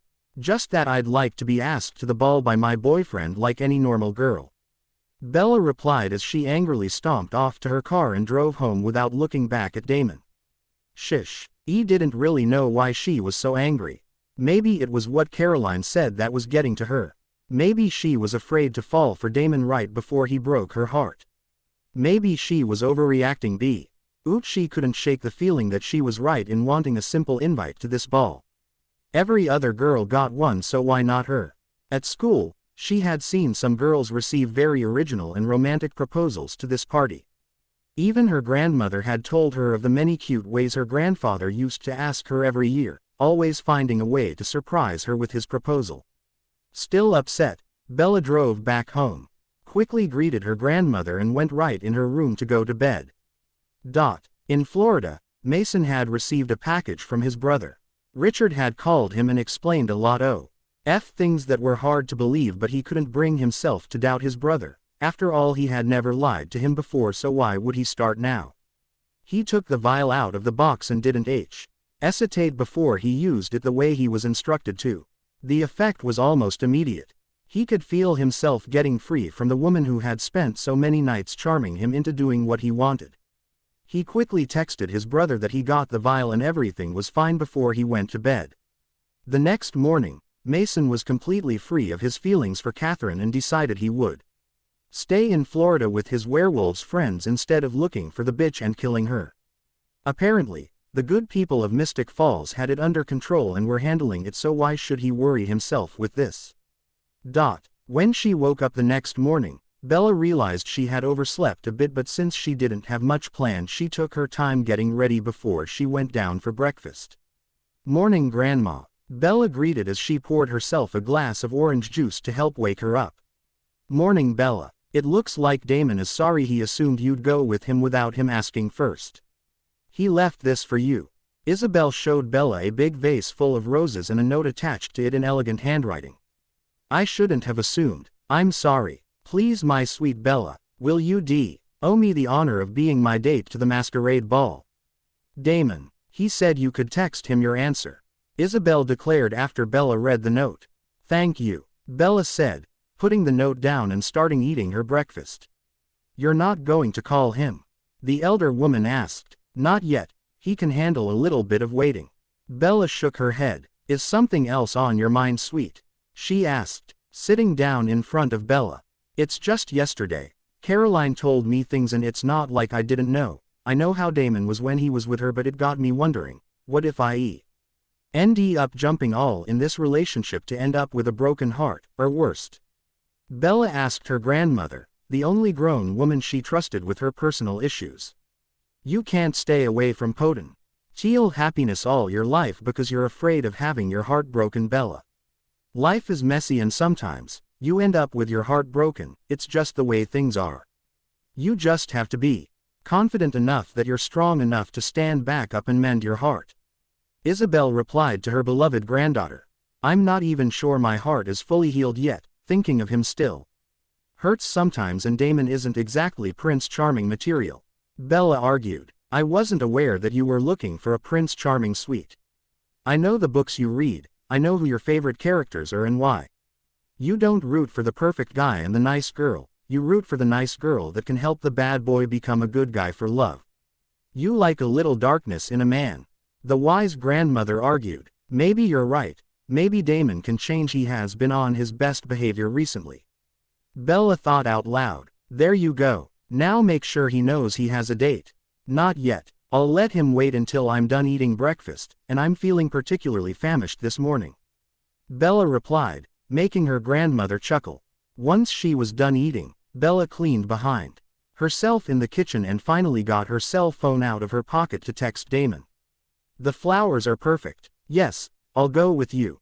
Apparently Damon was waiting by his phone for her answer because a few seconds later she got a reply. I'll pick you up around 7 p.m. Stefan is coming with us. Bella smiled and finished her breakfast before she went in the garden for a while to help her grandma. Her taking care of the herbs and everything. She still had a lot to learn. I have a bad feeling about tonight, Grandma. Catherine is going to be there and she knows we'll try to hurt her. She has to have a backup plan. According to what I know of her, it's totally her style. Bella told her grandmother. What do you think she'll do? The old woman asked. I don't know. She knows we want to protect Elena. If I was in her place I'd get a witch to link me and Elena so everything that happens to me also happens to her. Bella replied. You may be right. We know Catherine has a way of getting witches to work for her. Maybe you should cast a protective spell on Elena, just in case. Not a bad idea. Will you be okay here alone for a while? I should go up and work on it now. Bella asked. Cons. RNED for her still recovering grandmother. Of course I'll be fine. Go. Isabel nodded before Bella kissed her cheek and went up to her magic room to prepare things for the evening to come. While in there, she called Elena and asked her to come by really quick so she could protect her in case Catherine tried something, and Elena happily agreed. Catherine had just gotten back to her hotel room in Mystic Falls and was choosing a dress to impersonate Elena at the masquerade ball. She was smiling. She had everything under control. Lucy, a Bennett which she knew was in the next room, getting ready also, and everything was ready for the first phase of her new plan. Not feeling the dresses she had gotten, Catherine turned around to the bag Alice had given her the previous afternoon after their meeting. The girl was good. The dress was perfect. Smiling again, Catherine remembered their meeting. Just like Alice had said, it was the beginning of a very beautiful friendship.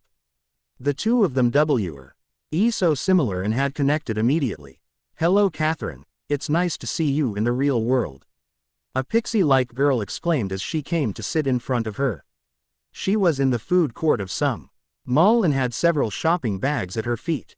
Alice, I presume? Catherine asked. Alice nodded and they both proceeded to get to know each other for the next couple of hours while shopping some more. It was actually fun and both of them enjoyed having a friend they didn't have to manipulate. So, what do you want me to do for you exactly? Catherine asked after they left Victoria's Secrets with their arms full of bags. I need you to kill Isabel Swan and make a spectacle out of it. Bella needs to find her grandmother dead. Alice replied. I suppose I can't kill Bella too. She stole my Damon. Catherine complained when Alice shook her head no. Don't worry, when I'm done with Bella she'll be broken and you'll be able to have your fun with her. Alice replied, already liking Catherine a lot. When do I need to do it? The Petrova vampire asked. As soon as possible. I can't have Bella being this happy and confident for too long. It would ruin everything I've worked for during the past century. Alice replied. I'll get on it right after the ball. Catherine decided. Make sure it's messy. Bella needs to be a complete shock. Alice added as they entered a shoe store. After that, Alice shared most of her plan with Catherine, a sign she trusted her greatly. It was like they had always been meant to meet, always been meant to work together on this specific project and many more future ones. In exchange, Catherine had told her more about what she wanted to do, how she managed to break Elena and Stefan up, and how she would do more damage to the town that had been built where Klaus was born so long ago. Don't worry, I'll make sure to get Klaus off your back. When everything is dealt with, the two of us will be unstoppable. Alice exclaimed cheerfully. They spent some more time together, prepared a few emergency plans and went on their separate ways. They would stay in touch all the time now. They had common goals and a budding friendship to grow. Shaking her memories off, Catherine slipped Alice's dress on and worked on straightening her hair to look like Elena's. Bella was done with her preparations for the evening. She was showered, had a small bag packed with enchanted crystals to create a cage around Catherine, as well as a few spell-breaking spells that would be useful to free Elena from possible manipulation. Bella asked Elena to stay home and make sure she was with Jenna and Alaric until they got Catherine. This way, if something happened, they would be able to text Bella right away and inform her of it. The protection spell she had placed on the human doppelganger should be enough to prevent Catherine from using her, but she could never be too sure. Maybe Catherine would be prepared for her as well and have another plan set. Bella was about to get out of her towel to put her dress on when Bonnie walked into her bedroom. I don't know about you, Bonnie, but where I come from, we knock on a door before barging in, especially if the person you imposing on is powerful enough to end you. Bella exclaimed. Your grandmother let me in. She said to go on up. Bonnie replied, looking angry and ready for a fight. Still, you should have knocked on my bedroom door. What do you want? Bella replied, guessing this wasn't a social call. I want you to give me my powers back. It's been several weeks now and you have no right to keep them from me. It's my birthright. Bonnie snapped. And you thought coming here out of the blue and rudely demanding them was the right way to convince me you were deserving of them? Bella replied, getting angry too. You had no right to take them away from me. Bonnie repeated as she pointed an accusing finger at Bella. Newsflash, Bonnie, if the power that be didn't want me to take your powers, they would have found a way to give them back to you already, but they didn't, so it's proof that they agree with me. Bella replied in a raised voice. All she wanted was to be able to get ready for her first ball, and Bonnie was ruining everything for her. I don't believe you. You just want to be the most powerful. You actually think that you were more powerful than I am. Your kind of witch is weak, Bonnie. Deal with it. Bella snapped with an amused smile. I want my powers back. Bonnie demanded as she tried to slap Bella, who, in turn, used her power to push her back a couple of steps. Why? What is it you need them for? Bella asked. I will get my powers back, you know. You won't be able to keep them from me for long. They're mine, Bonnie said, ignoring Bella's question. I will keep them from you until you start acting like a grown-up. Great power means great responsibilities, and you weren't up to them. You need to understand that everything isn't always black or white. I said it already in WILL say it again. Not every vampire is bad, just like not every witch is good. Bella said. Is it a confession? Bonnie asked Bella, who jumped back in surprise. I've saved you all already. I'm doing my best to protect your best friend. How can you think that I'm evil? Get out of my house right now, Bonnie Bennett, and don't come back near me until you want to apologize and make up for the bad things that you've done. Bella raged as she used her power to throw Bonnie out of her room and closed the door. She heard the young girl getting up and storming out of the house, slamming the front door on her way out. Everything all right, Bella? Isabel yelled from downstairs. Yes, Grams, now it is. Bella replied, when she saw that she only had 15 minutes left to get ready before Damon came to pick her up. Bella took several big calming breaths and finished getting ready, doing her best to try and forget about Bonnie and her careless accusations. Damon arrived to pick her up right on time, and he had to explain why she was running late. Of course he was mad at Bonnie too and wanted to punish her, but Bella told him not to do anything. Stefan had decided he would stay with Isabel instead of going to the ball. He trusted Anna and Damon to help Bella take care of Catherine, and he didn't feel like going there without Elena on his arm. Bella and Damon arrived at the Lockwoods and did the round, saying hello to other council members and friend of theirs, before they went to set everything upstairs. Bella created a small cage inside the room and left just one crystal to complete it. Anne, or Caroline would lure Catherine in it and close the cage before warning Damon and Bella it was ready. Care to dance, lovely Bella? Damon asked the girl he was lucky enough to have on his arm. I don't know if that's such a good idea. I start dancing and people could end up dying. Bella smiled. You're not that clumsy. Yes, I am. I won't let you fall, he promised her. Nodding, she handed him her hand and accepted his offer to dance. From the corner of their eyes, they could see Catherine, impersonating Elena of course, talking with a scared-looking Caroline. Everything is going perfectly according to our plans, Damon whispered in Bella's ear. For once, Bella replied as they watched the two vampires going upstairs and being followed by Anna. Let's go, Damon told her, keeping her hand in his and guiding her to the room they prepared away from the dance.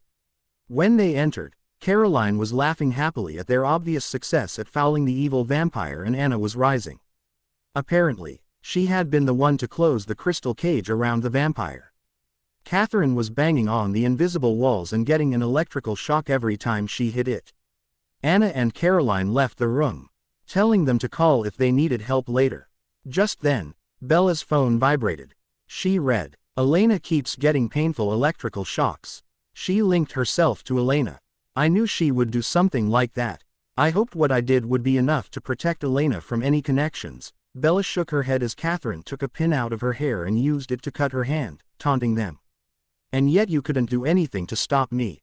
Catherine replied confidently. Oh, I am capable of stopping you. I wasn't sure how you'd link yourself, so I couldn't protect Elena against Everett. But I am more than capable to stop this. Bella replied before she took a piece of paper out of her purse and read, on Elena a spell was cast, now make it past. Remove it now, don't ask me how. Damon, ask Alaric how Elena is now. Bella asked right after she read the spell. They waited a few minutes, Catherine still banging angrily against the invisible wall, getting hurt every time she touched it. She's fine, she's not hurting anymore, Damon replied after his phone vibrated. Catherine hissed with anger and snapped. You don't think this is my last resort, right? I hope you know that I have a plan B. And a plan C. I am very resourceful and have an entire alphabet of backup plans. Catherine informed them just as Damon fell to the floor holding his head. Like I said, plan B, Doreen concluded as a woman entered the room. Lucy, right on time as usual, Catherine added. Bella used her powers and threw the other witch against the wall, losing her hold on Damon, so he was able to stand back up again. You're a witch, a real one, Lucy realized as she stood up. Yes, I suggest you leave before I have to hurt you, Bella offered the witch who had just hurt Damon. I can't, I gave Catherine my word I'd help her. I don't have a choice. The witch shook her head, obviously torn. Bella noticed that she didn't really look very sorry and that Catherine looked too smug about it. Fine, as you wish. Take her back. Take her away. Remove her now. Don't let her stay. I call on the spirits to help undo and send her off to Ouagadougou. Immediately light appeared all around a scared-looking Lucy and surrounded her. She disappeared with them, leaving nothing behind. Ouagadougou. Why did you send her there? Damon asked as Catherine was yelling her rage. It had to rhyme with undo. Bella justified herself before she turned around to Catherine. How do we deal with her now? I can stake her, Damon asked. No, we don't. If Klaus comes in town for Elena, we'll be able to make a deal if we have Catherine to trade in. Bella explained. No, everything but that, please. Catherine looked desperate, but Bella didn't care. She went to her bag and took out a powder she had mixed earlier. Opened the bottle and blew it all on the Petrova's face. Catherine coughed a bit before she dropped to the ground, asleep.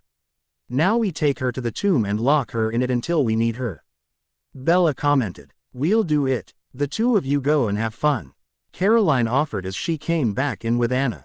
I thought the two of you had gone back to the party, Damon said. Nah, we stayed around in case you needed us, Anna replied. The two girls jumped out the window with an unconscious Catherine and rushed to the tomb. While they did that, Bella and Damon went back to the party, sending everyone messages that Catherine was dealt with and that they didn't have to worry about her anymore. As soon as she got the message that Catherine was in the tomb, Elena took her car and rushed to the Swan house where she knew Stefan was spending his evening with Isabel. She wanted to get back together with him. It had only been a few days, but she missed him, and now that the main threat was taken care of, she was free to get back together with her love.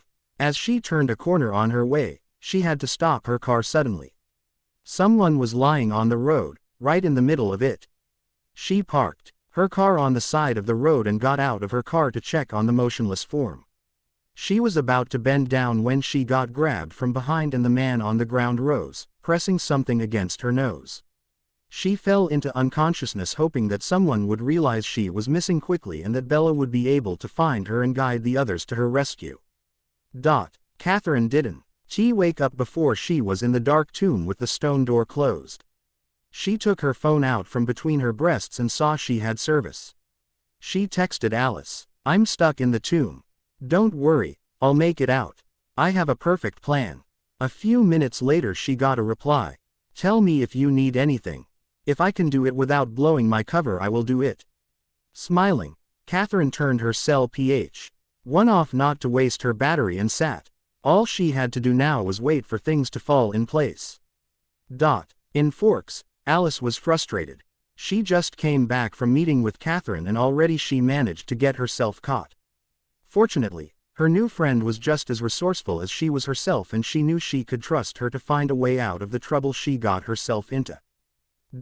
As Damon drove Bella back to her place, they passed a car parked on the side of the road in a place where there was no parking spaces and no reason to stop. "Isn't that Elena's car?" Bella asked. "Yes, it is. What is she doing here? Why is the door opened?" Damon asked as they parked on the side of the road. They checked around the car and found nothing, so Damon went to check around but didn't find any trace either. While he was looking around the area, Bella called Alaric, who informed her Elena went to see Stefan. They were all worried and Bella drove Elena's car back to her place while Damon drove his. They were met by Stefan. "Please tell me Elena is with you," Damon pleaded with his little brother. "No, of course not. Why? Why do you have her car? What's going on?" Stefan asked frantically. "I think Elena got kidnapped," Bella darkly announced before they all went inside the house. Once they were all inside the house, Bella got to her room to change quickly into something more comfortable. Eamon changed out of his tux too and took clothes that used to belong to Bella's grandfather. When they got back downstairs, Bella had a map and a crystal, along with a picture of Elena. "You're going to try and locate her with this?" Isabel asked. "Yes, it's worked before. I've never used it, but I know that I can use it without a problem," Bella replied. She was confident that she could find Elena, especially since the girl still had Bella's protection spell on her. Her powers will help her locate the girl who had her magic on her. Just then, someone knocked at the door and Isabel went to open it. It was Jeremy, Anna, Alaric and Jenna. Alaric and Jeremy helped Jenna to the couch and they all sat down around the living room, waiting for Bella to find something. They were all worried, but Jenna was the one who worried the most. She felt like she had failed her role as Elena's guardian, and it took Isabel, Stefan and Alaric over 30 minutes to calm her down and reassure her. Anna simply stayed by Jenna's side, knowing that in this mess, the best she could do to help was to offer her unwavering silent support. "She's still on the move," Bella announced as she showed them the crystal's moves on the map. It was slowly following a road and they knew that they were still in a car, getting to the location of their lair. Bella just hoped that it would be something isolated, easily accessible and with limited exit point to facilitate their retrieval of Elena. "What do we do then?" Jeremy asked. "You don't do anything. You stay here and wait for us to bring her back," Damon decided, trying to be the responsible one to impress Bella. "It's my sister we're talking about. I'm coming," Jeremy protested. "She would want you to be safe, Jeremy," Stefan told him softly. "Anna, you're going to stay here and protect Grandma. Damon, Stefan and I are going after Elena and her kidnappers," Bella decided in a hard tone. Right now, as she got ready, she reminded Damon of the night she killed Victoria. He didn't want to contradict her when she was in one of those moods, so they did as she said and let her take charge. She grabbed the map and the crystal to keep watch on where Elena was. Before she left the house, Bella rushed to her magic room and grabbed a bag she had prepared in case of an emergency like this one. It contained the basic necessities of potions and spells, just in case. Since Stefan and Damon's cars were too small to transport them all, Alaric let them take his. Bella's car, which was pretty recent, was big enough to seat the four of them on the way home, but she was almost out of gas and she didn't want to waste time by stopping anywhere. Alaric's car was large enough and had a tank full of gas. It was also loaded with anti-vampire weapons. After a while in the car, Bella said, "They just stopped." She showed them where and Damon took a shortcut he knew that wasn't on the map. They arrived hours later in front of a very old house that seemed to have been abandoned by humans a long time ago. Elena had just woken up and she was lying on the sofa of a room she had never seen before. Before getting up she looked around and when she didn't see anyone, she sat up. She tried to stand up but her head was spinning and she fell right back to the soft and dusty furniture. The dust her fall created made her sneeze. "Oh, the human doppelganger is awake." A young-looking man exclaimed cheerfully as he entered the room. "Who are you? What do you want? Where are we?" Elena asked, scared. "So many questions, what makes you think we will answer them?" Wong, and asked in a harsh tone as she entered the room too. "My God, she looks just like Catherine," the man commented, and by the look on his face, Elena could tell that they both had a history with her Evie. Doppelganger, and though she'd probably be able to manipulate the man into letting her go, she knew the woman wouldn't be so easily swayed. "But I'm not. My name is Elena, I'm not." "Shut up. You speak when I tell you to speak," the woman snapped as she slapped Elena hard across the face. The human girl fell on the hard floor and knocked her head pretty hard. "You don't need to be so hard on her, Rose. It's not her fault she looks like Catherine. She's not responsible for Catherine's mistakes and betrayals." The man added softly, "I don't care, Trevor. Don't talk to her either. Your affection for the other one got us into this mess. I refuse to let you mess this up for me. I want to be free, I'm tired of running," Rose ordered, informing Elena that she might be able to get somewhere if she had the opportunity to be alone with this Trevor. "Did you contact Elijah? Is he coming?" Trevor asked Rose in a low voice, thinking Elena couldn't hear them. By his tone, Elena could tell that whoever this Elijah was, he scared them both and that she, too, should be afraid. She didn't know why or from where, but the name Elijah seemed familiar to her. She had heard it before but she couldn't remember where or what it was about. "Yes, he's coming. He should be here any minute now," the woman replied just when someone knocked on a door somewhere in the house. "It's him." Trevor looked even more afraid and Elena could remember where she heard the name before. It was back when she was possessed by the dark spirit and Bella had explained to them who the original family was. The ritual, her death. Now she wasn't scared, she was terrified. She was in a terrified trance-like state when Rose came back with a tall and handsome man. She watched without being able to move as he told Rose she was foe Rgiven, and as he moved toward Trevor and beheaded him in the sweep of one hand. She saw him coming closer without being able to do or say anything. A member of the original family was here to collect her. She was going to die without being able to say goodbye to Stefan or her family. Elijah was speaking, maybe to her, she didn't know, she didn't care. She was going to die either way, she could feel it. Suddenly Elena was able to go out of her trance when a loud bang could be heard upstairs. Soon Damon and Stefan blurred in front of them as Rose flew into the wall across the room. Damon rushed to hold her by the throat against the wall while Stefan stood next to Bella in front of the original vampire. "Who are you? Do you know who I am?" Elijah asked in a superior tone. "I'm guessing you're one of the originals if you want Elena." Stefan replied. "Ah yes, and you are Stefan Salvatore. You have a history with my family, even if my dear brother made you forget. I'd like to keep you alive.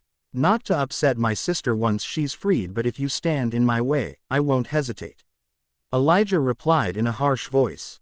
Bella then used her power to throw Elijah across the room while Stefan gathered Elena in his arms and fed her a bit of his blood so she could heal.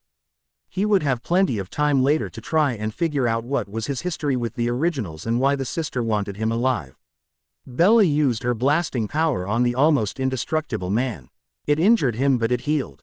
She knew that this wouldn't kill him or cause him any kind of semi-lasting injuries, she just wanted him to understand who he was dealing with and to guess that she could do much more to hurt him. "What are you?" Elijah asked her with a look full of admiration. "I'm a witch. A real one, unlike your moth. Who was only a powerless slave of nature. And a bitch, but that's only a personal opinion." Bella replied. She had stopped trying to explode him. Now it was time to make a deal with him. "What is your role here?" he asked. "My role is to make sure innocents don't get hurt. Elena is an innocent, so I'm protecting her. I won't let anyone break the curse if it means her dying. But if you ask your other Cole, he will tell you everything about my family. He's the one who informed my ancestors about yours after all." Bella informed him. "My brother Cole always did have a soft spot for the fairest gender, especially the powerful ones." "I'm Elijah," he replied with a nod, softening his stance. "I figured you were. According to what Cole told my ancestor, Mikhail is older, Klaus is blonde, Finn is tall, with dark hair but daggered, and I think it's safe to say that you aren't Rebecca." Bella replied with a small smile. Elijah chuckled, amused. Damon did too. His girl was hot. "And what's your name?" the original vampire asked. "I'm Bella Swan." "Ah yes, the Swans. My brother Cole was quite taken with your ancestors. He loves the fairer gender and fell quite a few times for you Swan girls. If he hasn't daggered right now, I'm pretty sure he would love you too." Elijah explained. "She's taken," Damon growled, still pinning Rose to the wall. "If your goal is to prevent my brother from breaking the curse, then we have a common goal," Elijah told Bella peacefully. He was speaking only to Bella, like she was the only one worthy of his attention in this house, and this was infuriating Damon, who squeezed Rose's throat harder. "How do you think of doing this?" Bella asked him. "During the ritual, when he's in the process of changing, my brother will be vulnerable. A witch, the servant of nature kind, with enough power will be able to stop him, and I will be able to rip his heart out," Elijah explained, not capable of taking his eyes off Bella. "Is that before or after he drains Elena of her blood?" Bella asked him as Elena flinched. "I see your ancestors were able to take full advantage of the famous pillow talk." Bella blushed, thinking of the journal of Bianca Swan that must have been used to get those information. "You didn't answer her question," Stefan reminded him, still confused about the comment about him knowing Klaus. "Back when Katerina was human and supposed to be part of the same ritual, I acquired an elixir that has the property of bringing a human back to life," Elijah explained. "This elixir is 500 years old at best. How can you know it's still going to work?" Damon asked. "Bringing people back from the dead has heavy consequences, dangerous consequences," Bella replied before she added, "No. We need another solution." "What do you suggest?" Elijah asked her curiously. "I managed to create a spell to kill a cold one. I've seen hundreds of different curses in my family's book of shadows. I can find something to deal with him when the time comes." "Why do you want to kill your brother though? Isn't family above all one of your siblings' motto?" Bella asked him. "Niklaus took away my whole family. I want revenge. You said they were daggered. It and they aren't dead, and that there's still hope to find them. Your brother doesn't have to die. And you think you can find them?" "Yes," Bella answered with all the confidence she could find. "What do you want in exchange?" Elijah asked, still impressed by this young woman's beauty and power. "You don't harm any of us. Elena doesn't get sacrificed. If your brother comes to town, you stand by us and help us protect her. You let me try to negotiate with him before anything else happens." Bella decided when she saw that Elijah wasn't going to speak with the Salvatore brothers. "I can agree to these terms." Elijah smiled softly at the young woman in front of him. If he had a soft spot for Petrova doppelgangers, this Swan witch could very easily erase it all. He felt some sort of familiarity round her, and even though he couldn't understand where it came from or what it was, he knew, deep down, that trusting her was for the best. "Do I have your word?" Bella asked him, remembering reading in the book how they respected their word. "You do. Do I have your word that you'll help me find my family, no matter what?" he asked her, looking at her in the eyes. I give you my word that I will help you find your family as soon as Elena is safe. Bella replied, seeing Stefan and Damon nodding from the corner of her eyes. Very well then, I think I'll find you all back in Mystic Falls in a few days. Miss Swan, it has been a real pleasure discussing with you. I hope you give me this opportunity again soon. Elijah declared before he kissed Bella's hand, surprising her and making Damon growl. Goodbye, Elijah. Bella nodded before Elijah disappeared in super speed from the room and the house. Bella shook her head, like she would to come back to reality, and looked around. Damon wasn't holding Rose anymore, and when she realized it was her chance to escape, Rose ran out before Bella could throw her around some more. You let her escape, Bella exclaimed at Damon. Sorry, I was too busy watching my girlfriend flirt with an original vampire. Damon replied with a glare. I got what we wanted, didn't I? And we weren't flirting, we were simply conversing politely. I get that it happens to you on so few occasions that you can barely recognize it when you see it, but this was simply two people talking politely. Maybe if you talked more often with girls that don't have names that can also stand as a spice like paprika or cinnamon, and who had an occupation that didn't require for them to take their clothes off, then you'd have recognized that this discussion was simply an open and furry NDLY talk to find an agreement that suited the two of us. Bella snapped with an angry voice, not happy with Rose's escape. Maybe you weren't flirting, but he was, and you didn't even think of putting him back in his place. Damon yelled, ignoring her comments. I had other things in mind, like making sure everyone I care about, which includes you as well so far by the way, would escape this encounter safe and sound. Why did you let that vampire run? We should have killed her. Bella yelled back. Her name is Rose, Elena added in a shy voice. Thanks, Elena. Now that I know her name, I will be able to track her and kill her. Bella decided. She seemed sorry. She already lost a friend to it. Maybe we should just leave her alone. Stefan suggested to Bella, pointing to the beheaded vampire on the floor. It doesn't excuse what she did. Look at Elena. She can barely stand on her own and has bruises already forming around her neck. Bella snapped. I fed her my blood, they're fading. Stefan added. Let's go home. You and Elena need some sleep. Damon announced in a tight voice. Yes, I'll be stronger to kill this Rose the next time I see her. Bella nodded in a stubborn voice, barely looking at Damon on the way to the car. The road back to Mystic Falls was silent and a bit tensed. Elena was in the back seat in Stefan's arms, and Bella was in the front seat, looking outside. Damon and her hadn't spoken a word to each other yet, and Damon understood she was mad. He had no right to accuse her of anything when she had saved their asses, but he couldn't help but feel threatened by the other men who would love to have Bella in their arms and would also be much better for her than he was. He wasn't sure he understood why she was so mad about Rose, but her comment about him and his previous relationships had hurt his pride a bit, though, deep down, he knew that she was right too. He didn't know if he was ready to talk to her yet. They were both very angry with each other, and some time might be for the best. As soon as she arrived back home, Bella left the car without a word and went inside, told her grandmother what happened quickly, and went to bed. You're going to need to apologize to her, you know that. Right? Stefan asked Damon after they had dropped Elena home. Yes, I know. Later, he replied. Once home, he'd call Enzo and talk with his old friend, trying to calm down a bit and to keep him updated about what was happening in this small town. Maybe his friend would have some perspective on everything and be able to clear Damon's mind, or maybe he was close enough. They'd be able to meet up in a bar and spend their night drinking everything they could find. Elijah had collected his belonging and was on his way to Mystic Falls. He wanted to see the youngest Swan. He needed to see her. He had reserved a room in a local hotel and was soon on his way.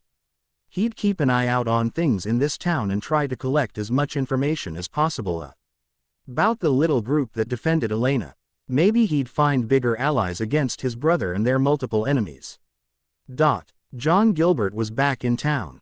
Elena couldn't believe it. Almost a week after she had been kidnapped, things slowly went back to normal between Stefan and her, and Bella and Damon. Actually, she could tell that Bella and Damon hadn't really talked things out since he let Rose Scape, but she knew that they were both willing to ignore it for now, and this was enough to bring back peace among their little group. Things would be fine as long as Rose didn't come to town and as low. As nobody brought the subject back up. Ignorance was bliss. Anyway, Elena was happy in her actual life until she opened the front door to find John Gilbert on the other side of it. "John, what are you doing here?" Elena asked as Jenna, Jeremy and Alaric walked in the hallway to see what was going on. "I'm your father, Elena. You have to call me Dad," John demanded before he even thought of greeting her. "My father died in a car crash. What do you want?" Elena asked stubbornly, trying to remain as calm and unaffected by his presence as she could. "It's my home as much as yours," he replied, acting his way inside and closing the front door behind him. "No, it isn't. It's Jeremy's and Elena's. As their guardian, it's mine too, but it isn't yours," Jenna told him. "Actually, it's going to be soon. I'm back for good. I'm going to run for mayor and become the head of the Founders Council like I wanted before your little witch interrupted me. Oh, and I want custody of Elena. She's my daughter after all. It's only justice that I got to raise her the way I want her to be raised. Clearly you have a much too lazy authority. I have enough evidence against you, Jenna, to make sure you lose both of their custody to me," John declared with an infuriating smirk. Elena was so shocked by what he just said that she froze. She knew there was arguing around her, the raising voices were deafening her. And she felt her brother leading her upstairs, but she was in another world. If John got custody of her, she would end up locked away from her friends and family. She'd probably end up being brainwashed to hate all things supernatural. She'd be unable to see Stefan or Caroline or Bonnie ever again. Who knew? He might turn her into someone who'd try and kill them someday. She had to do something to stop it, but she was unable to think clearly or even to move around. After a while, she could hear Bella. Apparently, Jeremy had called her and asked her to come help. Elena was grateful. Bella's voice reached her and brought her out of her bubble. "Don't worry, Elena, we'll take care of everything. I'll spell John. Don't worry, you're not going anywhere with him," Bella reassured her before she left. Elena with Stefan, who hugged her close to him, letting her know that he wasn't going anywhere. Bella walked back downstairs and found herself standing in front of John Gilbert. She had to resist the urge to throw him across the room and through the window. He was still human and she had to concentrate on that fact, not to hurt him. She didn't want to end up in jail because she attacked a human. Thoughts, beliefs, ideas, truths, images. All this you hold onto tightly. What I know mention you will release. You never wanted to come back to Mystic Falls. You will go back where you came from and never come back again. You never wanted to take Mayor Lockwood's position. You respect him way too much for that. You never wanted to be head of the Founders Council. Why would you want that, after all? You don't believe in the supernatural. Elena is your daughter and you only want what's best for her, and you know that what's best for her is to stay in the safe custody of Jenna, in Mystic Falls. You'll never try to take her away again, but you will help her pay for college or anything else she might need, because you love her. Now leave and never come back unless your daughter calls you back here," Bella told him as soon as she entered the room, looking John Gilbert in the eyes and working her magic. "Well, this was fast," Damon commented after John closed the front door behind him. "I couldn't help it. His presence irritates me," Bella replied shyly. "I love how you can attack someone older and stronger than you 1 minute and blush shyly the next." Jeremy chuckled. "Yes, Bella never ceased to amaze me," Damon replied as he wrapped his arms around her waist and kissed her neck softly. "Nice touch though," reminding him to pay for whatever Elena might need. Jenna chuckled. "Well, you never know what life will throw your way in this town. This way she's covered." Bella shrugged her shoulders. She and Damon had reconciled only the previous day when Damon had pulled it together and came to see Bella and apologized for overreacting. He had waited a couple of days to see if Bella would ease his pride and come to him first, but when she hadn't, he hadn't been able to stay away and had gone to her himself. He didn't want to lose her over something so stupid. Of course they had seen each other before that in the week, but Bella and ignored him until he had pulled it together. In front of others, it had looked like everything was fine, but they hadn't talked about anything until Damon admitted that he had overreacted. He still had a hard time understanding why Bella was so mad at him for letting Rose go. He didn't really believe that she had a real supernatural bad feeling about the older vampire, but he ignored it, figuring that this would, too, go away at some point.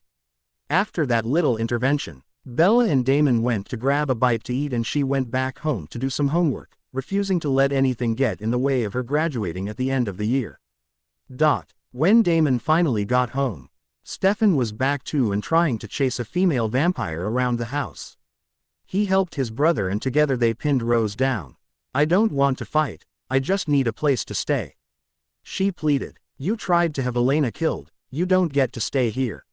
Stefan snapped. "I just wanted to be free. I was tired of running. All I wanted was a second chance." Rose pleaded. "Why did you come here then?" Damon asked. Lunch with Bella had been a bit tensed and he just wanted some calm and quiet, maybe something fun. He wanted to keep Bella in his life, he liked her and she was powerful and fun, but he couldn't help but want more out of their relationship. He wasn't used to staying without having sex for so long. "For the past 500 years Trevor was all I knew. Now that he's dead I have nowhere to go. I figured you might need help with protecting Elena," Rose explained. Stefan was about to tell her to leave when Damon said, "You can stay in one of the spare bedrooms. Upstairs, but one problem and we kill you," Damon told her, ignoring his brother's revolted look. Bella was about to start her history homework when she realized the last time she worked on them he was at the boarding house when Stefan had explained some events to her and she had left it there. Sighting, she grabbed her car keys and went to get it. When she arrived at her boyfriend's house, the front door was wide open. She walked in and was shocked to hear Damon telling Rose she could stay in their house. "Are you kidding me? You're inviting her to stay here?" Bella asked as she used her power to throw Rose away from her. The female got up and stayed away, silently. Bella could tell that the sudden shy act was just that, an act, but obviously Damon was oblivious to it, especially NCE. The older vampire was now hiding behind him. "Come on Bella, everyone deserves a second chance," Damon told his girlfriend, who used her powers to fly her books to her. "You're defending her. She almost killed Elena," Bella snapped, glaring. "Come on, you're the one who told me everyone deserved a second chance," Damon repeated, exasperated. "Fine, I won't kill her yet, but listen to me carefully Damon. I don't want to see her, ever. I'm not coming here as long as she lives in this house.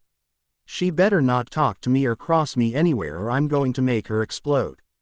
If she sees me on the street, she better change her direction before I see her, or else." Bella yelled before she turned around and went back to her car. "I'm sorry for the trouble I caused," Rose said to Damon, and Stefan could tell that she wasn't sincere. The vampire had an hidden agenda and he was already planning on keeping an eye on her. "Don't worry, Bella will get over it." Damon shook his head as he showed the newcomer to her bedroom. Stefan, however, knew that Bella wouldn't calm down anytime soon. Just like him, she knew that Rose would bring them trouble and that she had something planned. Elijah Cross. Bella a few times around town and realized that things were tensed between her and Damon. After investigation he learned that Rose had come to town and found refuge at the Salvatore boarding house. Elijah smirked when he witnessed Damon pleading Bella to make a daylight ring for the woman. "No, Damon, I don't like her and she's trouble. The only daylight anything she's getting from me is the real kind. The kind that will turn her to the pile of ashes she's supposed to be.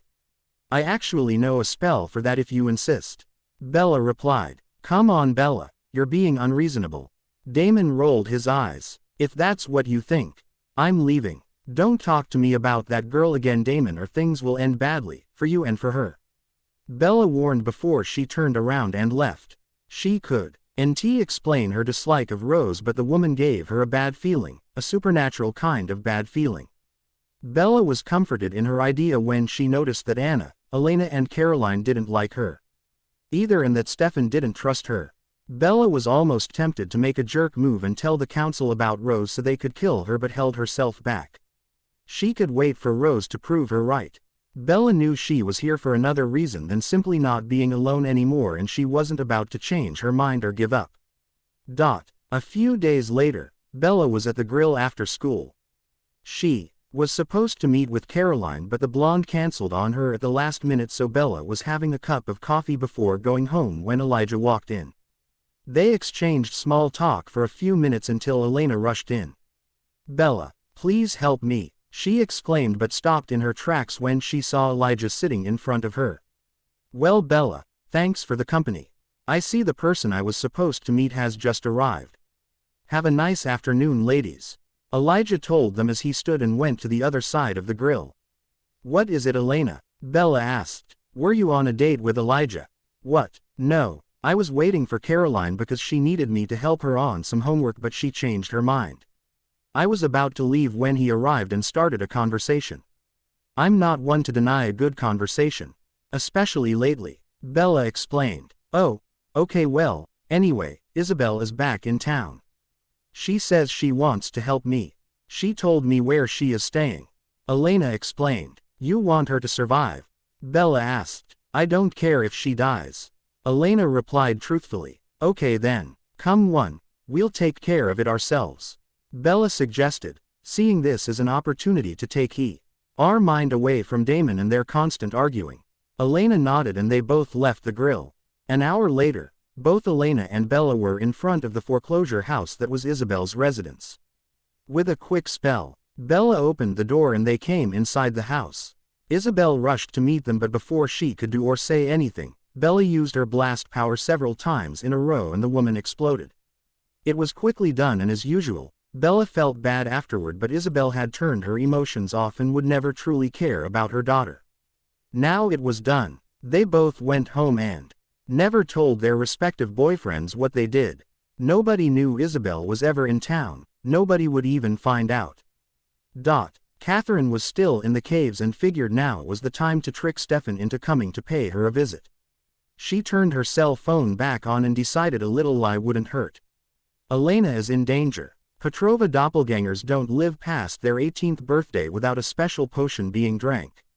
Cat, I don't believe you. Too bad. You're the one risking your girlfriend's life. Catherine smirked and turned her cell phone off before putting it back between her breasts. She was getting tired and very thirsty. She needed out of the tomb now. All she had to drink was a couple of small mice and a lost bat. It hadn't been enough and had been very disgusting. She didn't care. Now how Stefan could manage to drink so much animal blood for so long. Stefan dropped his phone on the living room table. He tried calling Catherine back, but he couldn't reach her. Could he take the risk of not believing it? Could he wait until Damon came back from his date with Bella?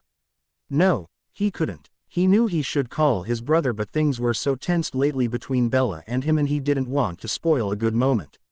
He knew Rose was in the house and couldn't follow him because of the sun. "Rose, tell Damon I'm going to the tomb," he yelled before he rushed out, leaving the front door wide open behind him. When he opened the tomb's door, Catherine was waiting for him on the other side. "Well, hello lover," she greeted him in a weak but still taunting voice. "What is this you were talking about?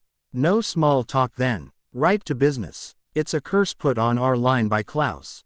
This way if a doppelganger escaped him she would pay with her life," Catherine explained, lying through her teeth.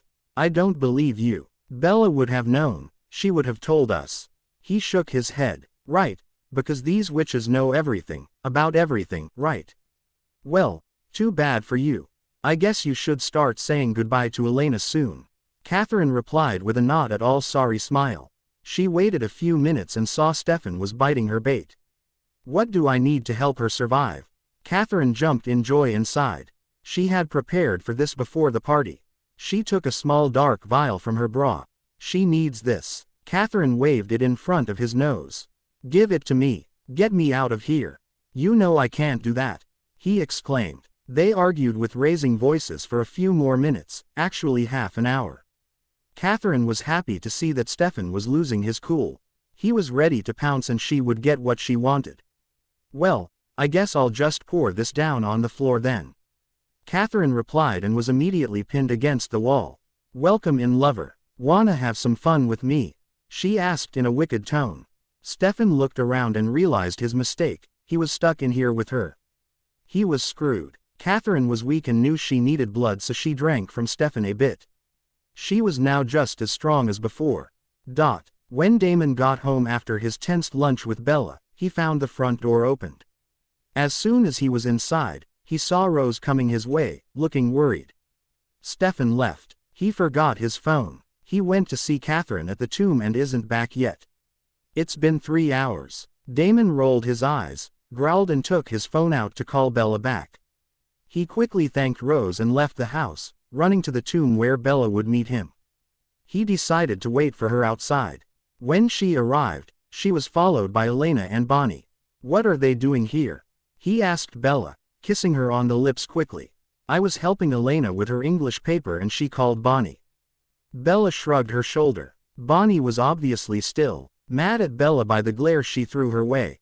"If Bella give me back my powers, I'll be about to get Stefan out," Bonnie said arrogantly. "Please. Last time it took you and your grandmother channeling the power of the moon and she died. You couldn't do it by yourself." Bella rolled her eyes. Bonnie glared at Bella for the dark reminder while the witch followed her boyfriend down the stairs. When they arrived, Stefan was waiting at the door with Catherine. Damon immediately started to yell at his brother. Stefan took it all in, knowing he had been stupid. Of course, if there was a curse on Elena, Bella would have known. Yes, he had been an idiot to let her get to him like that. "I can get him out, but Catherine would be able to leave also. I can't keep her inside while I free him," Bella whispered to Damon. "Fine, just get them out then." Damon nodded. Bonnie huffed in annoyance, turned around and left. She preferred walking the whole way back to her house rather than see Bella save the day once more. "Okay, this is to create a door, but it should work here.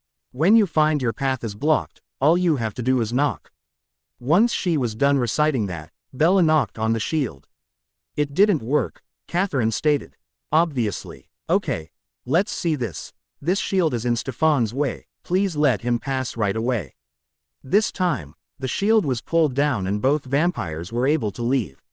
Of course, Catherine left the tomb in a hurry, without taking the risk of being caught once more, and they couldn't do anything about it. "Thanks, I managed to steal her necklace.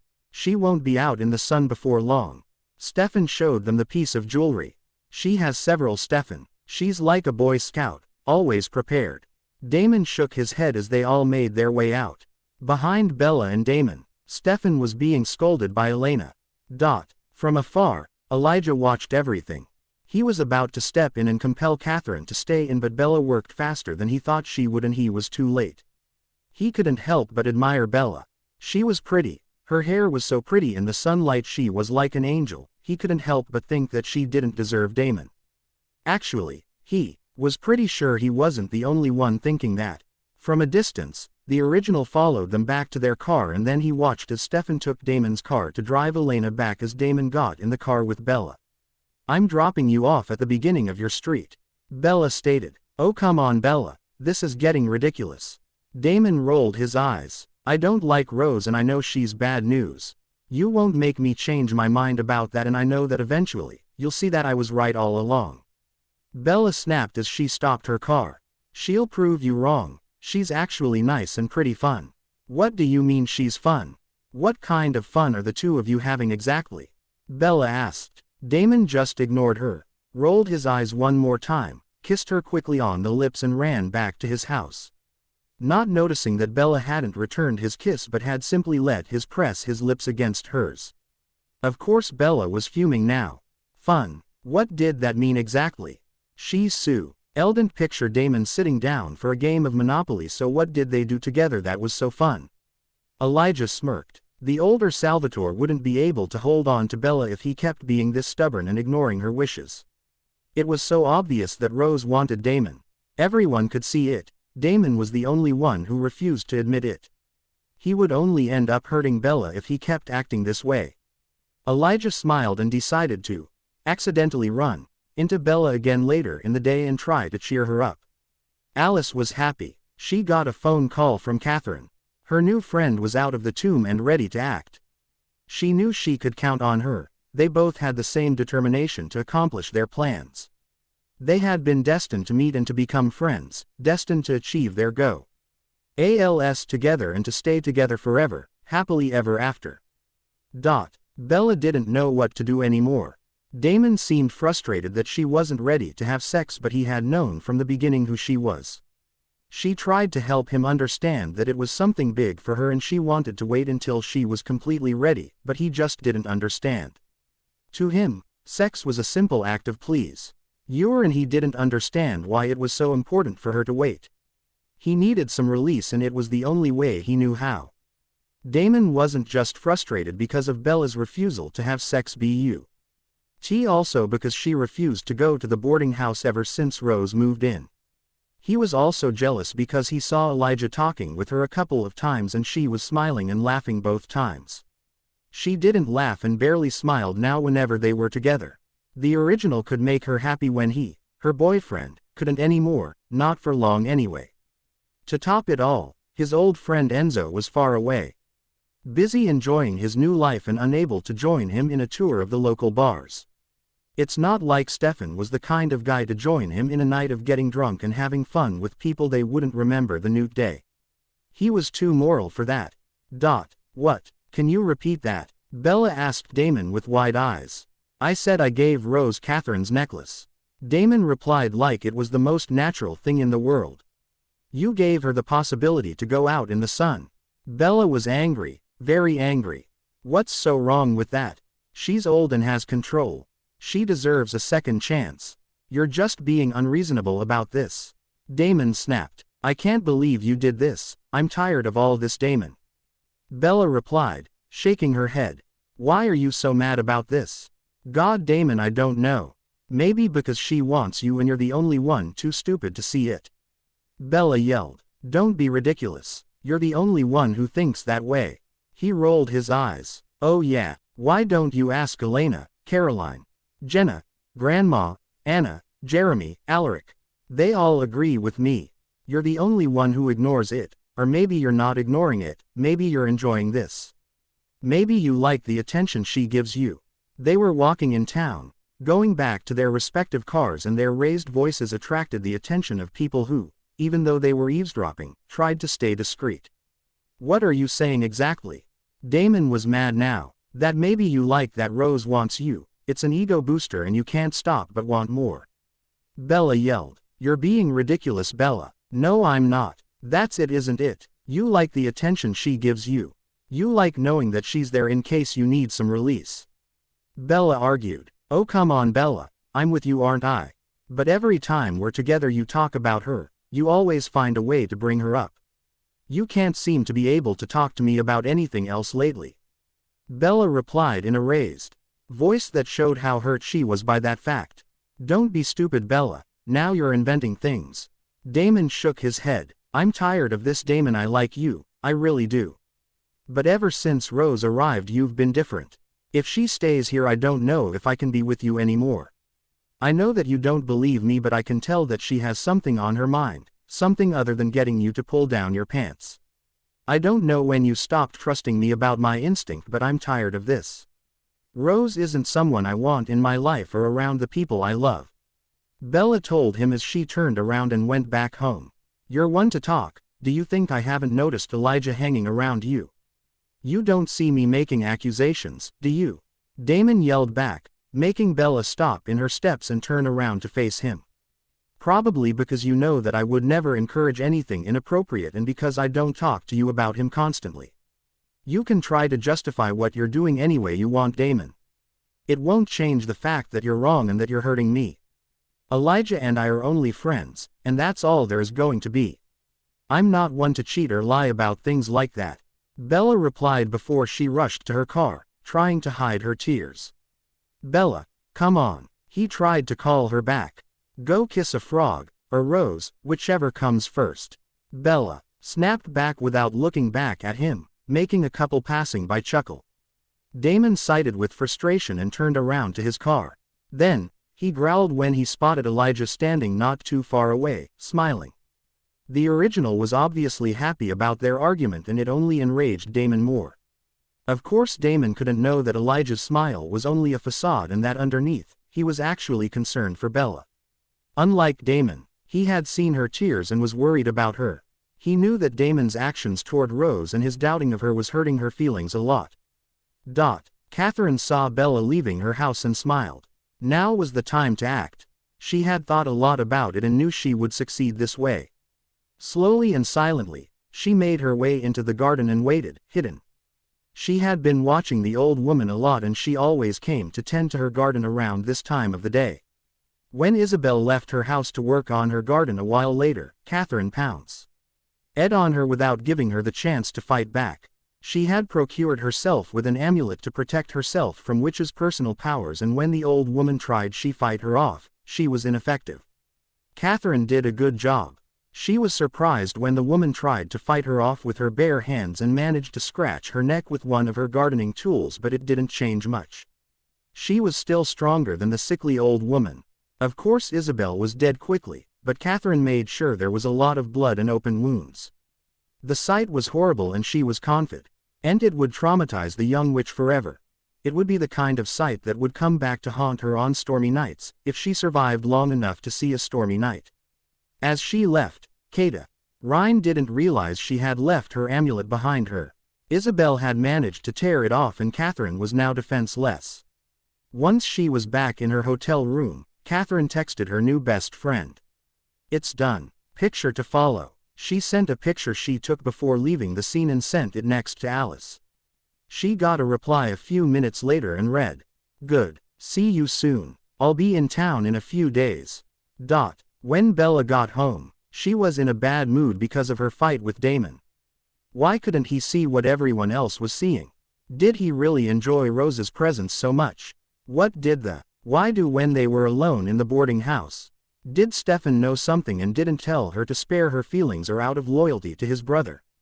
"Grandma, I'm home," Bella called out as she dropped her purse on the floor. She kept talking. "I got into another argument with Damon about Rose. I don't know what to do anymore. I think we'll be breaking up soon, but I don't want to. I really like him. I might even be falling in love with him." Bella waited for her grandmother's response, but when nothing came, she got worried.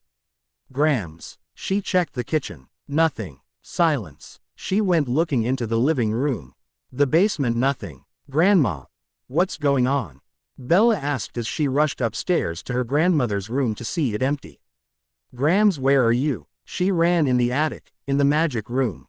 Nothing. Silence. Bella was growing more worried with every passing minute and she ran back downstairs, still calling for her grandmother. When she got back downstairs she saw the door to the garden open and stepped out, calling her grandmother. Damon got home and was still mad. Stefan was at Alina's and Rose was on the couch, reading his favorite book. She was wearing a skirt that was pulled up her tights and her shirt was almost see-through. "Well, you seem to be in a mood. Trouble with Bella again?" she asked him in a soft tone. "Yeah, I don't want to talk about it," Damon replied. "You know, you could always turn them off, your emotions. It would make everything much easier," Rose suggested. "I'm not so sure about that," Damon replied. "Want to try it out?" "I will if you will," Rose offered with a raised eyebrow. "I don't want to end up doing something I'd regret because it makes me lose Bella." Damon shook his head. "That's the good thing about turning your emotions off. You don't feel regret." Rose smirked. Damon nodded and, just like that, it happened. Maybe it was because he was already in a bad mood, maybe it was because he was angry at Bella, or maybe it was because he was frustrated and needed to get off. He turned it off. Rose smiled at him in a wicked way. He smiled back at her. She walked toward him and softly put her hand on his upper arm. She let her hands wander on his chest and ripped his shirt open, letting his buttons fly everywhere across the room. He grabbed her by the hips and pulled her hardly toward him. They were naked against the wall. Damon was getting rid of all his frustrations and enjoying himself. Rose was winning him over. It was the best sex the brunette vampire had had in a very long time, and she knew she would have gotten him eventually. Damon didn't hear it when his cell phone rang. He didn't see Liz's name appearing. He didn't see Stefan's name appearing. He didn't see Bella's name. He was in his own bubble of selfish pleasure and ignored everything else. Bella stepped into the garden, calling for the woman she had always loved more than anyone. Then she saw it. She smelled it too. Blood. A lot of blood. A form lying lifelessly on top of the growing herbs. Her grandmother. Eyes wide open. Blood. Stomach ripped open. More blood. No, Bella yelled. She shook her grandmother and cried. She didn't know what to do. She was shocked, her hands shaking and her head half in another world. She took her cell phone out, not caring that her bloody hands were putting blood all over the screen. Liz, it's Bella, my grandmother. She's been killed. Please, I need help. Bella cried while she spoke and she didn't listen for a reply. She let her phone fall on the floor without bothering with hanging up and knelt down. She didn't know how much time passed. She couldn't think. She could only see the blood in her grandmother's dead body. She heard the sirens as if they were far away, then there was someone speaking to her. She didn't know what she replied to the voice, she just spoke. She felt herself talking though, so she must have answered them something. The words didn't matter though. It wouldn't change what had happened. Someone guided her inside, a gentle hand, a woman's hand, not her grandmother's, because she was dead and had bled on her precious garden. Someone sat with her. She was lost. A few hours later, Bella was still in her living room. Elena, Stefan, Anna, Jeremy, Alaric, Jenna, Caroline, Liz, the Lockwoods and Elijah were with her. Damon wasn't. He wasn't even answering his cell phone. She heard Stefan calling Charlie and her father replied he was on his way. Liz handed her an amulet covered in her grandmother's blood. Bella set it aside to investigate later. Right now she couldn't even look at it. She heard Caroline saying something about cleaning it, but she didn't look. They could clean it all they wanted. Bella felt like she would always be able to see the blood on it. Bella vaguely wondered why she hadn't fainted yet, but she figured that the shock had probably overridden her disgust of blood. Stefan was with her, holding her together, trying to lessen her pain when the one he was feeling was just as bad as hers. Damon and Rose were done having sex and he was getting dressed while his new lover slept peacefully. As he rose, ready to get a glass of blood, when his eyes fell on a picture of Bella. He needed to apologize to her. He went downstairs and grabbed his phone. 28 missed calls, 30 text messages, 14 voicemails. Wondering what happened, he listened to them all. Isabel was dead. She had been attacked. She was dead. Bella found her when she got home from their argument. He had cheated on Bella. She needed him and he was having sex with the one girl she hated and didn't trust. He screwed up. Jumping in his car, he drove as fast as he could to the Swan's household and came in, knowing that nobody would open the door for him. Bella was sitting in the middle of everyone, a blank look on her face. It was still hard for her to accept what had happened. When Damon entered the room, Bella looked up, as did everyone else. Steph and Elijah glared at him before they went to stand protectively in front of Bella, as if they were trying to shield her from what he had done even though they didn't know about it yet. "Where were you?" Stefan said. He, too, was crying the loss of Isabel, his goddaughter, the one person who had made him feel like he was human and like he could have children. She had been like a daughter to him, and her loss weighed heavily on his heart. "I was busy. I didn't hear my phone," Damon replied, looking for Bella, who wasn't in her seat anymore. "By the smell of you it involved Rose Marie," Elijah condemned in a harsh tone. "Is it true?" Bella asked from behind him in a soft, broken voice. Her voice was barely a whisper, but Damon knew the whole room had heard it as though she had screamed it. Bella. Damon was trying to find something to say. Everyone was watching him now and it was like they were all accusing him. "Is it true, Damon? Were you with Rose?" She sounded broken. "Yes," he replied in a small voice. "What were you doing that prevented you from answering your phone?" she asked in a small but still hard voice. "Bella." Damon was looking for a nice way to say it. "What were you doing with her?" Bella demanded in a raised and hard voice. Rose and we had sex." Damon looked truly ashamed of himself. His anger pushed him to break the only truly good thing that had entered his life. "So, after you assured me there was nothing between the two of you, I come home to find my grandmother dead and you go home to have sex with her. I don't want to see you here. Leave," Bella decided in a broken voice. "Bella, I didn't mean to." Damon tried to justify himself, but he couldn't even finish his sentence that Bella had cut him off. "Leave. It's over. We're done. I can't even look at you right now," Bella yelled as she used her powers to throw him out of the room and into the hall. She used it again and threw him out the door he left open when he came in. She had tears running down her face and she looked both sad and scary. I was falling for you. I don't want to see you here, Bella added before she closed the door and, ignoring everyone, she walked up the stairs, entered her grandmother's bedroom and fell on the bed crying. People came in to see her. They talked to her, offered her food, drink, words of comfort. She didn't move. She heard Stefan telling her that he was taking care of everything and that she didn't have to move if she didn't want to. She didn't need to worry about a thing and she was grateful for that because she didn't have the strength to do anything anymore. Elena was here too. She was grateful for everything Bella had done for her, so she wanted to be here for Bella too. She helped Stefan the best she could. She organized everything with him and listened to Stefan when he asked her to leave Bella alone, not to force her into anything. Caroline came in and informed her that Damon had thrown Rose out of the boarding house and told her to leave town. Bella didn't reply. She knew Rose wouldn't leave town. She would stay around and Damon would go back to her. Even if he didn't, she wouldn't be taking him back. She refused to be the girl who went back to the guy who broke her heart and ended up having it broken over and over again. The next day Charlie arrived. Stefan had gone to pick him up at the airport and had explained everything to him, not sparing him any details. He knew that the cop would want to be prepared and so Stefan didn't hide anything. What about Bella? How is she? Charlie asked and Stefan knew that.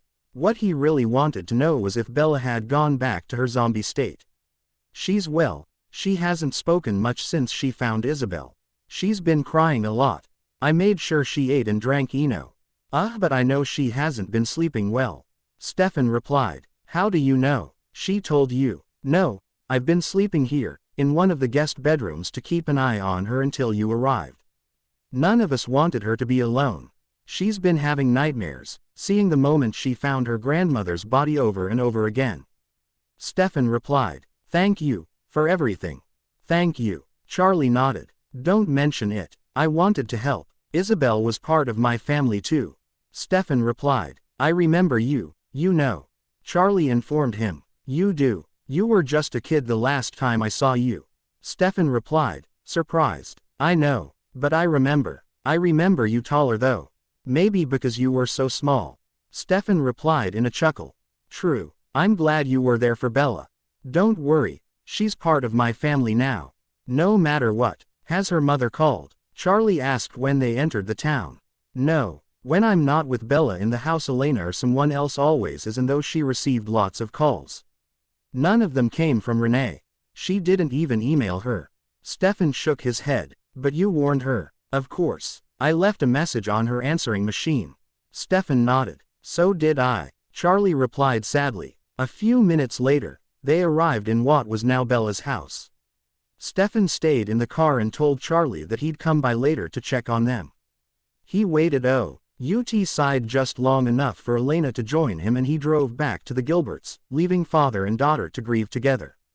Charlie dropped his bag on the floor near the stairs and rushed up. He came in to talk to Bella and they both stayed silently in Isabel's room for a long time before they both came down the stairs, ready to go to the funeral. In Forks, Carlisle came home with a grave look upon his face. What's going on, Carlisle? Esme asked, worried. Everyone was assembled in the living room. Charlie Swan's mother is dead. He left yesterday to go to the funeral. He replied. We have to go, now. Alice exclaimed, jumping on the occasion and putting a false sad look on her face. Yes, we'll wait a few days and we'll go. Give Bella time to grieve with her family without us imposing. Carlisle decided. Everyone nodded, knowing it couldn't be discussed. In Mystic Falls, the ceremony was very sad. A lot of people loved Isabel Swan and her death was felt throughout the whole town. The big church was full of crying people dressed in black. Damon respected Bella's wish not to see him and stayed in the back while Stefan, Elijah and everyone else got to comfort her. He knew he screwed things up with her, but he would do his best to fix it. She was the best thing that's ever happened to him. She helped healing his relationship with his brother, she trusted him, and she freed him from Catherine. He betrayed her. He needed to do something about it. Bella was crying. It was all she did lately, but her grandmother had been everything to her. She saw that Damon was respect granting her wishes and made sure to stay away from her. For that she was grateful. She didn't know how she'd react she was to have to talk to him again so soon. She could either get angry and blow him up or be emotional and jump right back into his arms. Neither option sounded good to her. A few hours after the ceremony, everyone was at the Swans, eating, talking, giving words of condolences to the grieving son and granddaughter. From the corner of her eyes, Bella could see Anna and Elena yelling at Damon. She looked away, not wanting to see this now. There would always be time for real life tomorrow. At some point during the day, Bella left her father's side and walked into the garden. She stopped right where the body had been found. Someone had gotten rid of all the herbs and turned tea. He dirt over to erase all traces of blood. She didn't know who did it and she didn't know if she felt relieved or angry about it. She let her tears run down her face once more, promising herself it would be the last time she cried over this. Elijah was confused. He really liked Bella. She was refreshing, funny and actually smart. She was also very beautiful, but then there was the young Elena who was so similar to his old love Tatia. Elena was the perfect mix between Catherine and Tatia. It was like she took the best of both doppelgangers and none of the bad. When he saw Elena he felt the love he felt for Tatia. That love that never really died, but he knew he would always be afraid to get hurt by yet another Petrova. Bella on the other hand made him feel safe in this area. She wasn't the kind of girl who hurt people. She was the one getting hurt and forgiving too easily, just like him. With Elena he would be happy, but would he really love her, or would he love the fact that she's Tatia's double? Would it be fair to the young girl? Besides, Elena wanted a human life. In 60 years or so he would be alone all over again after living his life in the past. With Bella he knew he would be just as equally happy, maybe even more. He would be able to trust her and would make sure she trusted him. He couldn't deny that he felt a strong attraction to her and would very easily fall in love with her if he let himself go. But was it real, or did he feel this way toward her because he was so desperate to feel something as good and beautiful as love?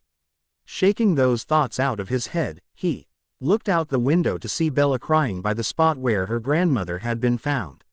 He knew she needed this time alone, so he stayed away, just watching. When Damon tried to go and talk to her, he stopped him, telling him it wasn't the time. He would have plenty of time to debate over dating Bella or not some more. Maybe she wouldn't even be interested in him. Maybe she'd rather stay single. For a while, or date Tyler Lockwood or another of her suitors. Charlie watched as Bella walked out and sighed. He wished he had the power to take her pain away, but he knew that pain was just a part of life, part of being human. She needed to feel it and he needed to accept that there was nothing he could do to help her. Although he knew his daughter enough to know that the fact that her own Thayer hadn't called her back was also hurting her. Renee was being childish and immature, and seeing what it did to Bella, he just wanted to jump in a car, probably Stefan's, since he was just dying to try it out, and drive to Florida to give the woman a piece of his mind. Too bad he couldn't do it. He had drunk a couple of glasses and he was a cop. He couldn't drive while under the influence, especially this far away. Charlie, it has been a while. He turned around and saw the voice belonged to Liz Forbes.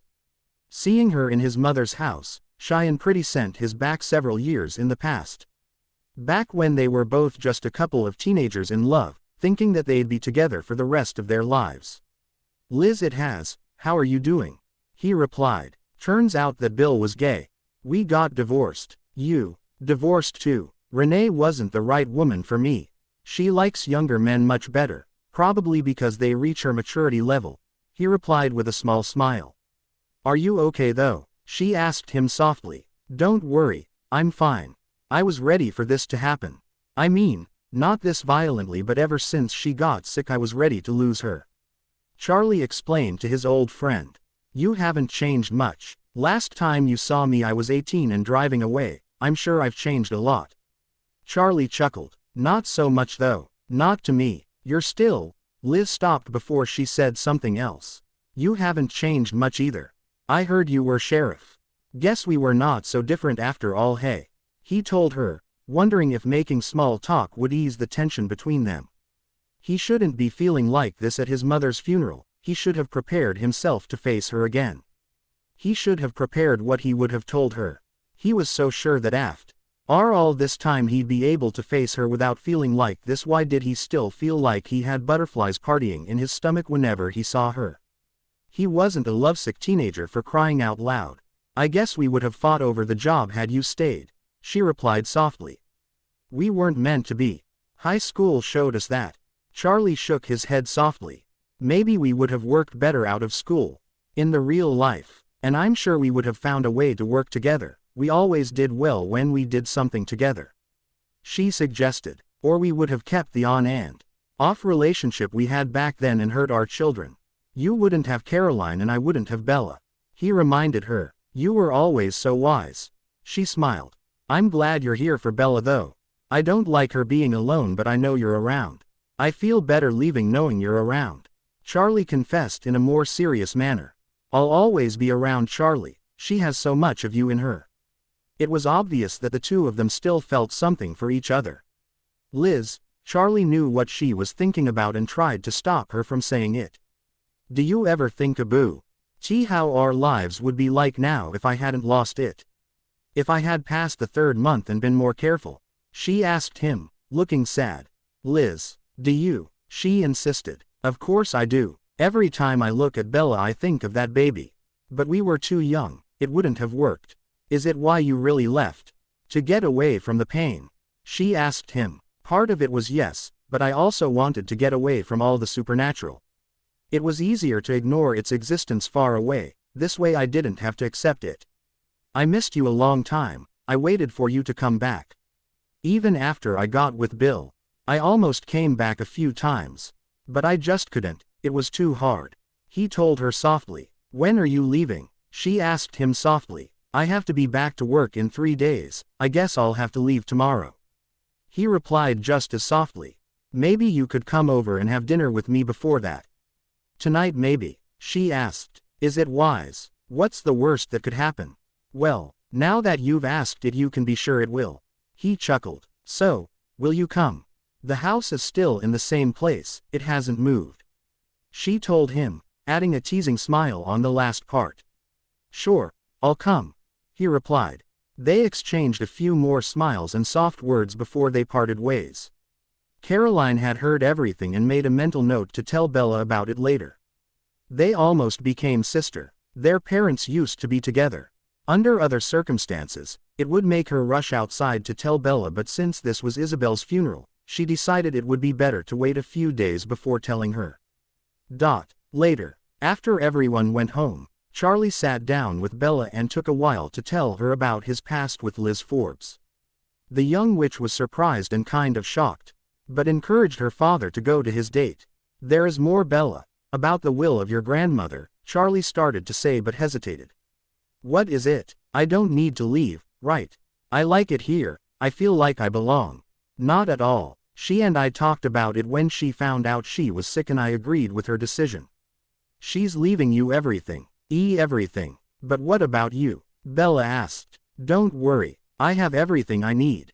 I might take a few souvenirs with me before I leave, but most of it will stay here with you. You don't mind me staying here then? No, I know that you won't be alone and you're mature enough to take care of yourself. You inherited more than enough money to live without having to worry for a few years. I know that you'll be fine, Charlie told his daughter before kissing her forehead.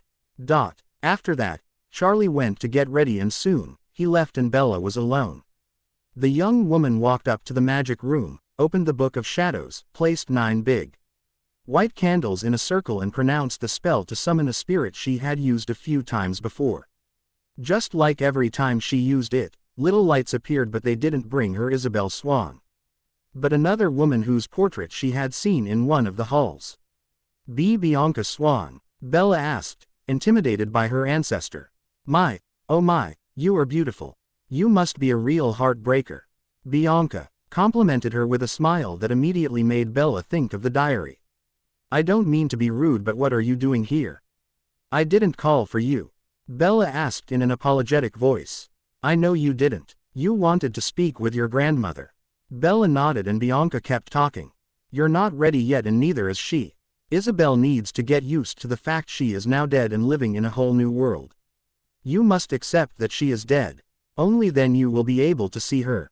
Give it time for you both to be ready. I miss her so much already. I know little Bella, and she does too.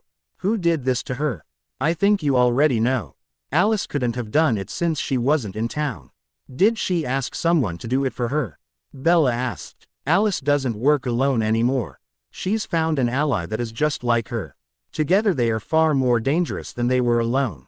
Bianca replied. Who is it? Bella asked again. I can't say. The journey is just as important as the destination, sweet Bella.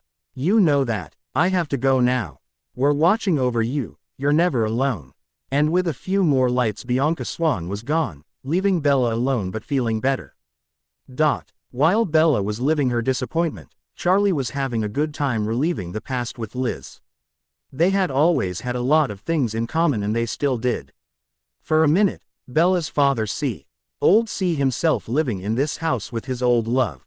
He could also see her in his house in Forks. He was much more comfortable around the supernatural now and would be able to handle everything. Her presence would definitely make everything easier, just like it did back then. Shaking his head, he went back to reality. They had had their chance. They missed it. Now it was too late. The evening went by pretty nicely and they were having so much fun that before they knew it they were making love like when they were teenagers. Are you going to sneak out like when we were young? She asked him afterward. I might if you ask nicely. He chuckled. I wish you didn't have to leave. She admitted. I have to get back to work, to real life.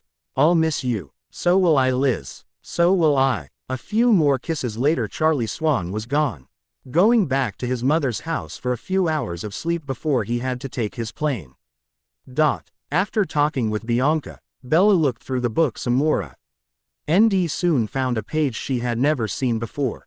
The Slayer. In every generation one girl is born. Only one can exist at the same time. She is a human with the strengths to kill vampires and other supernatural beings. Her duty is to guard and close the hell mouths of the world. Her mission is never done. Her fate is to be alone. Her gift is death. Thinking this could be useful information, Bella grabbed a pen and wrote everything down to give it to the council later. If they ever needed help, they would have a way out. Under the presentation, there was a presentation of the Council of Watchers, a group of men that controlled the Slayer. From the tone of the book, the previous Swan witches didn't like them very much.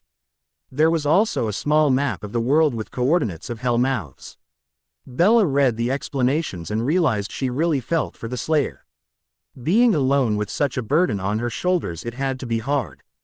Bella decided that when she was done with high school, if nothing important or life-threatening happened, she would seek out the current Slayer and offer her support and friendship to her. After he got home from the funeral, Damon spent a while with Stefan, remembering Isabel, before he decided to go out and have a drink at the grill. As he drank, a woman he had seen on the local news came and started flirting with him. She obviously wanted to get me action and he was so frustrated that he didn't think. He let himself go and took her home.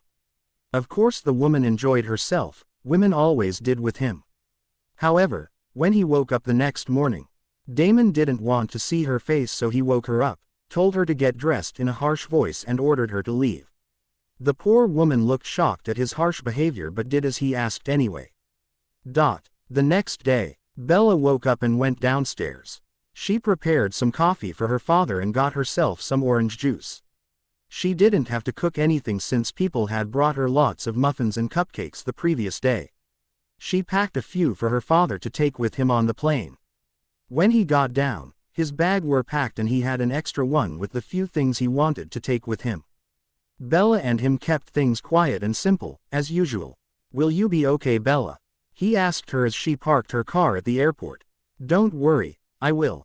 Stefan and everyone else are here for me if I need anything. Bella reassured him. They hugged goodbye and Charlie was gone. Bella was alone. As she drove back in town after driving her father to the airport, Bella parked her car on the side of the road in front of her house when she saw Rose, the vampire who had sex with Damon and tried to kidnap Elena, walking without a care in the world in her street, in front of her house. Ragging, Bella got out of her car and walked, calling the vampire's name only to realize they weren't alone. Stefan, Elijah and Anna were there too, arguing with the woman. I suggest you leave now, Rose, you've done enough. You know enough to know that you don't want to anger me. Elijah stated in a hard voice. You're not welcome in this town. Anna snapped. Bella didn't listen to what Stefan said and used her power to throw Rose into a nearby tree just as Damon arrived. Get up, bitch. We have an argument to settle. Bella yelled in a hard voice she hardly recognized as hers. I didn't do anything. You're nothing compared to me. You didn't deserve him. Rose yelled back arrogantly as Bella used her blasting power to make the vampire's hand explode. Of course it was still there, but it must really hurt and would take a while to heal. Is that all you got, baby witch? Rose asked. I'm only warming up. I'm going to take my time with you. I could make you suffer for a long time, you know, even spell you in the fires of hell forever if I decided to do so. Bella smirked as she sent a piece of wood into the vampire's stomach and watched her drop to the ground again. I didn't do anything bad. I just wanted to enjoy my new free life the way I deserved. I deserve to get whatever I want. Rose tried to calm Bella down. Bella threw her back against the tree and didn't even reply when she blasted the vampire's leg, making it bloody and weak. Getting more scared by the second, Rose ran away as fast as she could, but not before Bella used her magic to take Catherine's necklace off of Rose's neck. Bella, Damon started as he walked closer to her. Bella looked at him with angry eyes and threw him against a tree. I'm sorry, okay, he yelled as she turned around to walk home. Bella knew. It wasn't the kind of things he said often, almost never. He must truly mean it, and it touched her, but it wasn't enough. It doesn't change what you did, she replied in a softer tone. Please forgive me, Bella, I miss you, he pleaded. Even if I work on forgiving you, we will never get back together, Damon. It's too late for that now. Bella shook her head. I can work hard for us to work, Bella, I really want it to. He pleaded. I can forgive you and consider you a friend again if you give me time, but I can't get back together with you. We had our chance, Damon, and you blew it. And now it's too late. I guess it just wasn't meant to be. Bella replied as she turned around and walked toward her house, leaving everyone outside. As soon as she was home, Bella ran herself a big hot bath and relaxed while she thought of her future. She really wanted to do something with Bianca Swan's journal, but also with all the others. She needed to speak with Elijah about it since he had experience with writing and dealing with editors. Maybe he'd be able to point her in the right direction. Then she had to find who Alice got to kill her grandmother so she could get revenge. She knew it would be justice. It seemed like she would have to face Damon soon, try to be his friend. She would have to be really strong to get over the weird X phase, but she knew she'd be able to do it. As strong, and now she was the last Swan matriarch. She didn't know how she'd find people to be the matriarch of, but since it had been written, either she'd have children, or she'd end up discovering more family members. Maybe she'd even welcome other witches in her family, who knew? Alice was in the car with Emmett, Rosalie and Edward, driving toward Mystic Falls while the others were in the other car. Her phone vibrated. Bella and Damon are over. He cheated on her while she was finding the body. She's really hurt, Cat. Along with the text message was a picture of Bella when she found the body, showing just how destroyed Bella was at that moment. Good. Have you been injured? Alice was concerned. She truly cared about Catherine. I lost the amulet but nothing else. I'm fine. See you soon. Alice smiled. Everything went according to her plans. Glancing to the side, she could see Edward was getting excited at the idea of seeing Bella again. Whenever she could get him alone, she used the opportunity to tell him that everything would be fine, that Bella belonged with him and that nothing would be able to stand in his way. That the only way Bella could be safe and happy was with him. He bought it all. He was very malleable and she loved it. She felt like she was already queen. It had been a couple of days since Charlie went back to Forks and Bella had been seen by few people since. She had looked through her grandmother's things and gave a lot of her cloths to charity, sold her grandmother's car cheap to Matt who absolutely needed one and refused to have it for free, and add a lot of the diaries she yet had to read. Now, she was at the grill and after assuring most people that she was fine and thanking them for their concern and the food they had sent her, she got her phone out. Hello Bella. Hello Elijah. Am I disturbing you? She asked him, wondering if calling him for this was such a good idea. Would he even want to help? Not at all, I was looking through old books. What can I do for you? Funny, I need to talk to you about old books. She chuckled. Old books. Elijah sounded slightly confused now, but she could hear a hint of interest in his voice. Do you think you could meet me at the grill? Sure. When? How about now? Bella asked him. I'll be there in less than 5 minutes. He promised before hanging up with a smile. What do you need from Elijah? Bella heard Damon ask her from behind her. She turned around. Hello Bella, how are you doing since I broke your heart? Oh hello Damon, I'm fine, what about you? Bella replied while rolling her eyes. So, are you going to answer me? Damon asked. Bella noticed the bimbo-like girl waiting at the bar, her eyes dead set on Damon. Your date is waiting for you. Next time you want some answers, ask the question politely and don't forget to say hello. Bella replied. Damon growled angrily and turned around, grabbed the bimbo and left the grill as Elijah pulled up with his car. The original W. As wondering what Bella wanted to see him for, but was always happy to have the opportunity to spend some time with her. She reminded him of a very good friend he had lost a long time ago, back when he was still human. When he entered the grill, he immediately spotted her. The sun shone on her hair, showing the natural red she had in them. She looked even more beautiful than usual. Hello Bella. So, what can I do for you today? He asked her. Thanks for coming Elijah. Please sit down. I was wondering if you meant it when you offered to help me with my project of publishing Bianca Swan's diary. Bella asked him shyly. Of course I did. Why? Because I've been thinking a lot about it and was wondering how to proceed. She told him. Well, first, you need to rewrite it the way you want it published. I started already. It's going to take a while, but I can do it. What then? Matt came by and they ordered some pie and tea. When you have a few chapters done, I can take you to a friend of mine who's an editor. He will decide if he wants to publish it or not. If he does, things like contract and number of pages will be discussed. Of course I will be there and help you along every step if you want me to be. By the time he was done explaining, Matt came back with their pies. Bella suspected Matt of being especially quick to help her because of the cheap price she had sold him her grandmother's car at. That's very nice of you. I will probably need your help a few times. I've never done this before. Bella replied. I did a few times. I'll be there as long as you need me Bella, you have my word. Elijah promised her, looking at her right in the eyes. Bella blushed. She could feel something intense in his stare and it made her wonder if it would be right of her to date someone so old. Shaking her head, she took a piece of pie in her mouth and they began talking about the book and what she was thinking of doing with it. The Cullens arrived in Mystic Falls in the middle of the day and the sun was bright. We can't stay in the car all day until she comes home and we can't wait outside, it's too sunny. Carlisle stated. We just have to go inside and wait. Alice decided, already starting to make her way there. No, we can't do that, it would just be rude. Esme protested. Bella would hate us for this. Jasper replied, agreeing with Esme. Well, what do we do then? Rose asked. We could run real fast and wait in her backyard. Emmett suggested. They all agreed and, in super speed, left their cars and went to Bella's backyard to wait on the porch for her to come back home. Bella didn't see time pass by her, but by the time they were done, she drove home only to find two fancy-looking cars parked in front of her house. Two cars she recognized very well because she had been hoping to see them for a few weeks after Edward left her and before her grandmother had told her the truth. Two cars she didn't want to see anymore.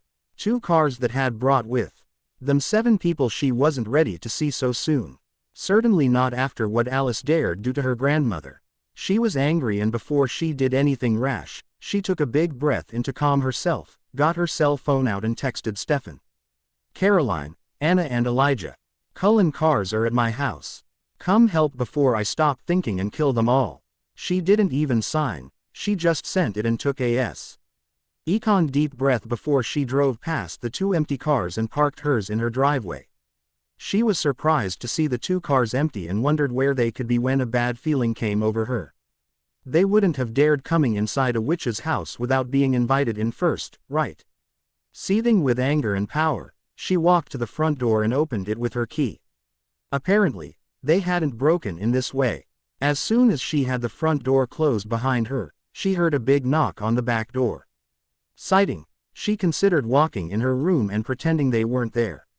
But she knew they would only keep knocking before eventually coming in uninvited. She let her anger out and walked to the back door, opening it with a big sudden swing and using her powers to push everyone away from her in the house.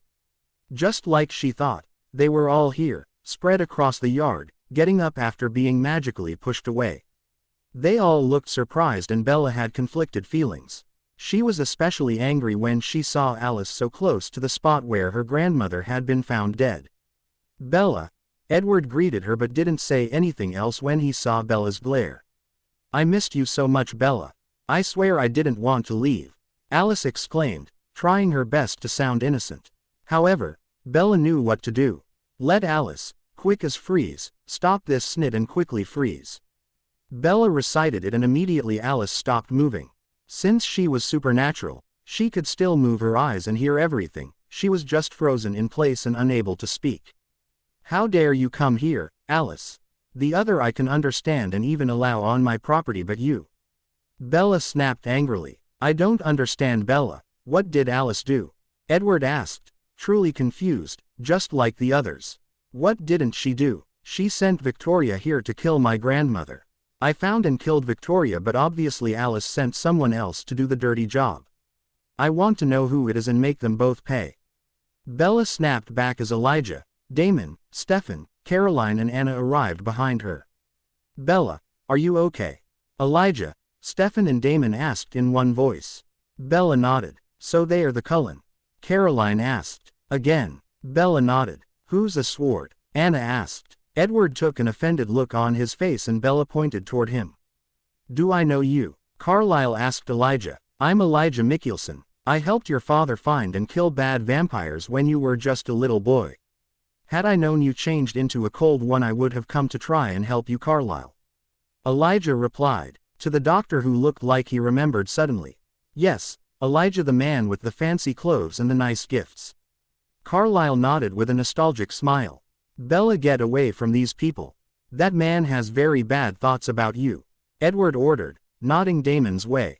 Bad thought? In what world? Damon replied. You're thinking of ways to win Bella over. You're thinking about her being naked. Edward replied like it justified his accusations. You two shut it right now before I freeze you like I did Alice. Bella snapped. She was angry and Damon knew better than to anger her further. Apparently, Edward heard the warning too and stayed quiet. Bella, Jasper started. Not now, Jasper. Rosalie, you two are welcome to step on the porch until I can see you inside. The others, you better have a good explanation. Bella declared. Jasper and Rosalie went behind Bella and on the porch. What is it you accuse Alice of doing exactly, Bella? Edward asked her like she was crazy. Do you have proofs? Esme asked. You want proof? Fine, I've been thinking about this day ever since I buried my grandmother and I know exactly how to show you who really is Alice. Bella replied before she recited. For those who want the truth revealed, opened hearts and secrets unsealed. From now until it's now again, after which this spell ends. I who live in this house will hear the truth from Alice's mouth. As she finished saying the words, lights appeared and settled on Alice. Bella smirked. So Alice, looks like Esme and everyone else need proof of what you've done and who you are. Let's give it to them, all right. As she said this, Alice's mouth unfroze. I don't know what you're talking about. Alice snapped quickly, still trying to look innocent. Really? Let's see, did you order Victoria to kill my grandmother? Bella asked. Yes, Alice replied, shocking everyone. Why did you want my grandmother dead so badly? Bella asked, tears in her eyes as she was reminded of her pain. Because it would bring you pain. I would have come back and comforted you in your time of need. Then you would have been my little pet when I got to the top. Alice replied, looking angry at herself for not being able to hold back.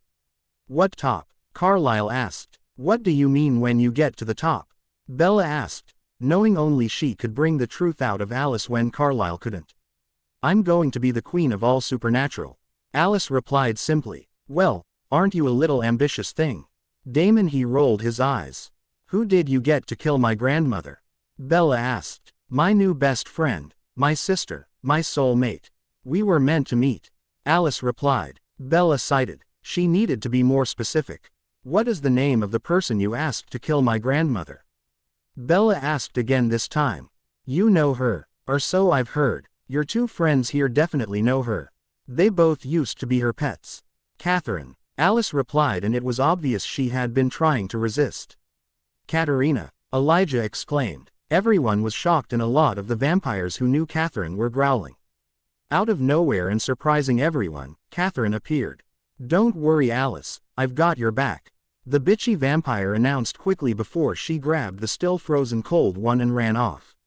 Out of rage, Bella blasted a tree behind Edward, who jumped near Carlisle and Esme with a very girly screech.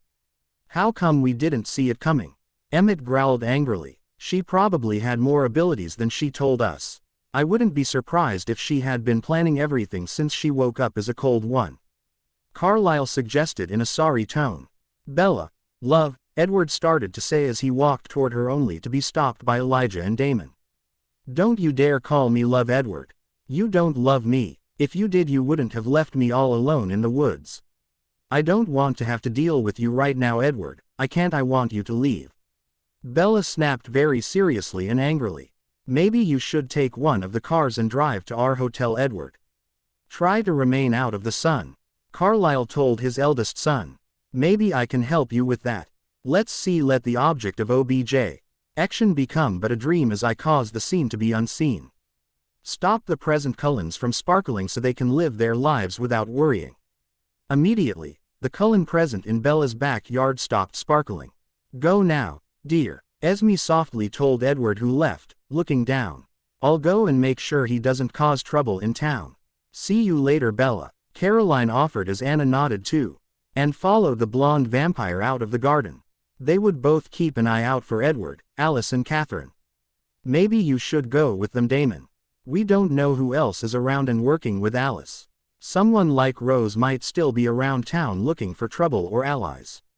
Bella suggested harshly his way. Fine, as you wish. Damon agreed reluctantly before following the two vampires out. Now, Jasper and Rosalie were standing on the back porch, then was Bella with Stefan on her right and Elijah on her left. Facing her were Emmett, Carlisle and Esme. As much as she didn't want to talk with them and listen to what they had to say, Bella knew it was something she had to go through. How come Edward didn't see anything coming? Rosalie asked. Either Alice has the power to counter.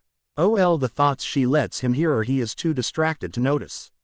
Carlisle guessed. Okay, as much as I want to be deep in my bubble bath right now, I know that I need to be the better person and listen to what you have to say. Bella stated. Esme still looked sad over the discovery of Alice's betrayal and manipulations.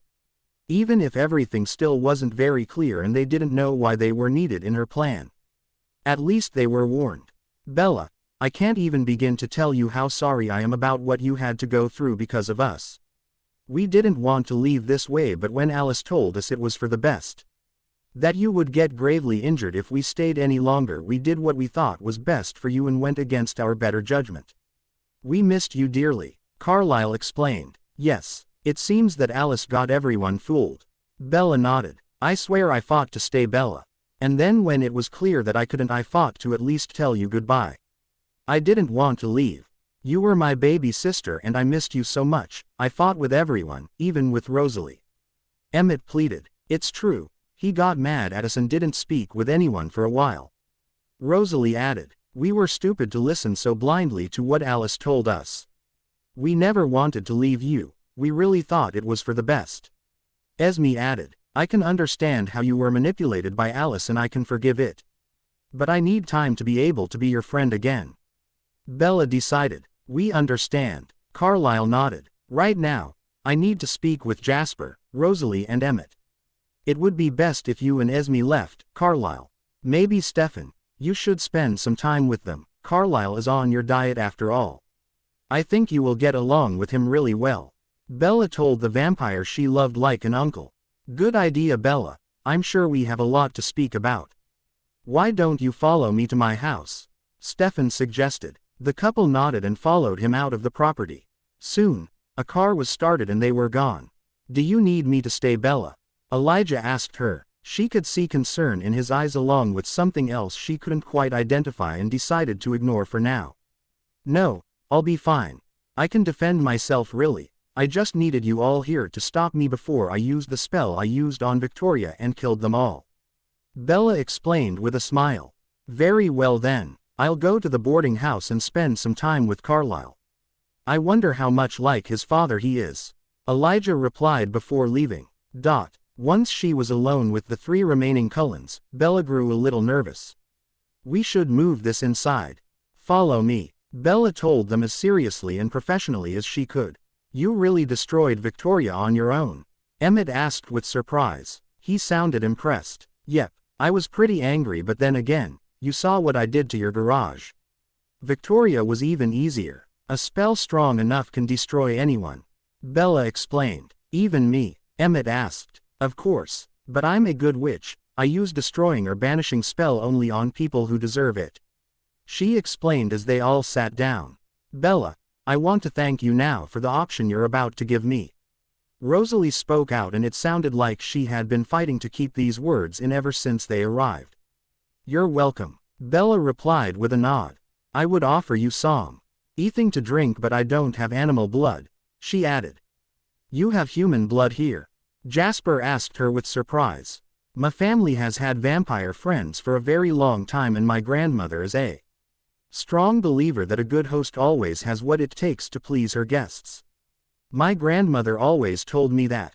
Bella replied and added, we usually have animal blood, Stefan doesn't need to drink much. Small animals are enough. Sometimes he hunts bigger animals like deer and drains them so we have blood in the fridge. He keeps some too. Well, we'll go hunting soon, we can certainly bring you some. Emmett offered. Thank you. Maybe you could take Stefan, he's a bit lonely in his hunting trips. Damon tried what he calls the bunny diet, but he doesn't like it much. Sure, could be fun. Emmett agreed, already eager to make it happen. Why does Damon feel so much regret when he looks at you? Jasper asked Bella. Because we dated and he screwed up. I forgave him but told him we were never getting back together. He'll move on, Bella replied. He seemed determined to get you back. Jasper insisted. Well, it's probably the soldier in him talking. He was in the Confederate Army before he was changed. Bella shrugged her shoulders. Really? Me too. I'll go and talk to him later. Maybe we had friends in common or something. Jasper suggested. He wasn't in it for long, but why not? Damon needs friends right now. Bella replied thoughtfully. You seem to be doing fine, Bella. I'm sorry for your loss. Rosalie said. Thanks, I do my best to get by without her. I know she's watching over me, and when we're both ready, we'll be able to talk again. With magic? Rosalie asked her. Yes, I can contact people that passed away. Sometimes it helps bringing closure to the one that were left behind. Bella explained. And you're positive you can use your magic to help the two of us?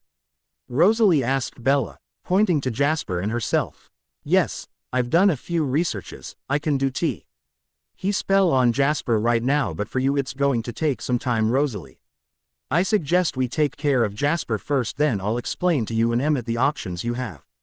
The young witch explained. Sure, thanks, the 3 of you answered. Come, follow me, Bella ordered as she stood up. We're not staying here. Where are we going to do this? Emmett asked, surprised. I have everything I need in a special room upstairs. Come, she explained as she showed them the way.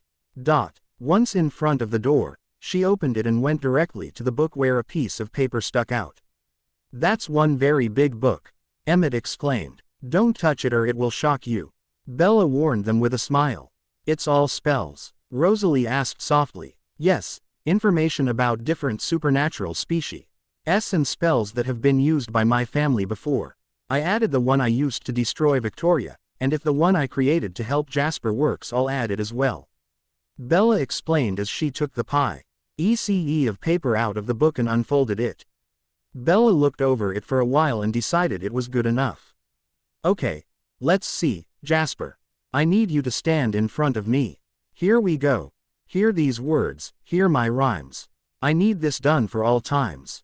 With no limits, Don't count the hours and let me call upon the higher power. Free Jasper from the heavy part of his empathy, others' thirst he won't feel and he will be free. After she said her spell, a little red light went out of Jasper and disappeared. The blond man's expression immediately softened, like he was free of pain for the first time ever. How do you feel? Rosalie asked Jasper with concern. Relieved. It's hard to explain. I know the thirst is there for Emmett and you, but I don't feel it, not really, and as for your sorrow, it's the same. I know it's there, but I can't feel it as my own anymore. I feel free. Thank you so much, Bella. I owe you now. He looked truly happy for the first time in a long time and hugged Bella close to him before he kissed her cheeks. You're welcome, Bella replied with a deep blush on her face while the other two cold ones in the room chuckled happily. I think I'm going to leave the three of you alone for now. It's a private subject, Jasper offered. Where are you going, do you know? Bella asked him. We have rooms in the hotel, I guess I'll just go there. He replied. You could go find Carlisle and Esme at the Salvatore boarding house, Bella suggested. When Jasper agreed, Bella called Damon, asking him to come and pick up Jasper to show him where the boarding house was. He agreed, and a few minutes later, Bella was alone with Emmett and Rosalie again. Why don't we go back down to the living room for this? It will be more comfortable, Bella suggested. The couple nodded and, hand in hand, followed Bella to the living room downstairs. It was nice of you to do that spell on us so we don't sparkle anymore, Emmett mentioned while passing a window. This way life will be easier on you, Bella replied. It will take some time to get used to this, Emmett agreed happily as he sat on one of the couches with Rosalie by his side. I've thought a lot about it and even asked my ancestors' opinions about this. I can give you 3 options, Rosalie. Bella started. I'm ready to hear them. She beautiful blonde nodded softly. The first one is the most obvious. You stay a cold one and adopt a child. I know you've probably already thought about it and left it aside because a human child brought into the supernatural doesn't seem fair to you, but I can do a spell to track a supernatural child who needs a family. There has to be one somewhere in the world and he'd definitely be happier with you than with a human family or in an orphanage. Bella stopped, giving them a sec. OND to think about it before she kept going. The second option is also the most definitive one, and the hardest. I can change you back into a human without any limits of time, but you wouldn't be able to be changed back again. You would have to live your life as a human and die an old woman. I can only use it on females. It wouldn't work on Emmett, so you would be without him. Why wouldn't it work on him? Rosalie asked in a small voice. Because the powers I can use are those of women who try to help other women the best they can. It's a very powerful ritual and I need to call on my ancestors to do it. They will only do such a radical thing if it's to help a fellow woman have children, not a male. They are all pretty stubborn and it's no use trying to convince them otherwise. Truth be told, most of them have been hurt by men and refuse to help them now. Bella explained. She saw Rosalie and Emmett exchange a look. What is the third option? Emmett asked. It is possible for human femme, ale and cold one males to have children together. I copied from the Book of Shadow all the information I have on the pregnancy and the babies that end up being half humans and half cold ones. I could make Rosalie a human temporarily, long enough for you to get pregnant and deliver. That kind of pregnancy lasts only about a month. It's very dangerous and you would have to go through the change all over again after it's done. The baby will be immortal too, Emmett asked. According to what my family found out, he or she would reach maturity after 7 years of quick development. After that the aging stops. Bella told them what she remembered reading in the book. What would you do if you were in my position? Rosalie asked her. I don't know. Either the first or the third. If you use the T-Road you can always come back for the first in a few years, but there is something you need to know. In order for you to become human you need another human girl who is willing to welcome you in her family and to donate a few drops of blood for the potion you will drink. The girl, or rather woman, who chooses to welcome you into her bloodline needs to be old enough to procreate. She doesn't need to be pregnant or already have children. She just needs to be able to do it. Bella added. It's a lot to think about. Rosalie realized, and Bella hoped, for Emmett's sake, that Rosalie wasn't considering the second option. I know you should take your time to consider every option together. Come back when you're ready. Here, I copied everything my family knows about the third auction. I think you should talk about it with Carlisle. You would definitely need his help for the third auction. About that auction, how long would I be able to wait until I get pregnant? Rosalie asked the young witch. No more than 6 months. I know taking the time to enjoy being human is tempting, but you really should work on getting pregnant right away. Waiting would be too dangerous. This is a once-in-a-lifetime possibility. Bella warned her. Thank you. We will think about it. Rosalie nodded as she stood up. Maybe we should go to the hotel and talk about it calmly while the others aren't there yet. Emmett suggested, and Rosalie nodded. Bella walked them to the door, and as Emmett walked to the remaining car, Bella called Rosalie back and added, "If you choose the third option, I will gladly welcome you in my family and give you my blood." "Wouldn't that make you like my mother?" Rosalie asked with a smile. "Probably. I prefer sister though. It would probably give you powers too, powers you would keep when you return to being a cold one." "If you accept my blood, that is," Bella offered. "If I choose that option, I will gladly accept your proposition, Bella. Being part of your family will be an honor." Rosalie thanked Bella before she kissed her on the cheek and joined Emmett in the car. As soon as Catherine had taken Alice far enough, Alice unfroze and was able to run by herself. They both went to Catherine's room in Miss Flower's boarding house. "I can't believe she used magic on me. I don't understand why it didn't work like I wanted it to," Alice raged. "Victoria must have sold you out. That truth spell was pretty strong, I think," the Petrova vampire answered. "I'm not giving up on my plan," Alice warned her friend. "Good. I think I know of someone who could help us. She doesn't lick me much, but she probably wants revenge on Bella right now. Her name is Rosemary, but she goes by Rose." Catherine explained the current situation to her friend, and together, they decided that including Rose was a good idea. "Maybe she'll even be able to help us keep Edward on our side. He is pretty lost right now. He doesn't want to believe what I said under Bella's spell. I can get him back on our side," Alice decided excitedly. "That's great," Catherine replied before they decided to do each other's nails until it was night and they could go out. Bella was now free and decided to take long bubble bath she so desperately wanted ever since she got home earlier. She took her time, and when she finally got out, she was completely relaxed. She had received a message from Stefan saying he would be going hunting with the Cullens that night, and another from Damon informing her he really liked Jasper. The young witch put on a nightgown and went downstairs to make herself some dinner. She felt like she was being watched but ignored it. Alice wasn't stupid enough to come back this soon to challenge her, and the rest of the Cullens went hunting with Stefan. Rose was pissed. She had to drink 3 whole humans to heal completely from the injuries Bella had done to her. A pathetic little human had hurt her. Bella didn't even deserve to be with someone like Damon. Rose knew it. He was made only for her, and she must have bewitched him to get his attention. She was cut out of her thoughts when Catherine arrived with someone she didn't know. "What do you want, Catherine? I don't want to talk to you. Don't you think you've ruined my life enough as it is?"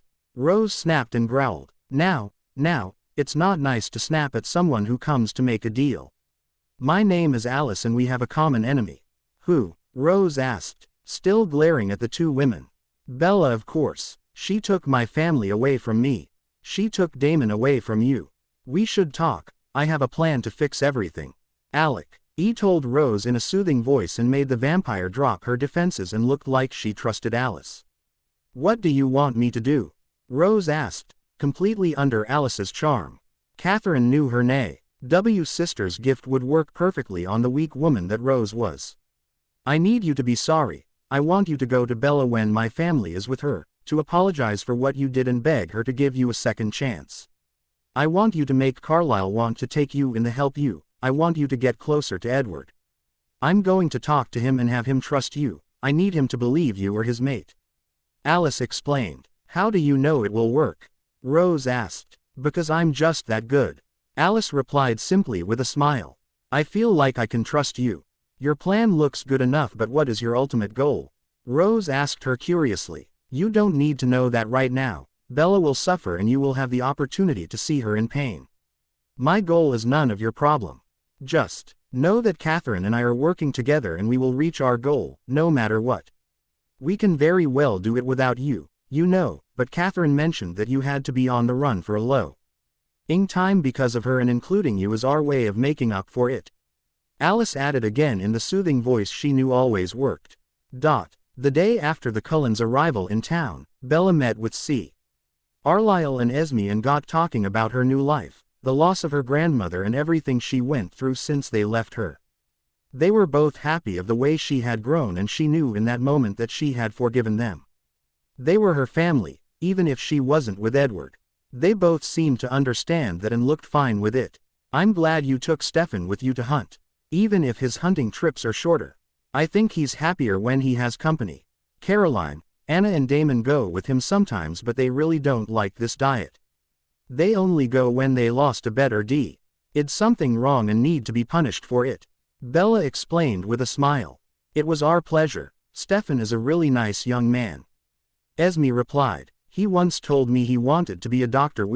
And he was human, but now he's afraid he won't be able to handle it. Bella added. Yes, he told us of his Ripper period. Esme nodded in a sorry tone. It still haunts him what he did. I told him he should work on his control, drink a little bit of human blood every day and work on increasing his intake every day. Bella informed them. It could be a good idea. With blood bags he wouldn't hurt ever. Yon and I could procure him with contacts to buy the blood. What did he say? Carlisle asked. He's thinking about it, but I think he's afraid of the results. Afraid he'll go out of control and nobody will be able to stop him. Bella informed them. I'm sure we could help him. Carlisle started. He won't leave Mystic Falls for a while. He has Elena here. For the first time he has a semblance of human life he would have liked to have. And you're not comfortable with us staying here. Esme understood. It's not that. You two, Jasper, Emmett and Rosalie I'm fine with. Edward the First can't deal with. And we all know that he needs you right now. He looks kind of out of it. Bella explained, reassuring Esme and making her smile. I know that Jasper doesn't feel right coming back to Forks with us. Esme started. He needs to be on his own for a while, see other things to learn who he is without Alice. Bella guessed. Yes, and Damon told him he was welcome to stay with them if he wanted to stay. I think he really wants to.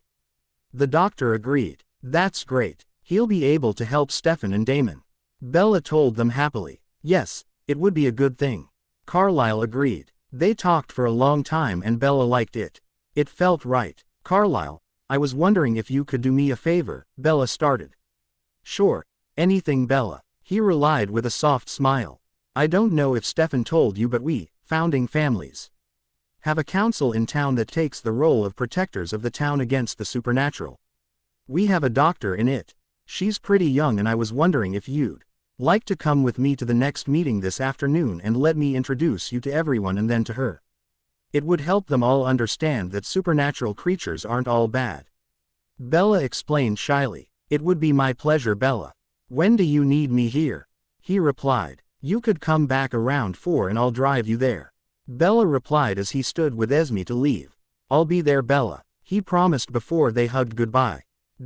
Bella spent the rest of her day working on schoolwork, and after lunch she decided to work on the version of Bianca's journal she wanted the editor to see. When 4 came around, she was ready to go to the Founders' Council. Do you need a ride for the council? Damon texted her. I'm fine. I'm taking Carlisle with me.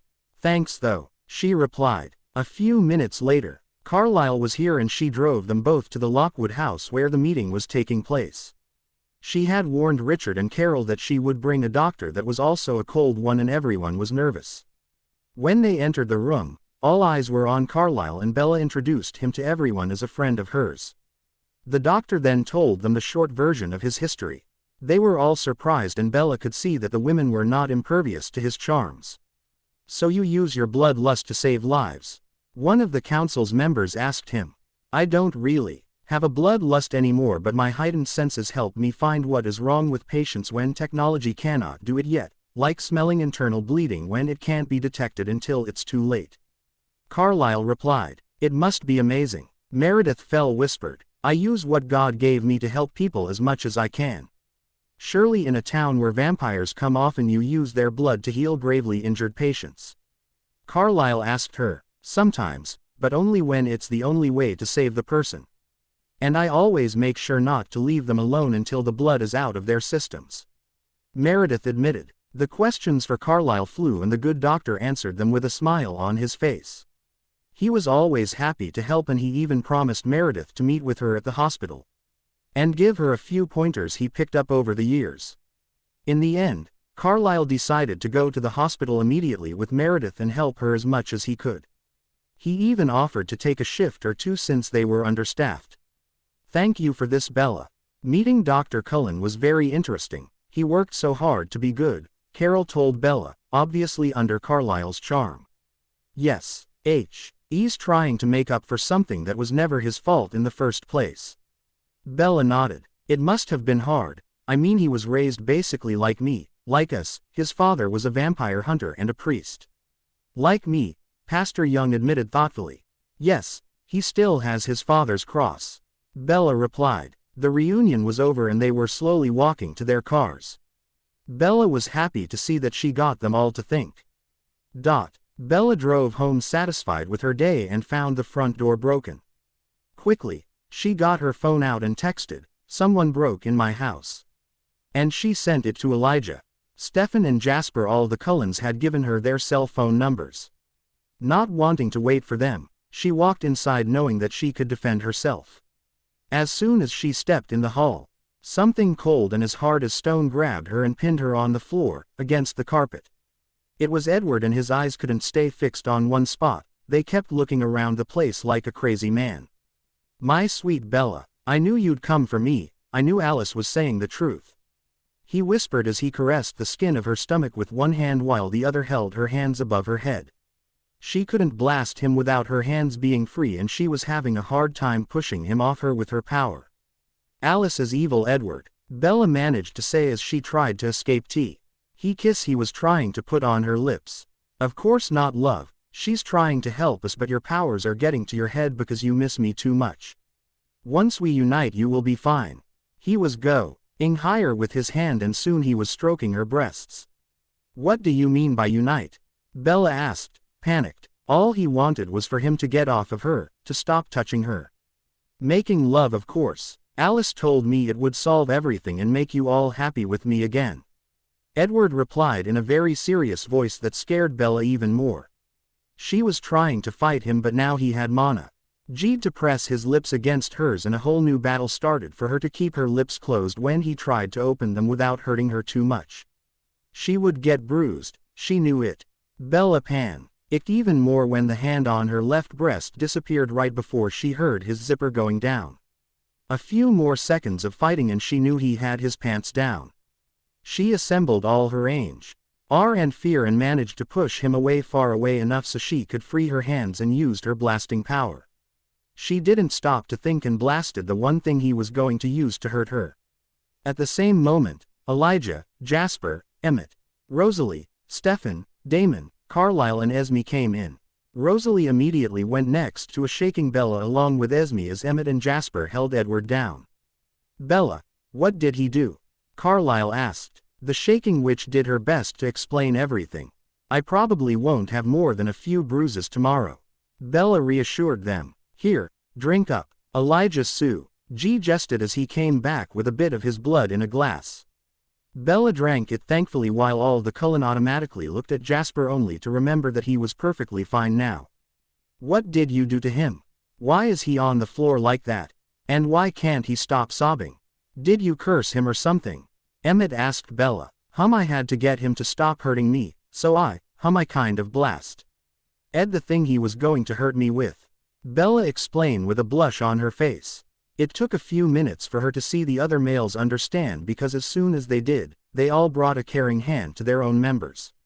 From the corner of her eyes Bella saw Rosalie smirking. "You blasted his penis," Emmett exclaimed in horror. "It was the first thing I could think of." Bella defended herself. "But it's going to grow back, right?" Damon asked Carlisle with a terrified look on his face. I don't really know. I guess we'll have to see," Carlisle replied in a hesitant and small voice. "I think I saw a piece go this way," Bella informed them, pointing to the stairs. Still checking their own member, the males that weren't holding Edward down were looking for every pieces of the blasted member. After a good 30 minutes search, they believed to have it all. What if we're missing a piece? Stefan asked. I'm sure I'll be able to make it grow back if it's a small enough piece. Carlyle replied quietly. Remind me never to contradict you, Bella. Emmett told her gravely with a seriously afraid look on his face. You remind me of Sage sometimes. She would love that move. Damn, On told Bella before she glared at him for enjoying the situation. Feeling her anger, he stopped talking. Carlyle was about to say something when another vampire, female this time, appeared on the front porch of the house. She couldn't get in. Rose, get out of here before I kill you. Bella raged. I just came to say I was sorry, Bella. I never wanted for all of this to happen. I didn't know what I was doing. When I saw Trevor die, I lost everything, even my mind. Rose truly looked sorry and Bella seemed to be the only one who wasn't buying it. I really want to change. I'm even going to try the animal blood diet. Rose added. Am I supposed to just believe you? Bella replied while Elijah now stood right next to her in a protective manner. Obviously, he didn't believe her either. Yes, I truly want to change, Bella. I just never wanted to be alone anymore. Rose nodded. I don't buy it, Rosemary. Elijah snapped harshly. Damon stayed in the back, knowing he shouldn't say anything right now. I'm not helping you with anything, and if I cross you again after today I won't hesitate to kill you. Bella snapped at her, fighting to stay calm. Bella, we have to take Edward home so Carlyle can treat him. Maybe we could take Rose with us, help her adjust and find her place in the world. Esme suggested. Bella told them they were free to do as they pleased, but she also warned them she wouldn't allow them back in this town as long as they had Rose with them. She knew she was overreacting, but she couldn't help it. She had a bad feeling about this girl and knew it was a supernatural warning. In the end, Carlyle and Esme left with a still sobbing Edward and Rose while Jasper told them he would stay in Mystic Falls for a few more months. Emmett and Rosalie would follow them in a few days. After they had a talk with Bella about the option they chose and it was done. Once everything calmed down, Elijah left with Stefan, Damon and Jasper, leaving Bella alone with Emmett and Rosalie. Are you sure you're okay, Bella? Rosalie asked her again. Yeah, don't worry, Elijah's blood healed everything and a good hot shower will clean up the rest. The young woman replied softly. What's the deal with him anyway? I get that you dated Damon and broke up when he ended up sleeping with that Rose, but are you with Elijah already? Emmett asked her. We're just friends. Bella told him. Are you sure he knows it? I've seen the way he looks at you. Trust me, Bells, he likes you more than a friend. Emmett replied as Rosalie nodded. Anyway, I'm guessing you took a decision. Bella changed the subject. Yes, we talked about it with Carlyle and he said he would do anything in his power to help if we chose the third option. He took the copy you made to study it at home. Rosalie informed her. So you're choosing the third option. You're both okay with this? Bella asked. Yes, we're willing to take the risk. Emmett nodded. Do you have another human in mind or do you agree to become part of my family? I would be honored to become a member of your family, Bella. Rosalie answered softly. You understand that it means your baby will also be a member of my family. If it's a girl, she will be a witch. If it's a boy, then that won't matter much. Bella explained. I know. We're okay with this. We're sure we can handle it. Emmett assured her. I can always give you the spell to bind the baby's power if needed. Actually, you will probably need to copy some spells of the Book of Shadows. Bella thought out loud. Will it shock me if I do it while you two do the ritual? Emmett asked her. Actually no, it's a good idea. I know what I have to do by heart, so here you go. Bella gave him the book along with a big empty journal he could use. He went downstairs to begin his task, leaving the two women upstairs. Bella took a silver bowl, big white candles, some herbs. She began mixing. At some point she asked Rosalie to put some of her venom in the bowl with the rest. After that, she poured a few drops of her own blood. She began mixing, counterclockwise and clockwise stirring. Rosalie stayed quiet next to her. After a while, Bella rose and went to get a chair from the corner of the room. You might want to sit down. The difference might shock you otherwise. She warned her future sister, who listened to her and sat down. I'm going to do the spell now. Isabel, Maria, Belinda, Patricia, Angela, Bianca, Veronica, Elizabeth and Gabrielle, Swan witches stand along beside me. With this blood help Rosalie in her quest, help her be a mother, it's my request. Bella gave Rosalie the bowl to drink around the middle of the spell, and now, Rosalie was illuminated by lights all around her. She could see spirits of the Swan witches behind Bella, and they were all blessing her. It made Rosalie want to cry with happiness. Suddenly, a movement Rosalie always thought she would never feel ever again started in her chest, a beating heart. Tears of joy appeared on her face. She jumped in Bella's arms, repeating over and over again, "Thank you." Hearing the new sound in the house, Emmett came back in with the book. "I'm done," he announced, his eyes fixated on his now human wife. "So are we," Bella replied with a kind smile. "Maybe it would be best if you went to pick up your things and you two stayed here for the next couple of days before you leave. It will give me the chance to help Rosalie adjust to her new condition and help her with her powers," Bella suggested. Emmett nodded, slowly approached Rosalie to press a soft kiss on her cheek without her ting her before he ran off to get their things. While Emmett was gone, Bella helped her new family member to the kitchen where she made her some dinner as she explained the main rules of being a witch. She even got Rosalie to try a spell. Rosalie tried the vanishing spell on an empty bottle of water and jumped when she made it disappear. "I don't know what your personal power will be yet, I guess we'll have to see what triggers it," Bella replied. When Emmett rushed back in, surprising Rosalie, he found himself frozen mid-step, mouth open and arms full of bags. "I guess your power is to freeze time," Bella chuckled. "Why aren't you frozen then?" Rosalie asked. "Because I'm a witch from your blood, or the other way around.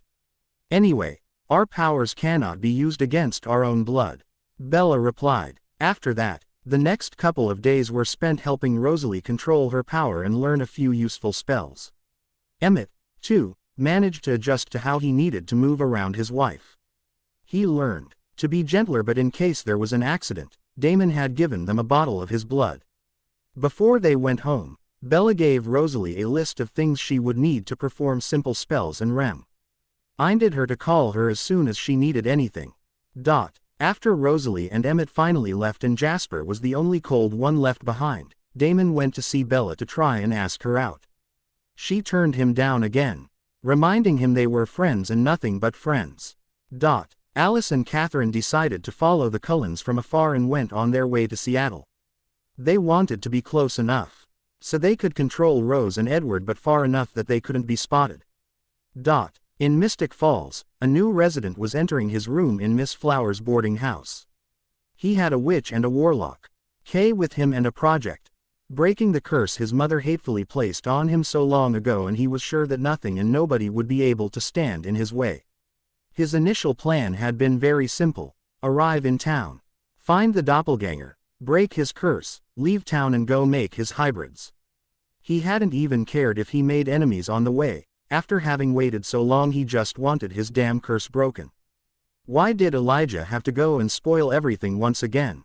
It's not like Klaus wanted to look for his brother.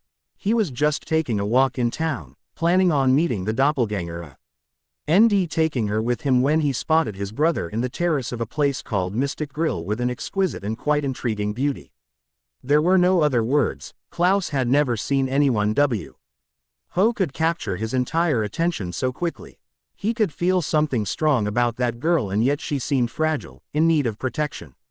Klaus surprised himself when he thought he would love to be the one to protect her from the world and its dangers. His future hybrids would protect her like knights would a queen.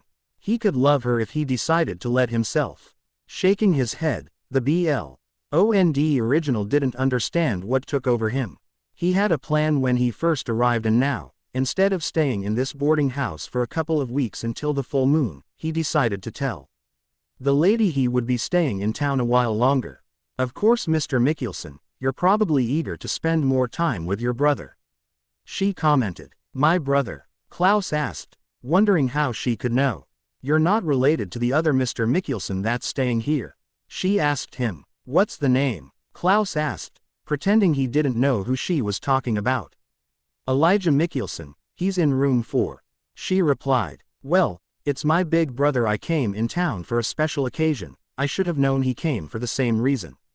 Please don't tell him I'm here, I want to surprise him when the time is right. Klaus asked and the sweet old lady agreed, always happy to help her customers. Bella was with Elijah, listening to his suggestions for her book.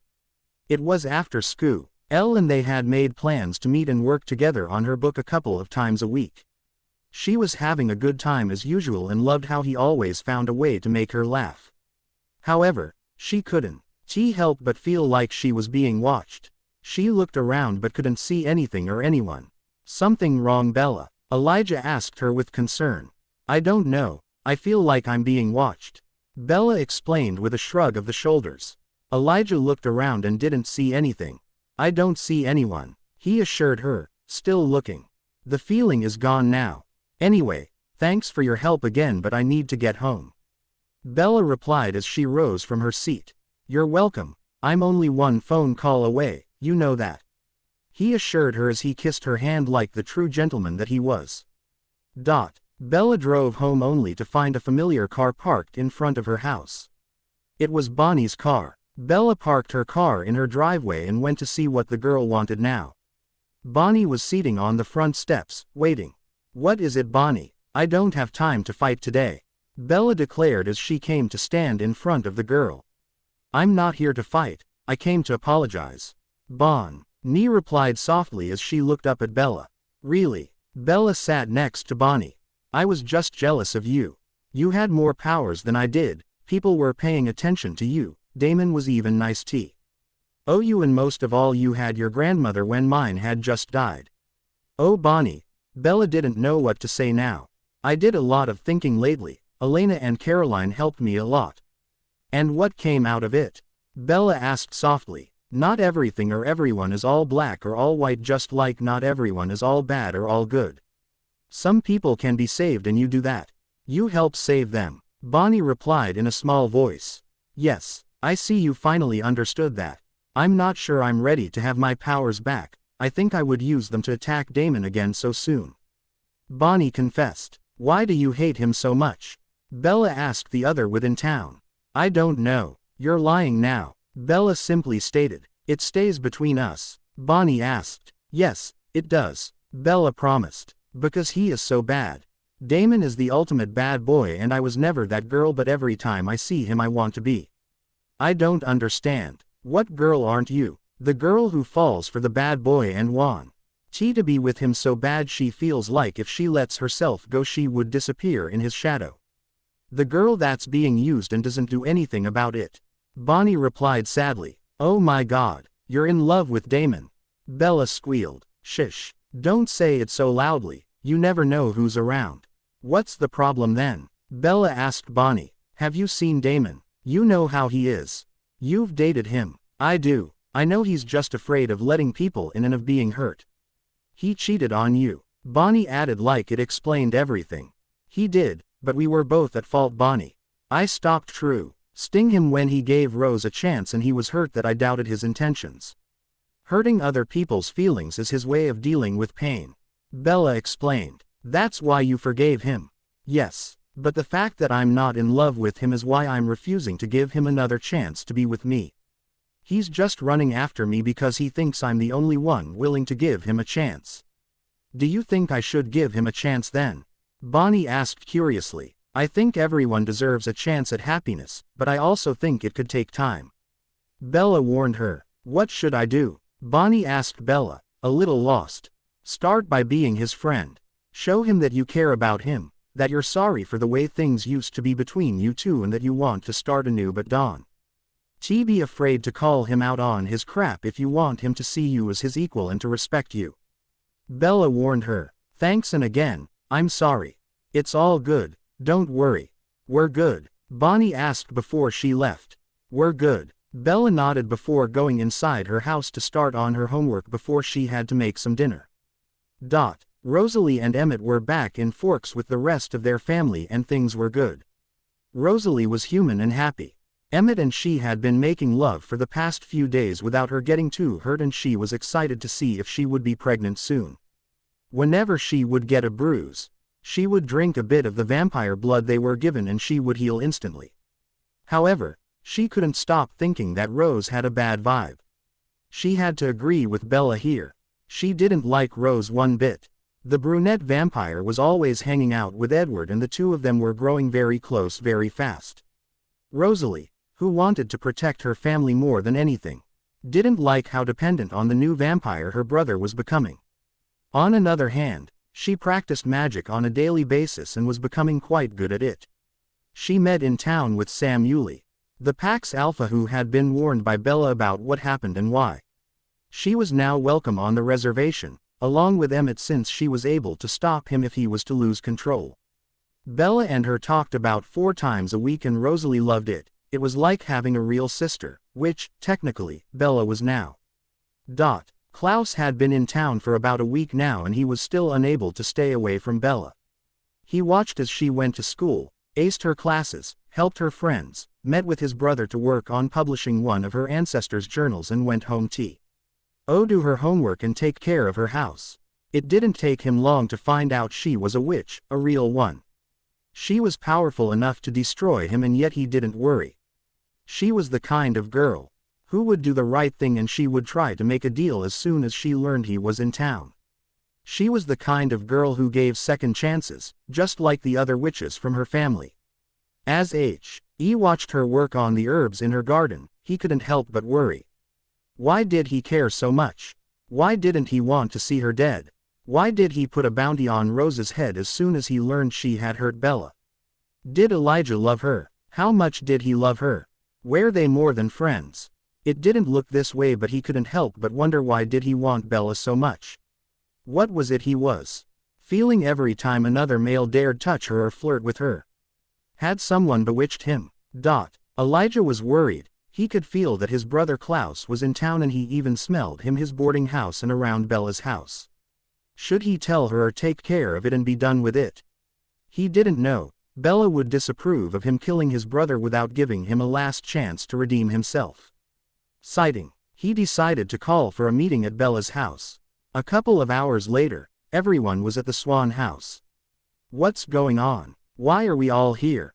Jeremy asked, wondering why Bo Nnie had willingly taken the seat next to Damon. Klaus is in town. I haven't seen him but I've smelt his scent all around town. I'd say he's been here for about a week or so, Elijah explained. He was standing behind Bella's seat while Jasper was right next to her. What do we do? Elena asked, obviously afraid. What I'm wondering is why he hasn't done anything yet. It's not his style. Elijah replied honestly. Maybe he's changed. Bella suggested. I don't believe it. He can't be trusted. Elijah denied and for the first time he and Damon seemed to agree. We can't do anything until he shows himself. We just have to wait until he comes to us and tells us what he wants. Stefan told them. Or we could try and kill him right now. Damon added. We can't just try and kill someone that hasn't done anything against us. Elena protested. Elena is right. We don't attack him. We wait. Bella told them in a decisive tone as everyone nodded and went on their way. Everyone left to go have lunch or go back to their daily activities and Bella was alone when she heard a knock on her front door. She opened it to see a very handsome blonde man with well-defined muscles smiling at her.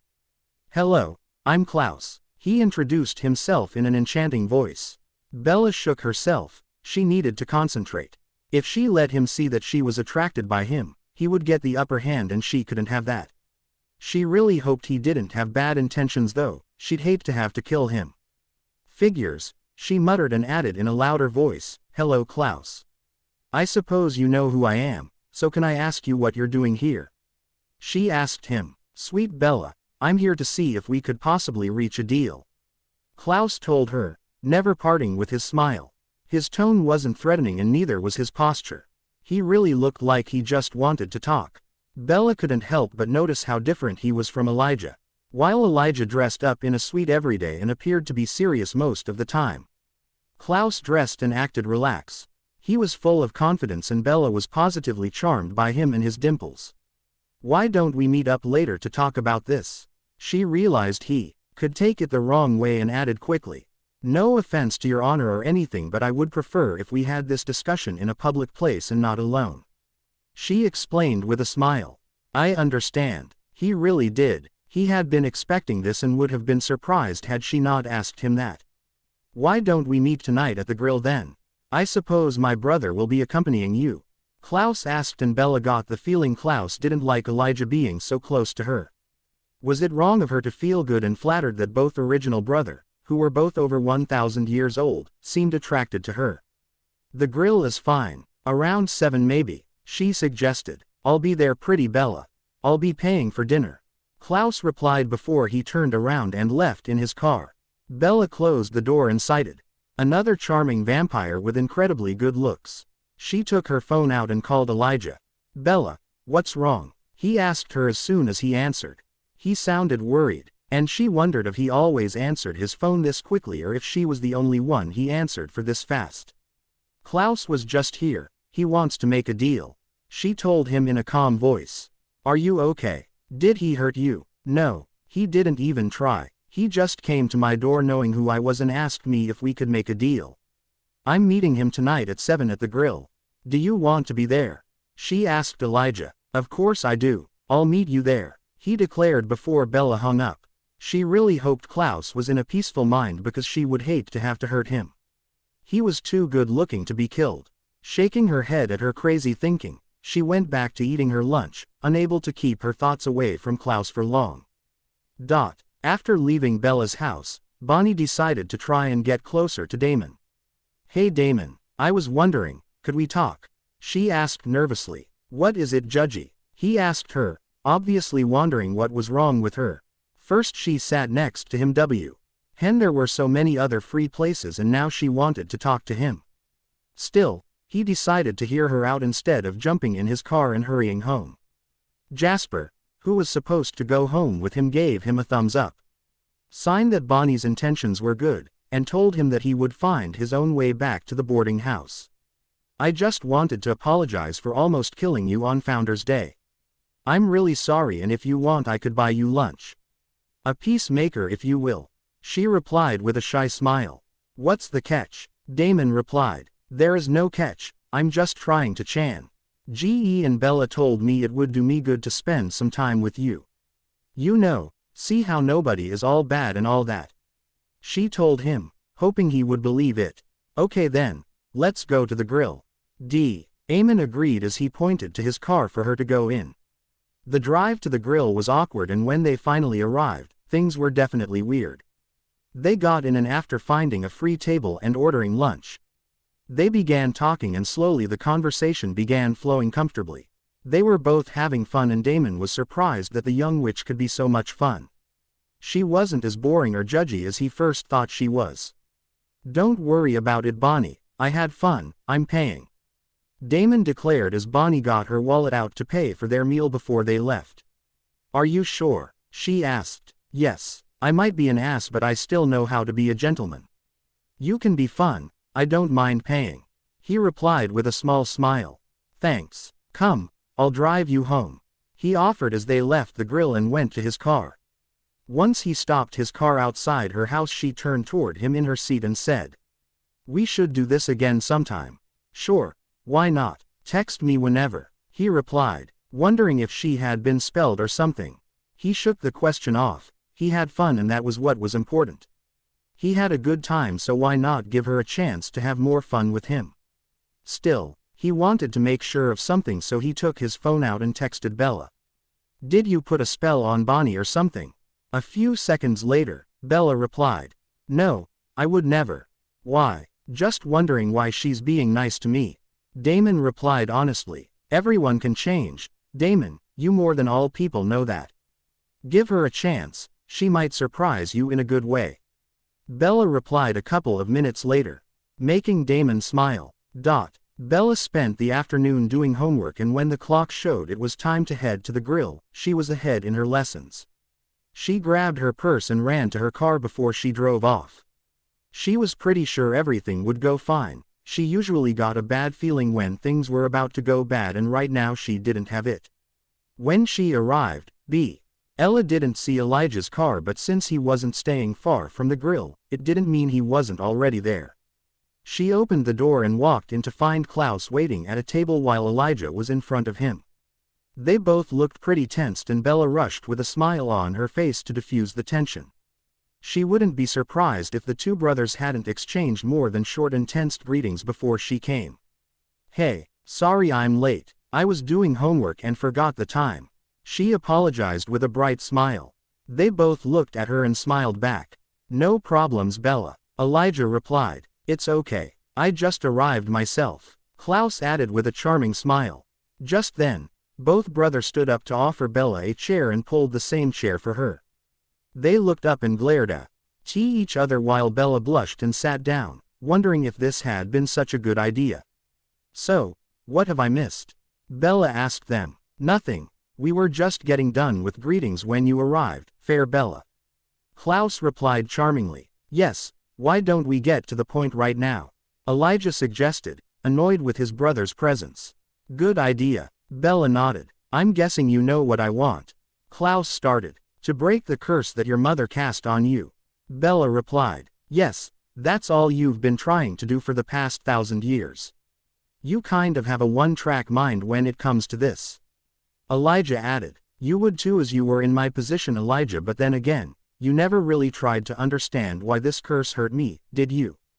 Klaus replied. "We're here to make sure things are done peacefully and without any unnecessary death," Bella added quickly to prevent the brothers from fighting each other in a public place. She had a feeling that these two had over 1,000 years of unsolved issues to argue out, and she didn't feel like being between them when they finally decided to do it. "Yes, well, as long as my curse gets broken and I can create my hybrids, I'm ready to negotiate anything," Klaus agreed, looking only at Bella, pretending his big brother wasn't here. Just then they were interrupted by Matt taking their orders. Klaus reminded them that he was paying, and while Bella ordered a simple burger and fries, Elijah ordered the most expensive thing on the menu. In a place like the grill it still wasn't much, but it was a message to Klaus. He wouldn't make things easy for him. "So, what is it you want exactly?" Klaus asked them both when Matt left. "I want my family back. I want you to undagger them and set them free," Elijah announced. Quote, "I want for Elena to survive the sacrifice and for the other two sacrifices to be people who actually deserve to die, not innocents. Also I want your word that you won't hurt anyone innocent in this town, ever," Bella declared confidently. "That can be done. I'm sure you can ensure Elena's life and I will respect your wishes," Klaus told Bella. "What about what I want?" Elijah asked. "The minute I undagger the family, Mikhail will be on us. He will use them to kill me," Klaus replied. They were once again interrupted by a waitress bringing them their drinks and orders. When she finally left, after trying to flirt unsuccessfully with both brothers, Bella suggested, "I can do a spell to track Mikhail and then destroy him or send him into another dimension. I can make it safe for you all to be alive without him." "That would be fantastic. The minute Mikhail is definitely dead I will happily undagger our siblings," Klaus promised before adding, "I give you my word. I'll even consider doing this before I break my curse." "Where are you staying?" Elijah asked his brother. "At Mrs. Flower's boarding house, just like you." "I'm in room 12, you're in room 4. Klaus replied. "You don't have a house here?" Bella asked with surprise. "No, not anymore," Elijah answered her softly. "Then where are you all going to stay once they are undaggered?" "You need a place," Bella replied thoughtfully. "Don't worry about us, Bella. We will be perfectly fine," Elijah told her softly. "Do you think your siblings will be able to live in peace?" Bella asked them both. "Finn definitely will, he was always so serious," Klaus commented. "We'll need to contact Sage to let her know he is awake. She's been waiting for him for so long. They will definitely both be peaceful, but they might not want to hang around," Elijah added. "Cole was always hot-tempered, but we will be able to keep him in control," Klaus added. "He might be angry at Rebecca, thought she did betray him and is the reason he was daggered," Elijah argued. "It'll be fine. We've always been able to keep Cole in check. All he wants is to be part of the family, to know we love him," Klaus replied, showing Elijah that he knew his siblings better than it seemed. "Rebecca on the other hand might be pissed," Elijah said, looking at Klaus. "Why? What's the story?" Bella asked them. "We were in Chicago in the 20s, Stefan was there. It was one of his ripper periods," We met and eventually became friends, brothers even. Klaus started. Stefan never told me he knew you. Bella exclaimed. That's because when Mikhail showed up and we had to leave, I compelled him to forget about Rebecca and I so he wouldn't be in danger. I knew that if I left without compelling him, even with a good explanation, he'd go after us and put himself in danger. I couldn't have that, Klaus replied. Who knew you could care that much? Elijah muttered. Why will Rebecca be so angry then? The young woman asked. Because she loved Stefan, Elijah revealed. Bella looked shocked. She didn't love him, Elijah, she liked him. She enjoyed spending time with him, but they wouldn't have lasted. It was nothing romantic, just lust. She was still grieving Marcellus, just like I was. Klaus corrected him. The two brothers argued a little over Rebecca's feelings for Stefan and it evolved to Rebecca's ability to fall in love every other day before Bella cut their argument off. I was thinking that now that my grandmother is dead, I have a lot of free rooms and you could all move in as long as you respect my privacy and human life. It's a very large house and it's even too big for just me. Bella suggested. Are you sure? Elijah asked. Yes. This way I won't be lonely and you will have a private place where you can help your family adjust and build back your relationships. Bella explained. That's very generous of you. Klaus replied, obviously accepting the offer. Thank you, Bella. Elijah accepted as well. It's no problem. The floor where my grandmother's room used to be, is full of empty bedrooms. There are 5 free bedrooms and 2 bathrooms. You will be able to have your own privacy there. Bella explained. Thank you, that's very generous of you. Klaus repeated, looking her in the eyes. It's actually a little selfish, I don't want to be alone all the time anymore, that's all. Bella replied with a blush. You know we don't believe that, Bella, don't you? Elijah asked her. I don't think you have a selfish bone in your body. Klaus added. So, why don't we go to my place to deal with Mikhail right now? We're done eating, right? She asked, changing the subject. They both agreed and Klaus paid the bill before they all got out. Both original brothers took Klaus' car while Bella was in her own. Of course she was the first to arrive and when they arrived too, she invited Klaus in and showed them the way to her magic room. She first used a card of the country to track Mikhail with a crystal and when she found out he was in North Carolina, she took another map. More detailed, she ended up finding out he was in a cemetery in Charlotte. Why isn't he moving? Klaus asked. I don't know. Maybe he's trapped somewhere. Bella suggested. When are we going to kill him then? Elijah asked. Well, no time like the present, right? Bella told them with an enthusiastic smile. Let's go. Klaus agreed before they all left the room and the house to get to Bella's car. Who was the only one capable of holding the 3 of them comfortably? The drive was pretty long and they used the time to talk and get to know each other better. Elijah was getting more at ease with his brother and the young witch was glad their relationship wasn't permanently damaged. She had read in some of her ancestors' diaries that the Mikkelsons were always united, even when they argued, and she had been eager to find out if it was still true and how it could be. After a few hours of driving, they got to the cemetery and after a quick spell Bella led them to the right location. They entered the tomb and found Mikhail chained and frozen in a stone coffin. What a joyful sight this is.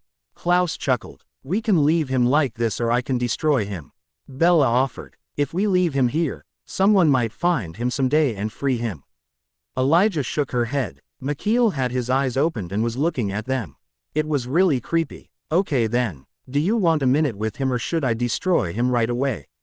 Bella asked them both. Do it, I have nothing to say to that poor excuse of a man.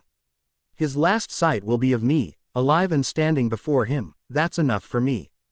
Klaus replied in a cold voice. Neither do I, Elijah added. Okay then, let's see Mikhail die, your days are over, Mikhail stay gone, always and forever. In this time and in this hour, I call upon the ancient power and ask you to destroy this unfair father, kill him now and make him suffer. When Bella was done with the spell, they all watched Mikhail's eyes widened with horror as he slowly burned. Soon, there was nothing left but a pile of ashes and big chains that were now holding nothing. Both brothers stayed silent on the way back to Mystic Falls. Bella understood that and respected their need for quiet. Klaus broke the silence about midway when he called someone to have a truck delivered to Bella's address. It's the coffins and some of my stuffs. It will be in your house in a few hours. He explained when Bella gave him a questioning look. Elijah was driving and nodded, happy that his brother had held his end of the bargain. Maybe there was hope for him after all. He had thought that all hope was lost when Marcel died at McKeel's hand all these years ago, but maybe all Klaus needed was someone to believe in him. When they got back home, it was mid-morning of the next day and Bella left the brothers alone while she went in her bedroom to take a nap. They both left the house to go and gather their stuff and check out of their rooms before they settled in the Swan house. They were just welcomed in. The truck arrived a little after Bella woke up, refreshed from her nap. She called Damon, Stefan and Jasper to put them up to date with what had happened, and when they got here, Klaus took Stefan aside to give him his memory back. When they both entered the room again, Stefan looked shocked. He explained the situation to Jasper and Damon, not sparing them any details. They all stayed a while to talk while they settled the coffins in different rooms. Bella told them to put Rebecca's in her grandmother's room so she could have her own bathroom. She couldn't imagine how, being a girl, it was possible to share a bathroom with a boy, especially a brother. Of course she knew that Elena and Jeremy did it, but she also knew that Elena was constantly complaining about it. They pulled the daggers out and carried the bodies to the beds. The rooms were simple and pretty bare, but Klaus had a lot of things in the truck beside the coffin. And they would be able to buy more later on if they decided to stay in this house instead of getting their own. Elijah was waiting with Cole. Klaus was with Rebecca and Bella with Finn. Sage had been called and was on her way. She would be there in a few hours at most, but Bella didn't want the man to wake up after 900 years of sleep and be all alone. Since he was the calmest of them all, she would be relatively safe with him and wouldn't have to use her powers to defend herself. Stefan was in his room, thinking deeply about what he was now remembering. He loved Elena, he was pretty sure of that, but he had loved Rebecca too, and now that the compulsion was off, he felt it all like it had been yesterday. Your emotions are all over the place, mate, Jasper told Stefan from the doorway of his bedroom. The two of them had gotten quite close since Jasper moved in. They actually told the town he was their cousin because he was close to the two brothers, each in a different way. He hunted with Stefan, joked around with the two of them, remembered the past with Damon. He felt like he had found a family in the Salvatore and he couldn't wait to introduce them to Peter and Charlotte. I don't know what to do. I love Elena a lot, but now that Rebecca is about to be back, Stefan explained. Maybe you should go see Elena and talk to her, be honest with her and see how things turn out. Jasper suggested. I don't know if what I felt for Rebecca was actually love or just attraction and lust. I'm not exactly the same man anymore. Rebecca was in love with the Ripper part of me. I'm not Hat man anymore, and she might not have any lingering feelings for me.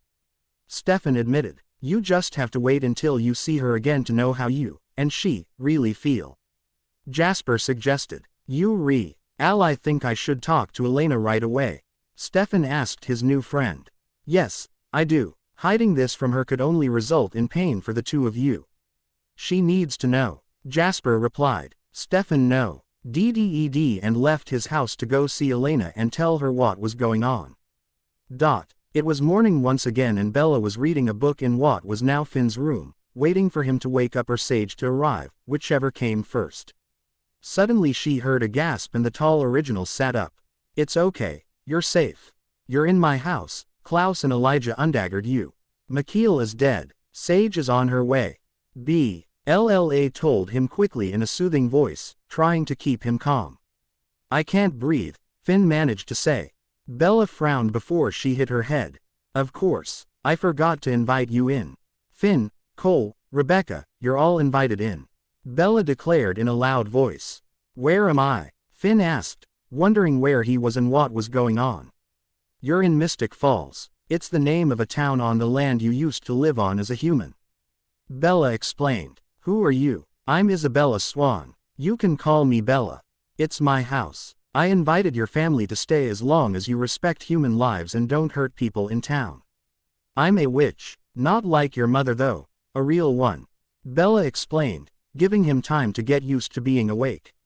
Niklaus is forcing you to host us, you're compelled. Finn decided. I can't be compelled and I'm powerful enough that he can't force me to do anything. I gave you all the second chance you deserve with my own free will. Bella replied softly. It's very generous of you. Finn thanked her. Do you want some blood? I've got some donated human blood downstairs or some animal blood, you can choose whatever you want. Bella offered. I'll take whatever you have. What year is it? Finn asked her, relaxing a bit. You've been in there for over 900 years, Finn. The world has changed a lot since then. She told him softly. Are you mated with one of my brothers? The original asked her as she guided him down the stairs. No, why? Bella hoped he wouldn't notice the blush she could feel creeping on her cheeks. I was just wondering why you took the risk of inviting an entire family of bloodthirsty vampire in your house. Like I said, I believe in giving people second chances, and ever since my grandmother was killed I've been feeling lonely here on my own. I'm sure the company will be good. Bella replied with a smile. They were now in the kitchen and Bella served him some blood, giving him the choice of having it cold or heated up in the microwave. Soon, they were joined by Cole and Rebecca. They both thanked Bella for the hospitality and promised her to be on their best behavior. Bella told them to help themselves in the fridge and they took the next few hours to explain technology to everyone. It's a lot of changes, but I'm sure you'll learn fast. We'll help you, Bella added while she showed them how to use the television. I would like to see Stefan now. You did say he was in town, right? Rebecca asked Klaus. He nodded but looked a bit uneasy. There is something your brother apparently forgot to tell you, Rebecca, Bella started to say, glaring at an innocent-looking Klaus. What's going on? Rebecca asked, standing up now. Klaus apparently compelled Stefan to forget the two of you before you left. Now he just got his memory back, but he is in love with someone else. He appears to have moved on. Elijah explained. Who is she? Rebecca asked. Elena Gilbert. She's a Petrova doppelganger. But I don't think that Stefan is very clear on his feelings right now. He remembers loving you and still feels love for Elena. He's also conscious that you fell in love with him as the Ripper. He's very different now. It's all complicated. Bella replied softly. Rebecca then got angry and showed it, cursing and insulting the girl she didn't even know. She was jealous of Elena and used her hatred of all the other doppelgangers to fuel her fury. Elena is different from the other doppelgangers from that family. She's nice and doesn't play with people's feelings. She cares about other people and would gladly sacrifice herself for them if she was sure it would ensure their safety. Bella explained, trying to calm Rebecca. But Stefan is mine. The blonde girl raged, tapping her foot on the floor and making her look like a little girl in the middle of a tantrum. Maybe you won't even like him how he is now. I mean, he's going to school, feeding on animals and doing his best to feel as many human emotions as possible. He tries to experience every human thing he can. Bella told the only female original that obviously needed company and female guidance. But what about me? Rebecca asked Bella, ignoring the presence of her brothers who slowly walked away. Well, maybe it's time for you to find out who you are when you're on your own. Be yourself, make friends, and if you're meant to be with Stefan, he will come back to you. If he's not, then life will guide you to the perfect person for you. I know that it doesn't seem very fair, but I can promise you that, if in the end you're alone and sad, I'll use magic to locate someone good for you. Bella promised. You're right, thanks. Rebecca nodded gratefully. After a few more hours, Klaus took his siblings out for dinner in town. He had eagerly invited Bella to join them for this night of fun, but she politely declined, saying they needed to be on their own as a family for a while and that she had things to do as well. She gave them her extra set of keys for the house and saw them off. As soon as they were gone, she called Bonnie and asked her to come over right away. It was time she got her powers back. You never know when trouble would come, especially when you had a family of 1,000-year-old original living in your town. They were bound to have enemies somewhere that would try to come after them, and the more people able to defend the town, the better it would be. When Bonnie arrived, Bella guided her upstairs and, after explaining who her new house guests were, she told her she was giving her back her powers. They could come in handy soon if Alice and Doreen were to come looking for trouble again. Bella asked Bonnie to stand in a circle of 5 purple candles and recited, "Power of the witches rise, course unseen across the sky. Come to me who call you near. come to Bonnie and settle here. Quote, as soon as it was said, Bonnie felt her powers coming back. Thank you, Bella, she said gratefully. Then they spent a few minutes talking. Bonnie explained how she had lunch with Damon and how she was meeting him in about 30 minutes for a movie he didn't want to see alone. Bella showed the other which she was happy for her and let her go to her movie, hoping that Bonnie would be able to bring Damon some happiness and closure he needed but refused to admit her did. Bella was eating a plate of pasta when someone rang the doorbell later. She went to answer and found herself face to face with a tall red-haired woman. Hello, my name is Sage. I've been told Finn was here. The woman spoke in a strong voice. Hello, I'm Bella. It's nice to meet you. Please come on in. Finn is out for dinner with his siblings. I don't know when they'll be back though. Bella replied as she guided Sage to the kitchen. She added, can I offer you something to eat or to drink? Thank you, but if you know where they went to eat, I'll just join Finn now. Sage replied, eager to finally see her love once more. Of course. Do you want to settle your bags in your room first? Sure, thank you, Sage replied. She was wondering why this human was being so nice with them but let it go for now. She went out to get her bag from her car and Bella showed her to Finn's room on the first floor. The third floor is off limits but you are welcome to anything else. Bella told her as she opened the door of the room for the woman. When they got back downstairs, Bella informed her. I think they went to the Mystic Grill. Do you know where it is? Yes, I will be able to find them. Thank you for your help. No problem. Bella went back to her dinner and to working on Bianca's journal in her silent home. Sage was anxious to finally see her love again and she rushed her car to the grill as fast as she could. When she arrived, she spotted the freshly reunited family immediately in the back, eating, drinking and laughing. As soon as she entered the grill, Finn sensed her presence and looked at her, standing up and waiting for her to reach them. Sage. While Finn said her name like it was lifting the pain he was feeling, the others said it in greeting. Finn and Sage hugged and kissed before they were reminded they were in a public place and had to pull apart. The Mikkelsons' evening was full of laughter and joy.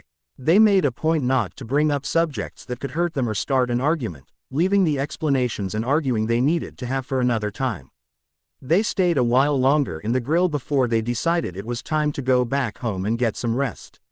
They only left a few minutes before the grill left. Maybe we should go somewhere else tonight. I wouldn't want to make too much noise in Bella's house. She seems like a nice young woman. I would hate to put her out.